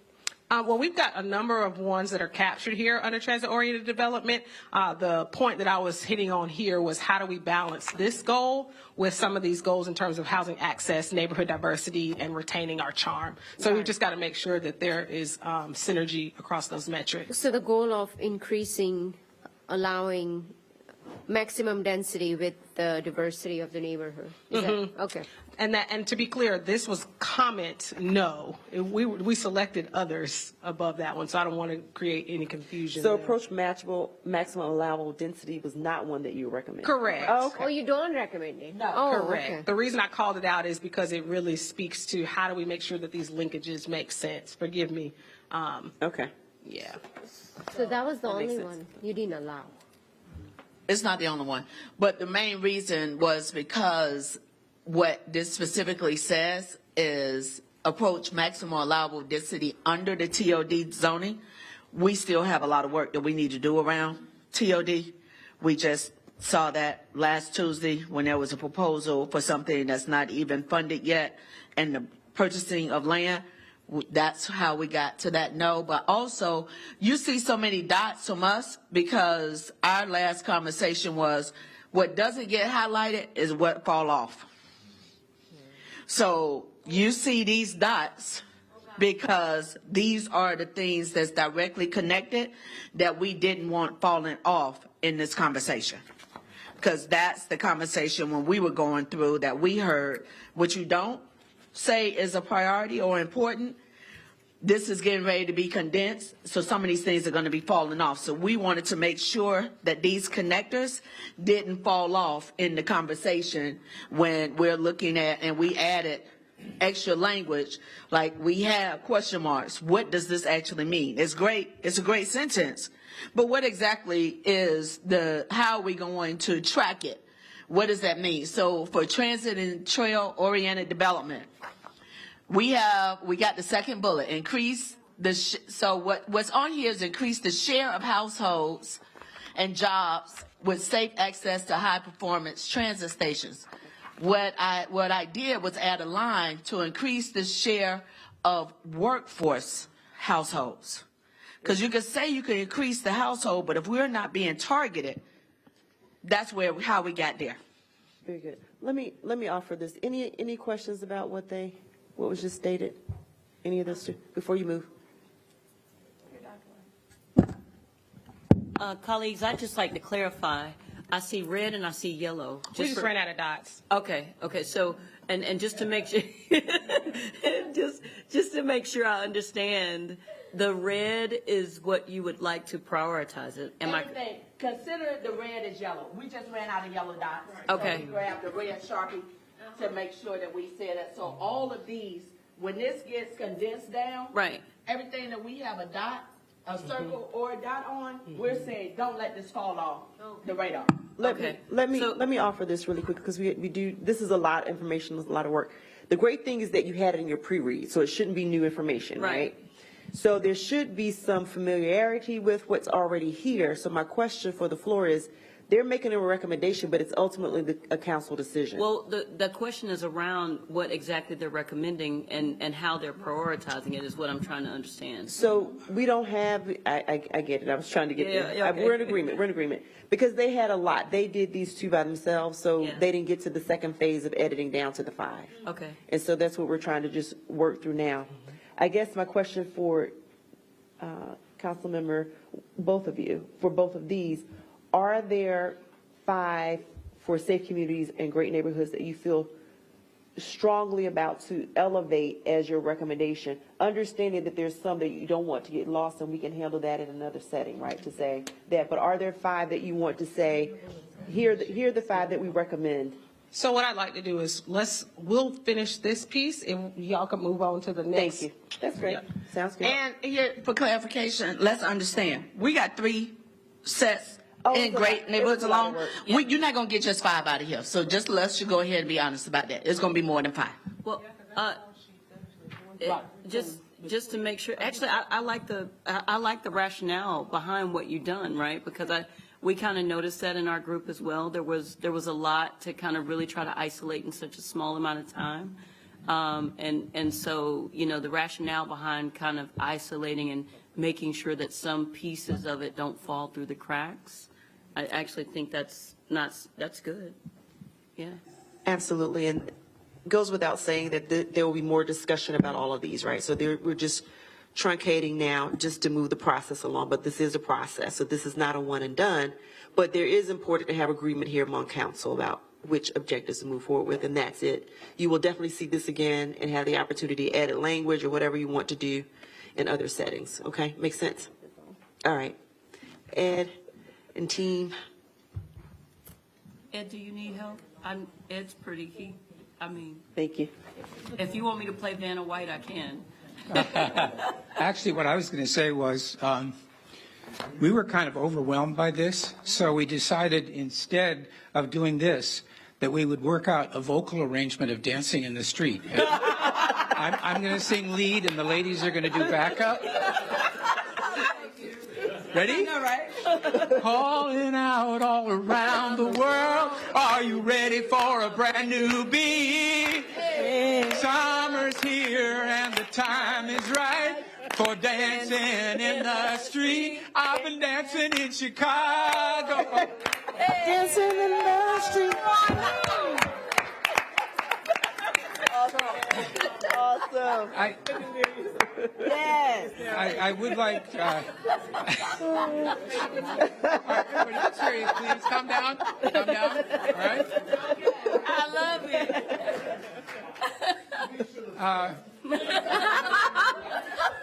Yes, Mikey beat you to it. So one thing I'll point out is I think the process, I'm not confident about the reliability of what we were able to come up with in that short span of time looking at these huge lists, right? I mean, I read it ahead of time, wasn't able to absorb it all, and now we come back, we have 60 points here. I know there are more over there. So, but we did. We went through, we identified 5 for most of them, and we did come up with 5.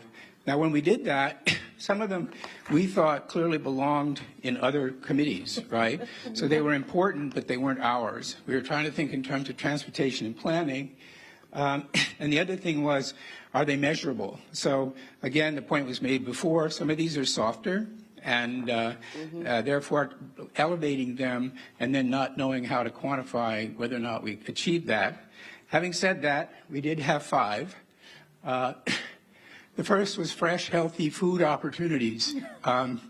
So we thought that the planning process could include an emphasis, and probably more on the basis of incentives rather than obligations, but an emphasis on avoiding food deserts and making sure that there is availability. And that's in the context of 10-minute neighborhoods.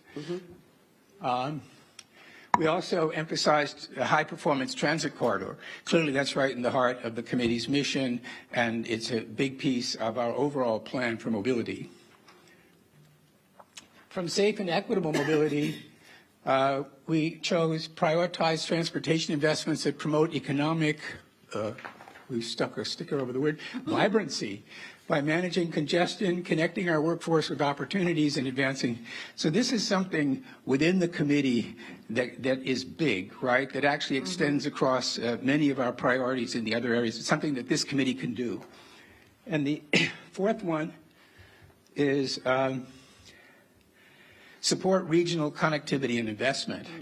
So once again, that's huge because that's the entire mobility plan. That's our Connect Beyond and our cooperation with other communities. But we had to highlight that one. Now, interestingly, our fifth one wasn't on here. It wasn't. Right? And so we got finished looking through, and there's nothing in here that actually acknowledges the advancing the ongoing UDO process, right, where we're doing the area planning. And area planning is critical, right, because we're sort of midway through the implementation of the UDO, and we need to be focused on, for example, the timeline. You know, when are we going to achieve the area planning? What are going to be the outcomes of area planning? So we thought that even though it was hard to find a place in there, that was something that we needed to point to in particular. And so it's written on the paper.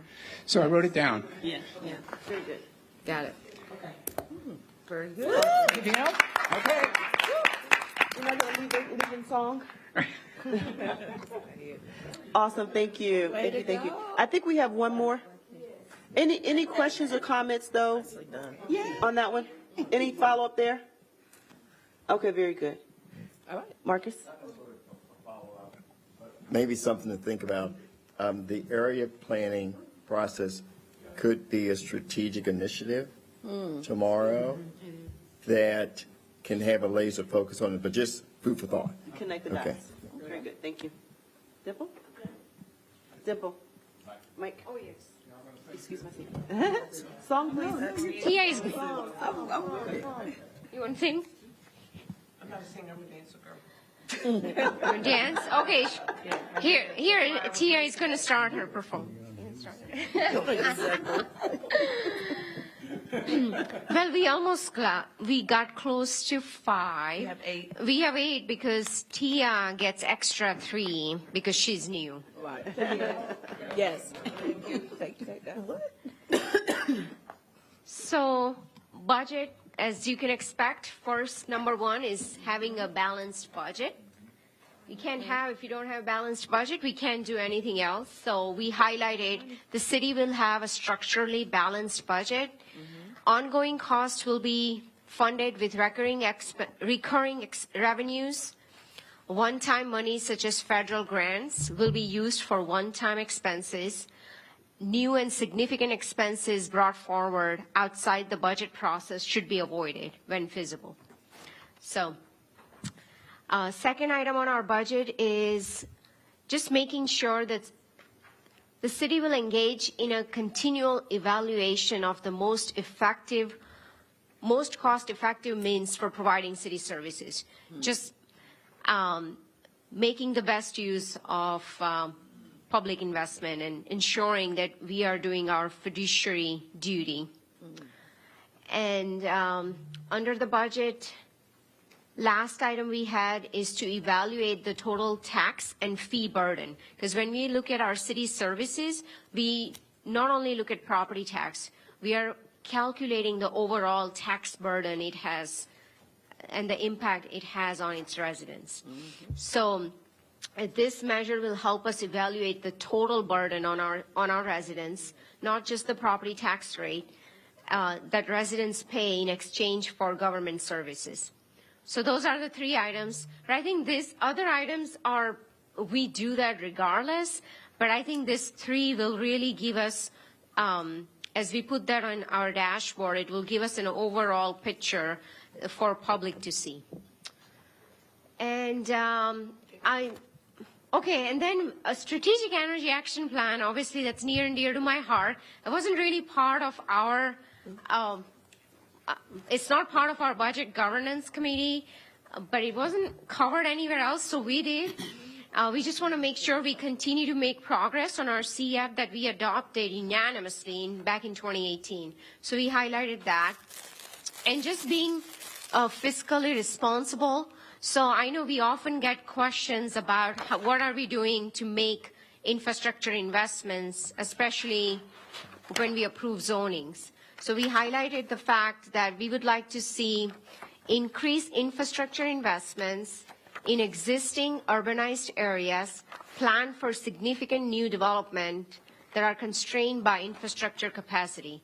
And I know that Councilmember Brown, her district gets a lot of new rezoning petitions. So this was very important to her. And then, you want to talk about those two? Yeah, I'd be more than happy to talk about it. So we went to the Charlotte Business Inclusion Policy, an increase in the utilization of minority-owned businesses, enterprises, women-owned businesses, enterprises, and small business enterprises in the city without contracts. So making sure that we do that, inclusive of that. Going back a bit to equity in our governments, Councilwoman Ashmere did share with me that a lot of this was covered under housing, but meaningful engagement to our residents and making sure that we include them on what's going on with that. And we pretty much got everything covered, I think. Under the Strategic Energy Action Plan, city fleet and facilities will be fueled by 100% zero carbon sources by 2030, and I think that came along before I got here, but that's something that we discussed as well. So we have 8 We got to work through all of them anyway. And it takes 5 + 1 regardless.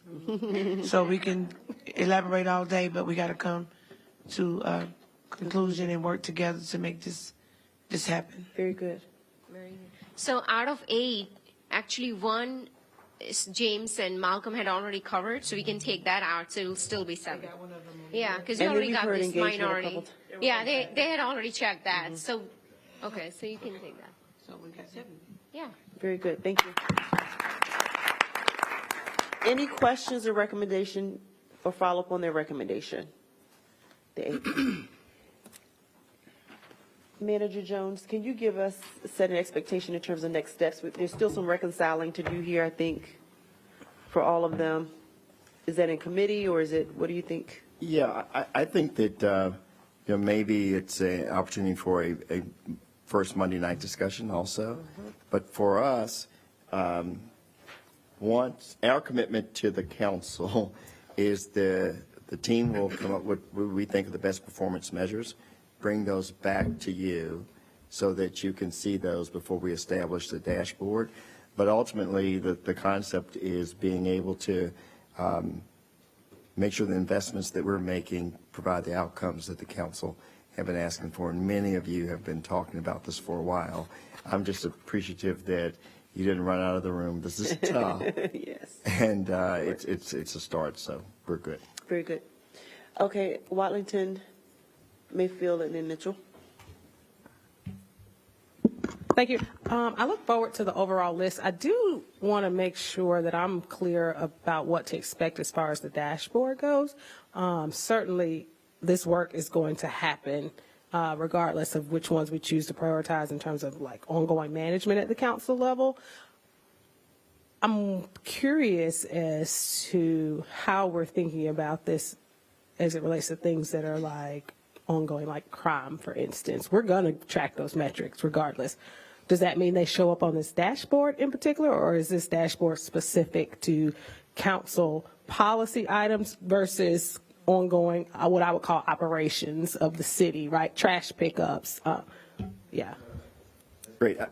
I would, let's address it 2 ways. One is that we have annual reports all the time, and maybe we don't do a good enough job making sure that the annual reports come back to you. So in your budget book, there are a number of performance measures that are generated by the department. So Rodney Jameson has a metric that deals with how efficient he is with collecting solid waste services. So we'll always have that.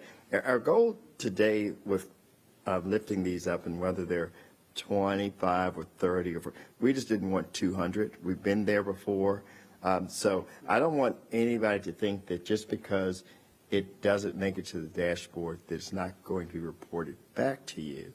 It will be, but the dashboard really becomes our North Star, and we're trying to make sure that those things are the things that if we make the investments in, we should have better outcomes. Okay, that makes sense. So in my mind, I'm thinking the things that end up in the budget book are just really your daily run the target operations piece. That's internal to the functioning, the operation of the city. And this dashboard, we should think about what is this specific to what the community would see. Yes. Okay, thanks. Very good, thank you. Luana? So, Mr. Manager, for me, for clarification, because when we look at great neighborhoods, that's 25 breakouts, just under that. Is staff going to help, because a number of these will be addressed in the other committees, so, which we've done previous years. Are they going to help with seeing how it's been identified in workforce, it's already been identified in safe communities, some of the same things that are over here? Or do Dr. Wallington and myself need to still go in and get this down to 5 or 8 just for those 25, not even including safe communities? We would adore you if you could get it down to your 5 Or 8. or 8. Okay. Okay. Yes. All right. Out of 25, I think that's. The chairwoman said, or 10. Thank you. I mean, we got 25. There's 25 right here, sir. Thank you. James? Thank you. I guess when we look at this, there's a dose of reality I think we should really pause and think about. Great Neighborhoods has 1, 2, 3 sheets themselves. 25. 25. Then we have Safe Communities that we all know now has become a tremendous priority for this city. So how do we, Mayor and City Manager, in our current schedule, how do we incorporate having conversation about safe communities almost on a monthly basis? Because if we don't create a safe community, a safe Charlotte, we won't do transportation, we won't do great neighborhoods. And I think it has, what has transpired has made all of us be more aware of, I ain't gonna say we didn't think it was important, but it has really now become an item that the community is talking about more and more. And I think this council need to make sure we engage more and more about safe communities, because I think the word of Dr. Wallington and Lawana, but to think that they can take just great neighborhoods from 25 to 8, and then you still have safe communities right there. And how can we continue to have that discussion on those bullets on safe community on an ongoing basis? I don't think quarterly would do the trick, definitely not every 6 months, but we got to incorporate moving the needle on safe communities more. I would, this was Dr. J. I wasn't, so I would say that safety has been at the forefront for a while, and just being candid, a few years ago, it was more about police. And you came up with the Safe Charlotte strategy, went through every committee. So it talked about from a built environment perspective, a workforce, all of that. And so you have something that lives and breathes, and a lot of good things have come from that. I would say that everything on the board, with the exception of the examples from other cities, are policies you've already approved. And sometimes they get lost because there's so many of them. They'll continue to be tracked. These will be elevated, but specifically to your question about safety, think about 3 years ago, we knew that there was a bunch of things going on with giving, corporate giving as it relates to arts and culture. So what you did is you elevated something. You said we're going to be targeted on this thing for 3 years, and at the end of this, we're going to have some stability in the arts and culture environment. That's why I believe initiatives are so important. You have safe communities. It's very clear that that's a priority for the city. It's been a priority since I've been here. Tomorrow, when you start to talk about strategic initiatives that are the how, clearly we're going to walk out with something different about safety than we walked in with, because it's so important. So that's what I mean. So it's built in your priorities, but it's also going to be built in what comes out of this annual strategy meeting this week. Just one more follow-up, if I may. So on the workforce development sample, small business, minority business sample, what's next for those initiatives? So you will have all three, or well, 2.5. I'll talk to Renee and make sure I'm telling the truth. I know that we're going to have a strategic plan related to workforce development. I believe we're working on the strategic plan that's related to small business. And we're going to figure out what we're doing with digital divide. Again, still in this infancy, got raised up to a strategic initiative. We just want to do it the right way, much like you did the housing framework. Thanks. Very good. Thank you. Thank you. Ed? One thing is, as we go and progress towards metrics, the numbers are just numbers, okay? The question is, what is the story around the numbers? So, for one, we need to have goals that we establish against which we measure our progress. And that's difficult because we need to be responsible about that. If we keep talking about 50% by 50 in this growing environment, I think we're not being completely fair. And the other thing is, if these numbers, as happens from time to time, just come to us, like in our packet or or whatever, I think as we move forward with these things, there should be occasions, as Mr. Mitchell suggested, but even more broad, where the update on our progress with the metrics is brought to us along with a narrative. So, I mean, I used to do financial analysis, right? You could put spreadsheets out there and tons of numbers, and you could say the EPS did this. But then the narrative says it was a bad quarter for the company because this happened in that market and this happened and so on. So, for example, CMPD has focused on violent crime and property crime has shot up, right? So then we can think about whether that shift in emphasis was appropriate, was it was the right shift. So I would just like to be able to talk about these things informed by the numbers, but in a structured way, supported by a narrative. Thank you. Thank you. Any other comments? Questions? Okay, very good. Okay, yes. Just real quick, as I'm chewing, I'm listening, I'm thinking about this conversation around what does the community really want to see? How do we, because ultimately that's who we're accountable to, right? Whatever we do on the inside of the organization to deliver, that sits with you. I'm talking to the manager, sits with the city manager.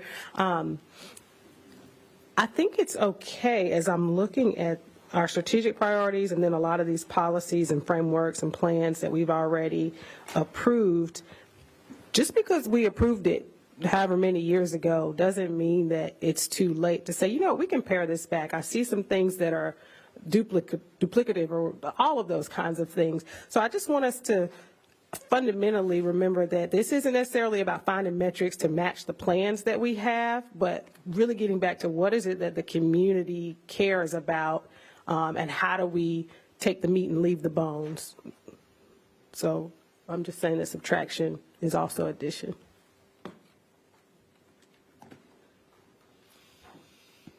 Very good. Thank you. Any final words? Okay, very good. So do you guys need a break? Can we move forward? Do you need 5 minutes? Okay. 5 minutes, please. Please come back in 5. We can get it done and end on time. Thank you.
Thank you. Autodesk doesn't help with that. Yeah, I can't never get no good help from Autodesk. I'm like, this is good. I have to find somebody that knows what they're doing.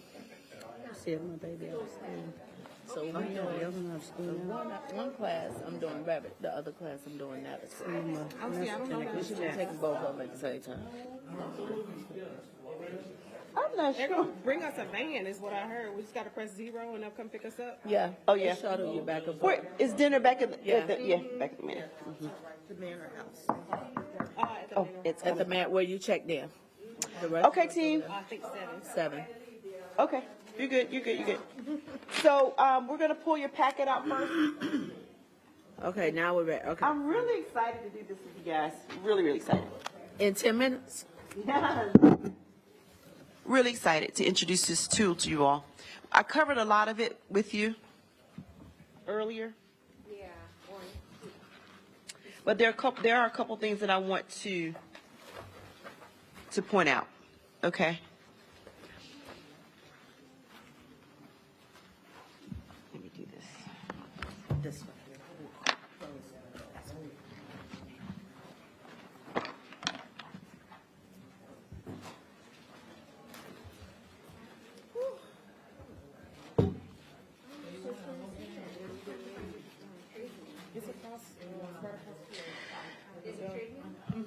So how many of you have done a disc before? Anybody? A couple? Okay, very good. A few of you have done it. Very good. So the disc is a behavioral assessment that helps you understand your management style in certain settings. So there are a number of different discs that you can take. You can take a relationship disc, a career disc. This is a leadership disc in a workplace setting. That's the assessment that you received, okay? It's an indication of your preferred style of working and collaborating with others. So you ran to be a part of a team. So now that you're in the team, I don't think you can do enough teamwork, right? And I think it's something that you should consider revisiting more often. Just teamwork and collaboration and team building activities. We heard the theme of working together better going forward. We heard that a few times today. And so tools like this and just revisiting around structured activities is always a great way to get to know each other better personally, but also just to understand each other and how to work more effectively together. This tool does that very effectively. We use it pretty heavily in a lot of the coaching and leadership development work that we do, organizational development work, et cetera. So for those of you who have had the disc before, you know that there is no right or wrong disc, right? And the whole premise of it is to understand your preferred style and how you approach work. And so you'll see and so I'll remind you, obviously, that you all did this anonymously. And so you all have your code. So hopefully you remember what you put in as your code name, because that's how you're going to identify yourself on the disc. And so with the instrument, it also is able to tell you what the culture of your council is and explain a lot of the dynamics that play out among you individually and also collectively as a council. It also is going to tell you how you're perceived by others as a council, because you all are looking at your group report, not the individual report. You have the group report before you. So I've grounded most of you, I think, on this initially, but let me start over and just page 2. Yes. Nope, that's okay. Okay, page 2 is a quick look at the different disc styles: dominance, influence, steadiness, and conscientiousness. For the purposes of our conversation, we're going to look at your adapted style. So these are the adaptations that you make. And it happens very naturally, and subconsciously, right? Because you are all mature, you're all professional, you've had lives and experiences in which you understand how you need to navigate to work effectively with others. That is going to be presented, that's how you present as your adapted style. Your natural style, as I said, is all those instinctive behaviors. If you look on page 3, you can see how you all fall as a council. The other thing I want to call your attention to now is the wheel. You have a second document with you. There are 2 more reports that we ran for you on the group, but we're going to keep it at high level at these 2 for now, because the other ones are pretty detailed. if you look on page 2 at your adapted style, this is an indication of how you perform as a council, how you relate as a council, how you interact as a council. What are the observations there? What pops out immediately? You have no one who took the assessment. I do want to, so we have 9 of the 12 represented here. There were 11 people invited to participate because obviously Councilmember Johnson was off of bereavement. We certainly didn't not want to. Yes. I'm sorry. I had a death in the family too. I didn't share it with the council, but. Okay, that's okay. That's okay. I'm sorry to hear that. Yesterday. I'm sorry to hear that. Very sorry to hear that. And so this on page 2, your adapted style on the wheel, these are the adjectives that reflect your brand and your culture as a council. So if everyone is assertive and persuasive, what does that feel like as you're working with your colleagues? A ball full of tension. Constant pressure, constant tension. Everybody's the boss. Everybody's directive. Because there's one thing about D's. D's are big picture people. Most D's are big picture people. Most D's don't do a lot of the detail. They do vision, right? Very strategic, very visionary type leaders. So we have that. We have a number of people on this council who can paint a picture of the city of Charlotte and can sell it, right? Because we have eyes. Eyes are typically your front of the house people. So I would always say if you have a restaurant, you want eyes to be at the front of the house, right? You want C's in the kitchen. C's are typically your quality control people, more about process and policy, more about dotting the I's and crossing the T's, and making sure that everything's done in order and the appropriate way. That's your quality assurance team. You have one lone person on your council who's a C. So what does that feel like to your staff members who are trying to get things done, follow policies that are set by the council? That may not feel good to them. You have one person on, just one person as a C. And I want you to understand, so on your assessment, you have two different numbers. So let me orient this to you because this is an important point. So on the bigger page document, please flip to page 4 and find your pseudonym. So some of you have one letter in parentheses. Some of you have 2. Some of you have 2 capital letters. Some of you have 1 capital letter and 1 small letter. What does that mean? So that is the range, because on your graph that I'll show you, you can see where you actually ranked. Okay, and we'll show you that in a second. I don't want to give you too much information while we set this up. Okay, so for example, just starting with the C, Pumpkin is a CID.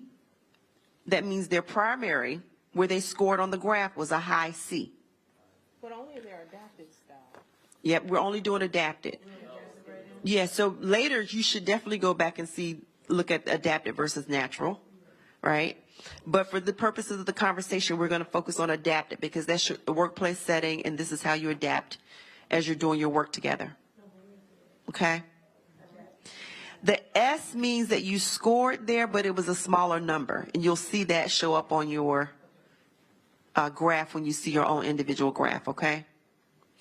So one thing I want to call out is that you have, on the adapted style, you have one person that's an S and one person that's a C on your adapted style. And I think, if I'm not mistaken, that I just ran these last night. So, yeah. So if you look at S on the previous page, no one is naturally an S who took the assessment. Let's lift up good thoughts and great energy that somebody who may take the test later on this council has some S. Because the best team is going to be the balanced team, right? In life, you shouldn't have the extremes of anything. You want to have a balance, right? So there's no right or wrong, but what it feels like and how you operate and how you communicate with each other, if everybody is on the extreme of anything, that's a really difficult place to navigate. And so the beauty of a tool like this is that it actually gives you strategies also. The whole premise of just working together, and we do this in coaching all the time, is that you have to be an effective leader of yourself. You cannot control other people. And so as you desire to work more effectively with other people, you have to take a step back and say, what can I do differently? Hence the question earlier today. What can I do differently to affect change here? What can I navigate? Well, this tool actually has strategies on how to communicate with people who are styles that are different than your own. Okay? And so as you look at the adapted wheel here and seeing that assertive and persuasive is the majority on your adapted, that means that each of you on any given day, and likely often, when communicating, collaborating, influencing others on the council as well as your staff, may need to pull into some skill sets and some communication approaches that are different than what is natural to you and even different than what you've adapted to, how you've adapted to operating at work. Statistically, these reports say that most people are S's, that the majority of people's style is an S. Selection bias. Selection bias. You don't get here by being an S. S's are leaders too. That is a. But let me tell you about S. The majority, I can't say, nothing's an absolute, right? And so you have levels and everything. So even though those of you who scored high in other things, this case, none of you have S's, so I can't even say that. It's in plain, there are a couple with some S.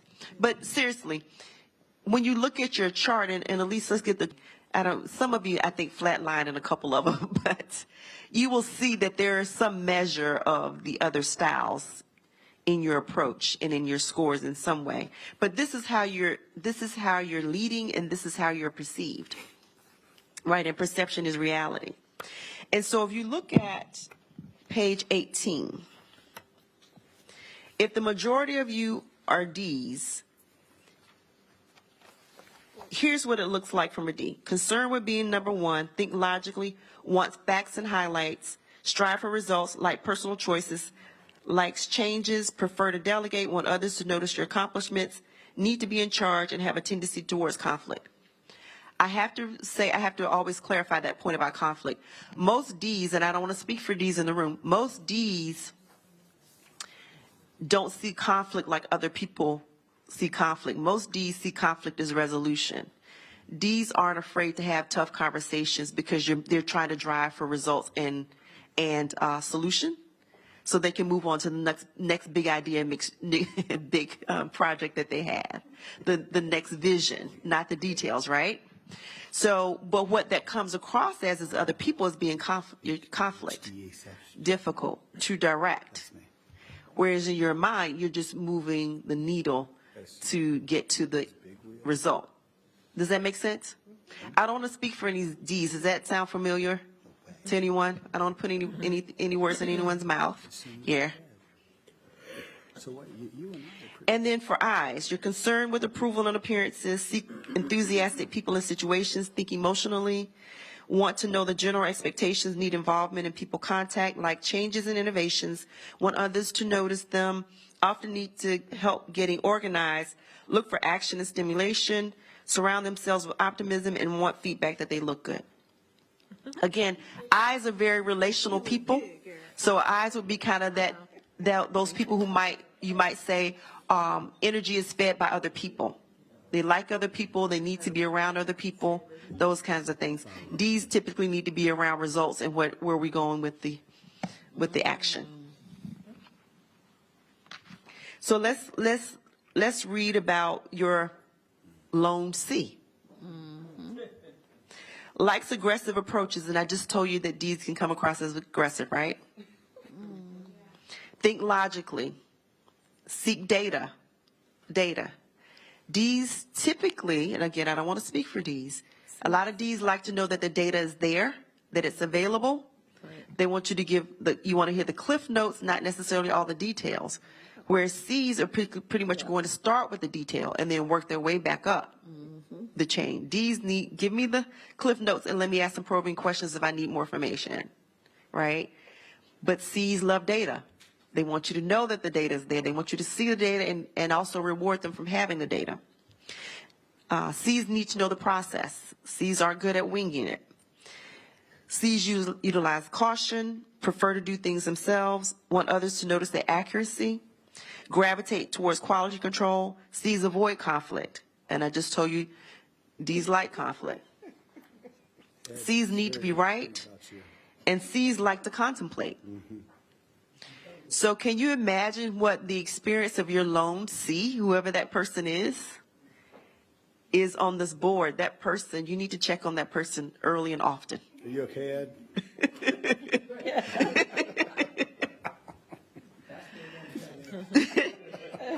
So, and let's look at what you're missing. Let's look at what you're missing with the S. Concern with stability. Isn't that synonymous with government? Stability. Marcus didn't take it, but that's his job. You don't need to do, oh, no, okay. Think logically. Want documentation of facts like personal involvement. Need to know step-by-step sequence. Want others to notice their patient perseverance. Avoid risks and changes. Dislike conflict. Accommodate others. Values calm and peace. Enjoy teamwork. Want sincere feedback that they are appreciated. Because S's are some of the most loyal people you will ever meet. S's are very loyal. They're known for their loyalty. The S's will be the people that say, okay, let's make sure we've heard from everybody in the room. Let's get everybody's voice in the room before we make a decision. Those are your S's. So do you see the kind of interaction, feedback, approach, and energy that you're missing on this council? Now, you have lone S's. You have some small S's here. Unfortunately, your lone C is also an S, so that person is completely different than every single person on this council. Every single person on this council. So, again, hug that person often. You're like, I'm sorry. Okay, so now, Elise, can you pass out the graph chart, this one? Do you have this one? Yes, that's it. Perfect. You want both? No, you can send just the top one first. Yeah. Or you can give them both. You can give them both. That's fine. Really quick. Yeah. No, we're going to play a game to guess. Is that true? No, I made that up. It is completely your call that whether you share or not. We did it anonymously because obviously we're in a public forum. HD, HSJ. We knew that already. Things about D's is we're proud. Proud of our D's. You own it. Everybody's a D. That's it. So you can look at this. You can look at this report and actually see where you are in terms of your scores. Yes, this one. Okay, so in the beginning we couldn't see it. You could, but it's in the chart. It's in this wheel in the beginning, and it's in the percentages in the beginning. You can have two of those. It's fine. Yeah. So if you can look up here, please. I'm going to call your attention to the graph, because your individual chart is here. So you don't have the benefit of having your individual report. So there's a 42-page report that has all the stuff here. Again, we're keeping them anonymous, so you don't have that.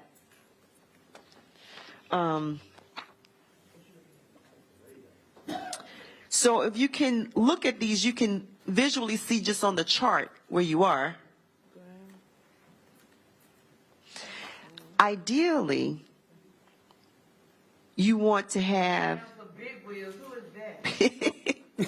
the person can identify.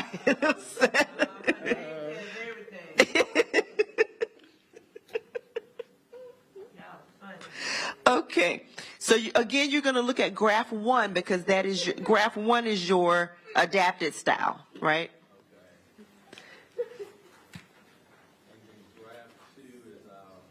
That's your natural style, right? So that's when you put when you're in your most relaxed state. This is at the bottom. Oh, okay. Mm-hmm. Yeah. So go to your individual one, and that's your. Mm-hmm. So you can see there's some C. I'm sorry, there's some S represented. It's just not top 2. I'm sorry, one more time. The first graph is natural. The second graph is adapted. The first graph is adapted. Okay, that makes a lot more sense to me. And the second graph is yeah. The one is a graph is adapted, 2 is natural.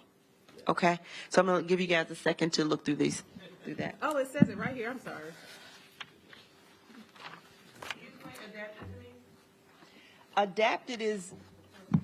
Adapted is maybe how you've been socialized, right?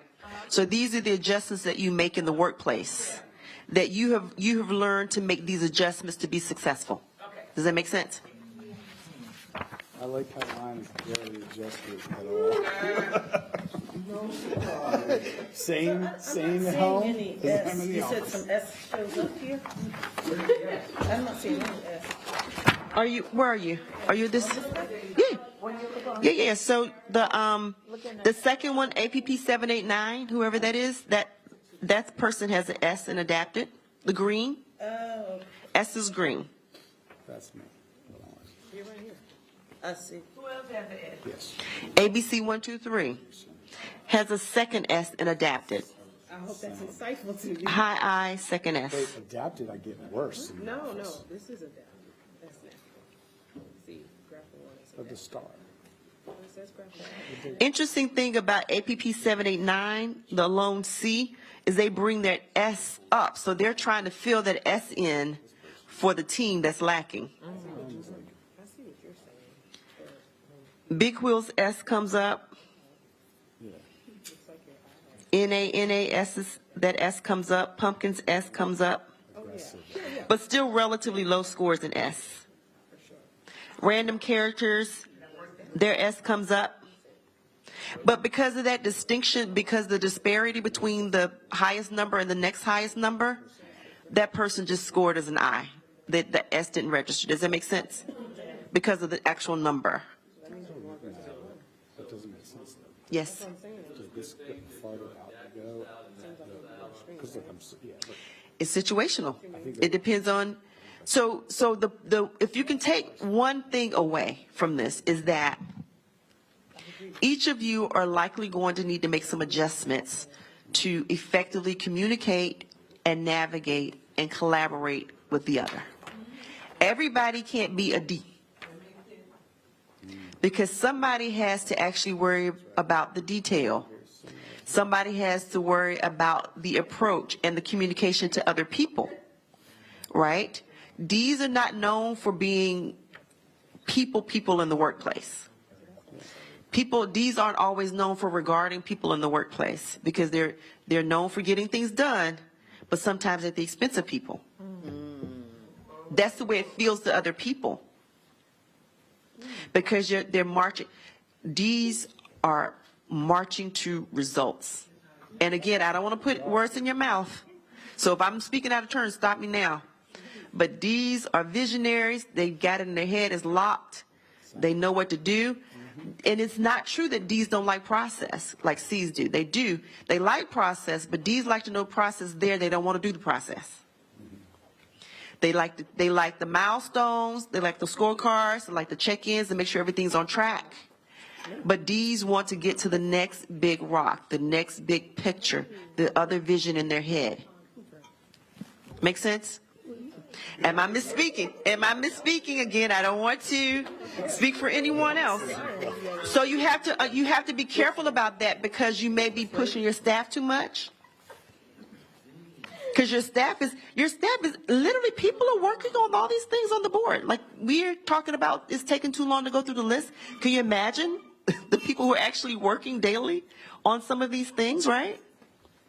And so some of those people are S's and C's that you're working with, and they have run the report, and they want your attention to hear what's on the report, the work that they've done.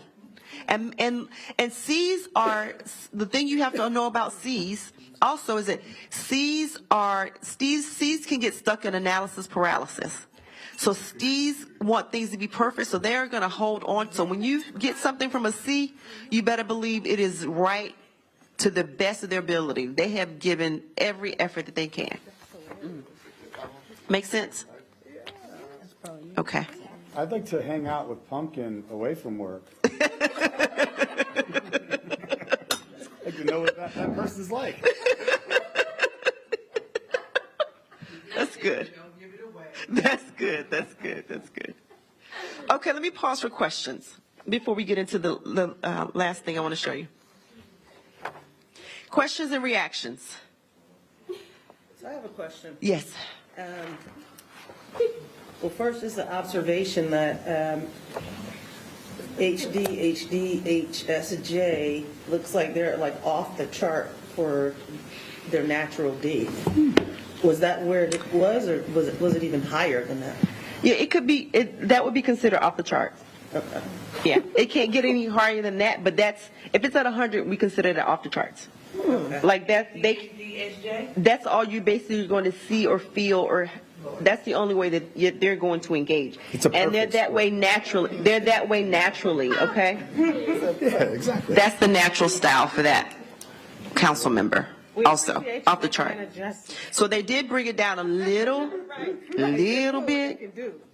They toned their I down a little bit and brought their C up a little bit, but not even to 50. Right.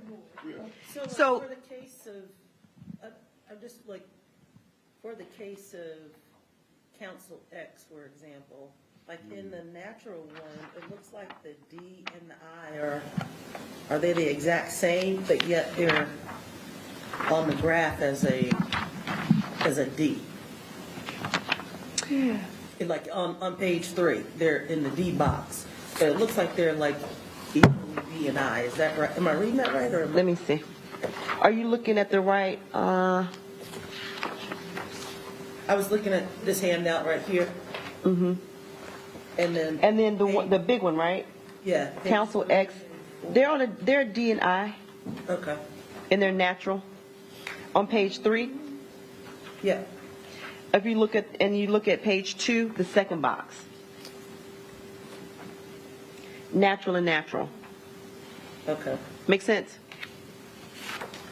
So they're equal on there. Okay. All right. All right. Thank you. You're welcome. So the next thing I want to draw your attention to, so here's the actual data for the council on the next chart, on the things that they were measured. Look at all of these things that are characteristics that are critical. This document, sorry, the fourth document here, critical for council. Capabilities, competencies, really important for your role. People interaction, team support, accommodation, rules versus results, directiveness, persistence, precision, sociable, self-determination, individualistic, vitality, and self-assured. Okay? So here are your actual numbers. And then go to what, 100? Mm-hmm. Mm-hmm. So the red is where you've got high intensity.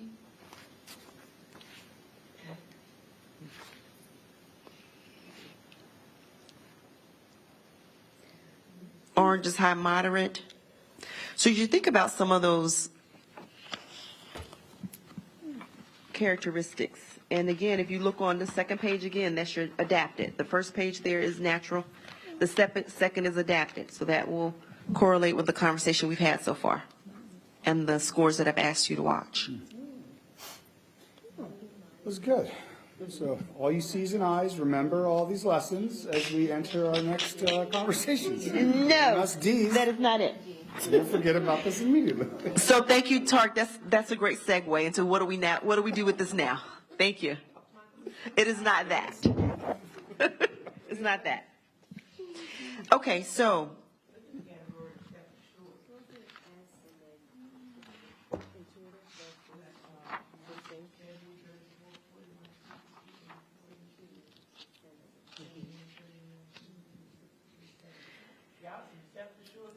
If I go back, if we go back to page 6 in the larger document now, here's some more detail on a different read about each one.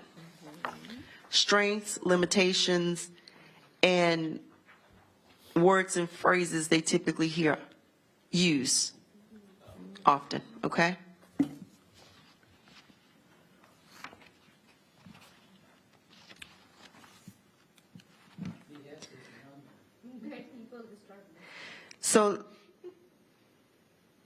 So just look at, on page 9, again, I'm going to call to you where your gaps are. Because remember, the most effective team, the highest performing teams are those that are balanced, right? And the same is for each of you. So those areas where you are low, you have to be cognizant of, because as you're interacting with people who are a different style, in the vein of being responsible for our own outcomes, then we therefore have to make the adjustment. So sometimes D's, you just need to slow down. Slow down. Slow down a little bit so that people can grasp and understand all these amazing things going on in your head. Because D's often are visionaries, so you see the bigger picture sometimes before others do. But people can't execute against what's in your head because you're on to the next thing. You have to slow down, work through, honor process. Honor process, help people with their questions, and provide detail that you may not otherwise want to provide. Okay? So if you look at on page 9, you can see where your gaps are. Analytical and assertive, very analytical. 0 for adapted. I'm on page 9 in the big document. Oh, you...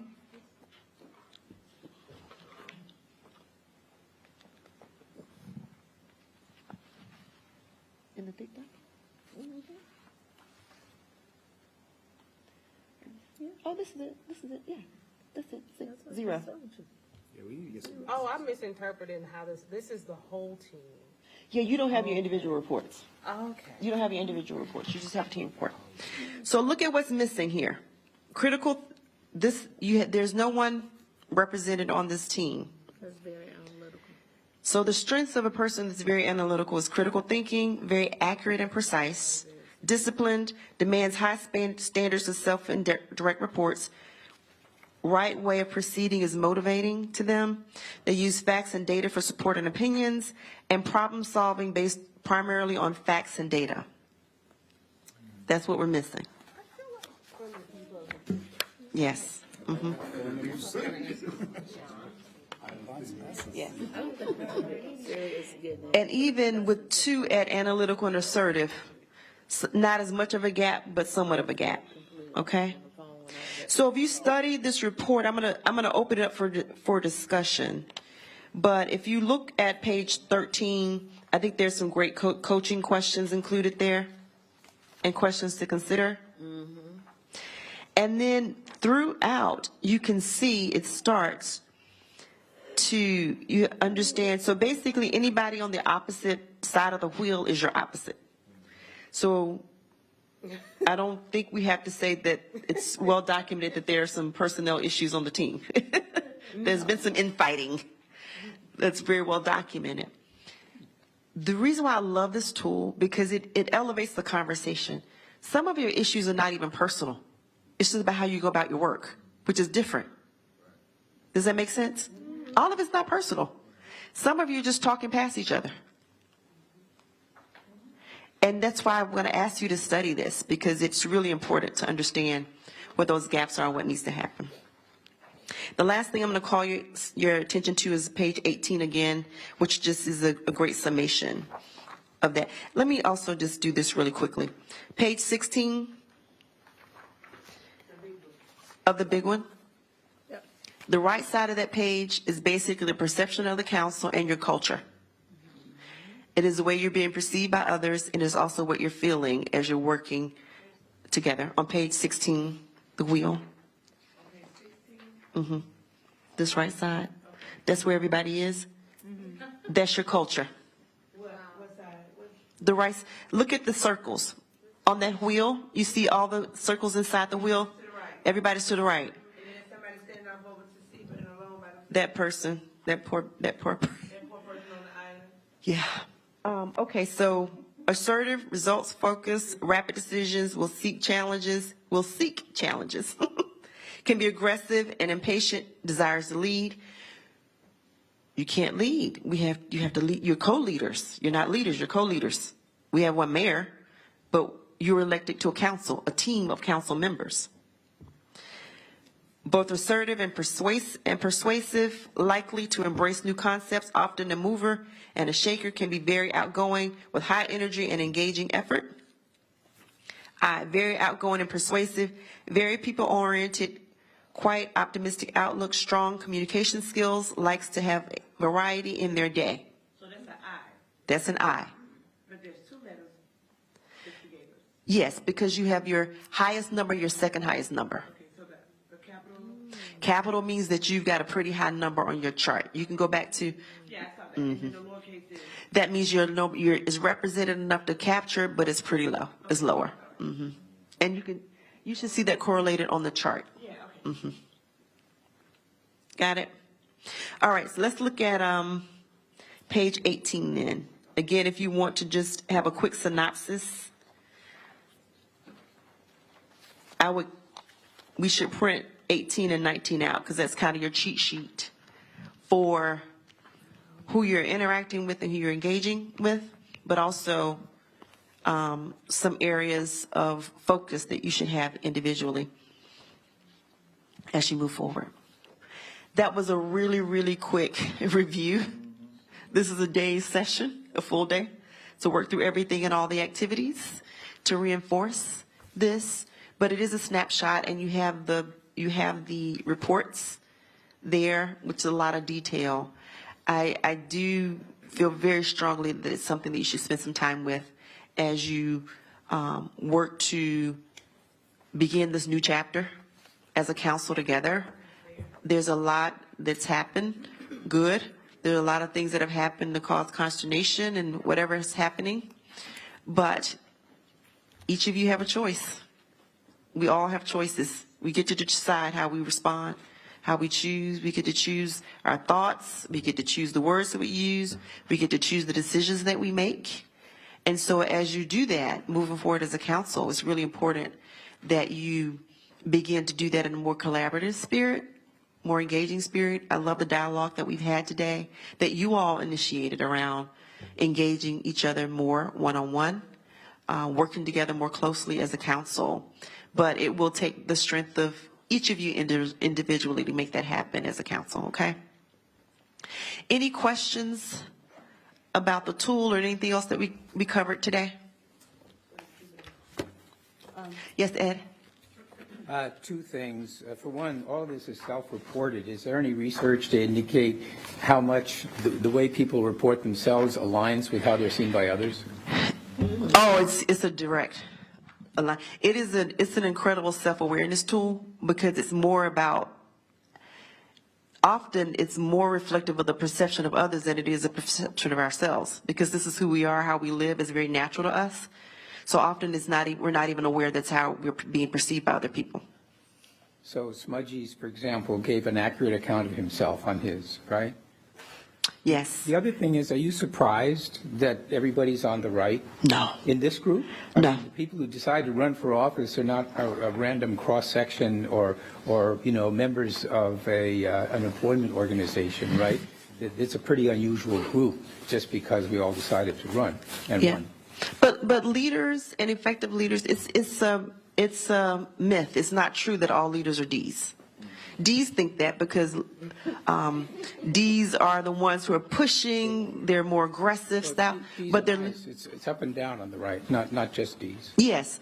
But my point, I was just making that point because it is a lot of people think that, but you have Ds that are S's and leaders who are S's and C's and I's as well, right? But a lot of people think because D's and I's are the more outgoing and not afraid to speak up, they're leaders. That's not true at all. You have leaders across the board and every single thing, they just lead differently. They lead differently. But because, again, this is a perception that that others have of you. Right? And so it's a really important self-awareness tool. So it's important that you read through some of those components so you can understand how you're being perceived by others and make some adjustments there. All right? Thank you for the question. Any other questions? Any other parting comments? We'll do I was going to say a one word. Thank you. Can I just make one comment? Yes. I just wanted to say that, I was thinking about the way today has gone compared to last year when we did our retreat. And I think today has gone really, really well. And I just wanted to thank everyone for being engaged and sticking with it, because I think it was very beneficial. The conversation was at a high level. And I think we're going to come out of here with some real traction. So Absolutely. Thank you for your attention. Thank you. Thank you.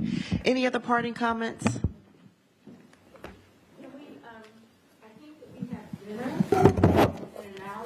I'm not really quite sure.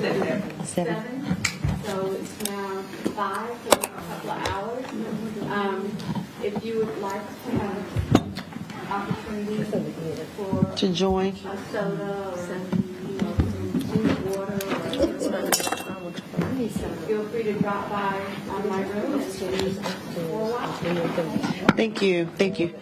I do want to commend you guys for the work that you did today and for being present in the room, but you did a lot of work today. We got through a lot of things, and I think really, I know that we accomplished what we set out for this day, and it's because you were here and you did the work. So you deserve a break. Enjoy your evening. Thank you. Thank you.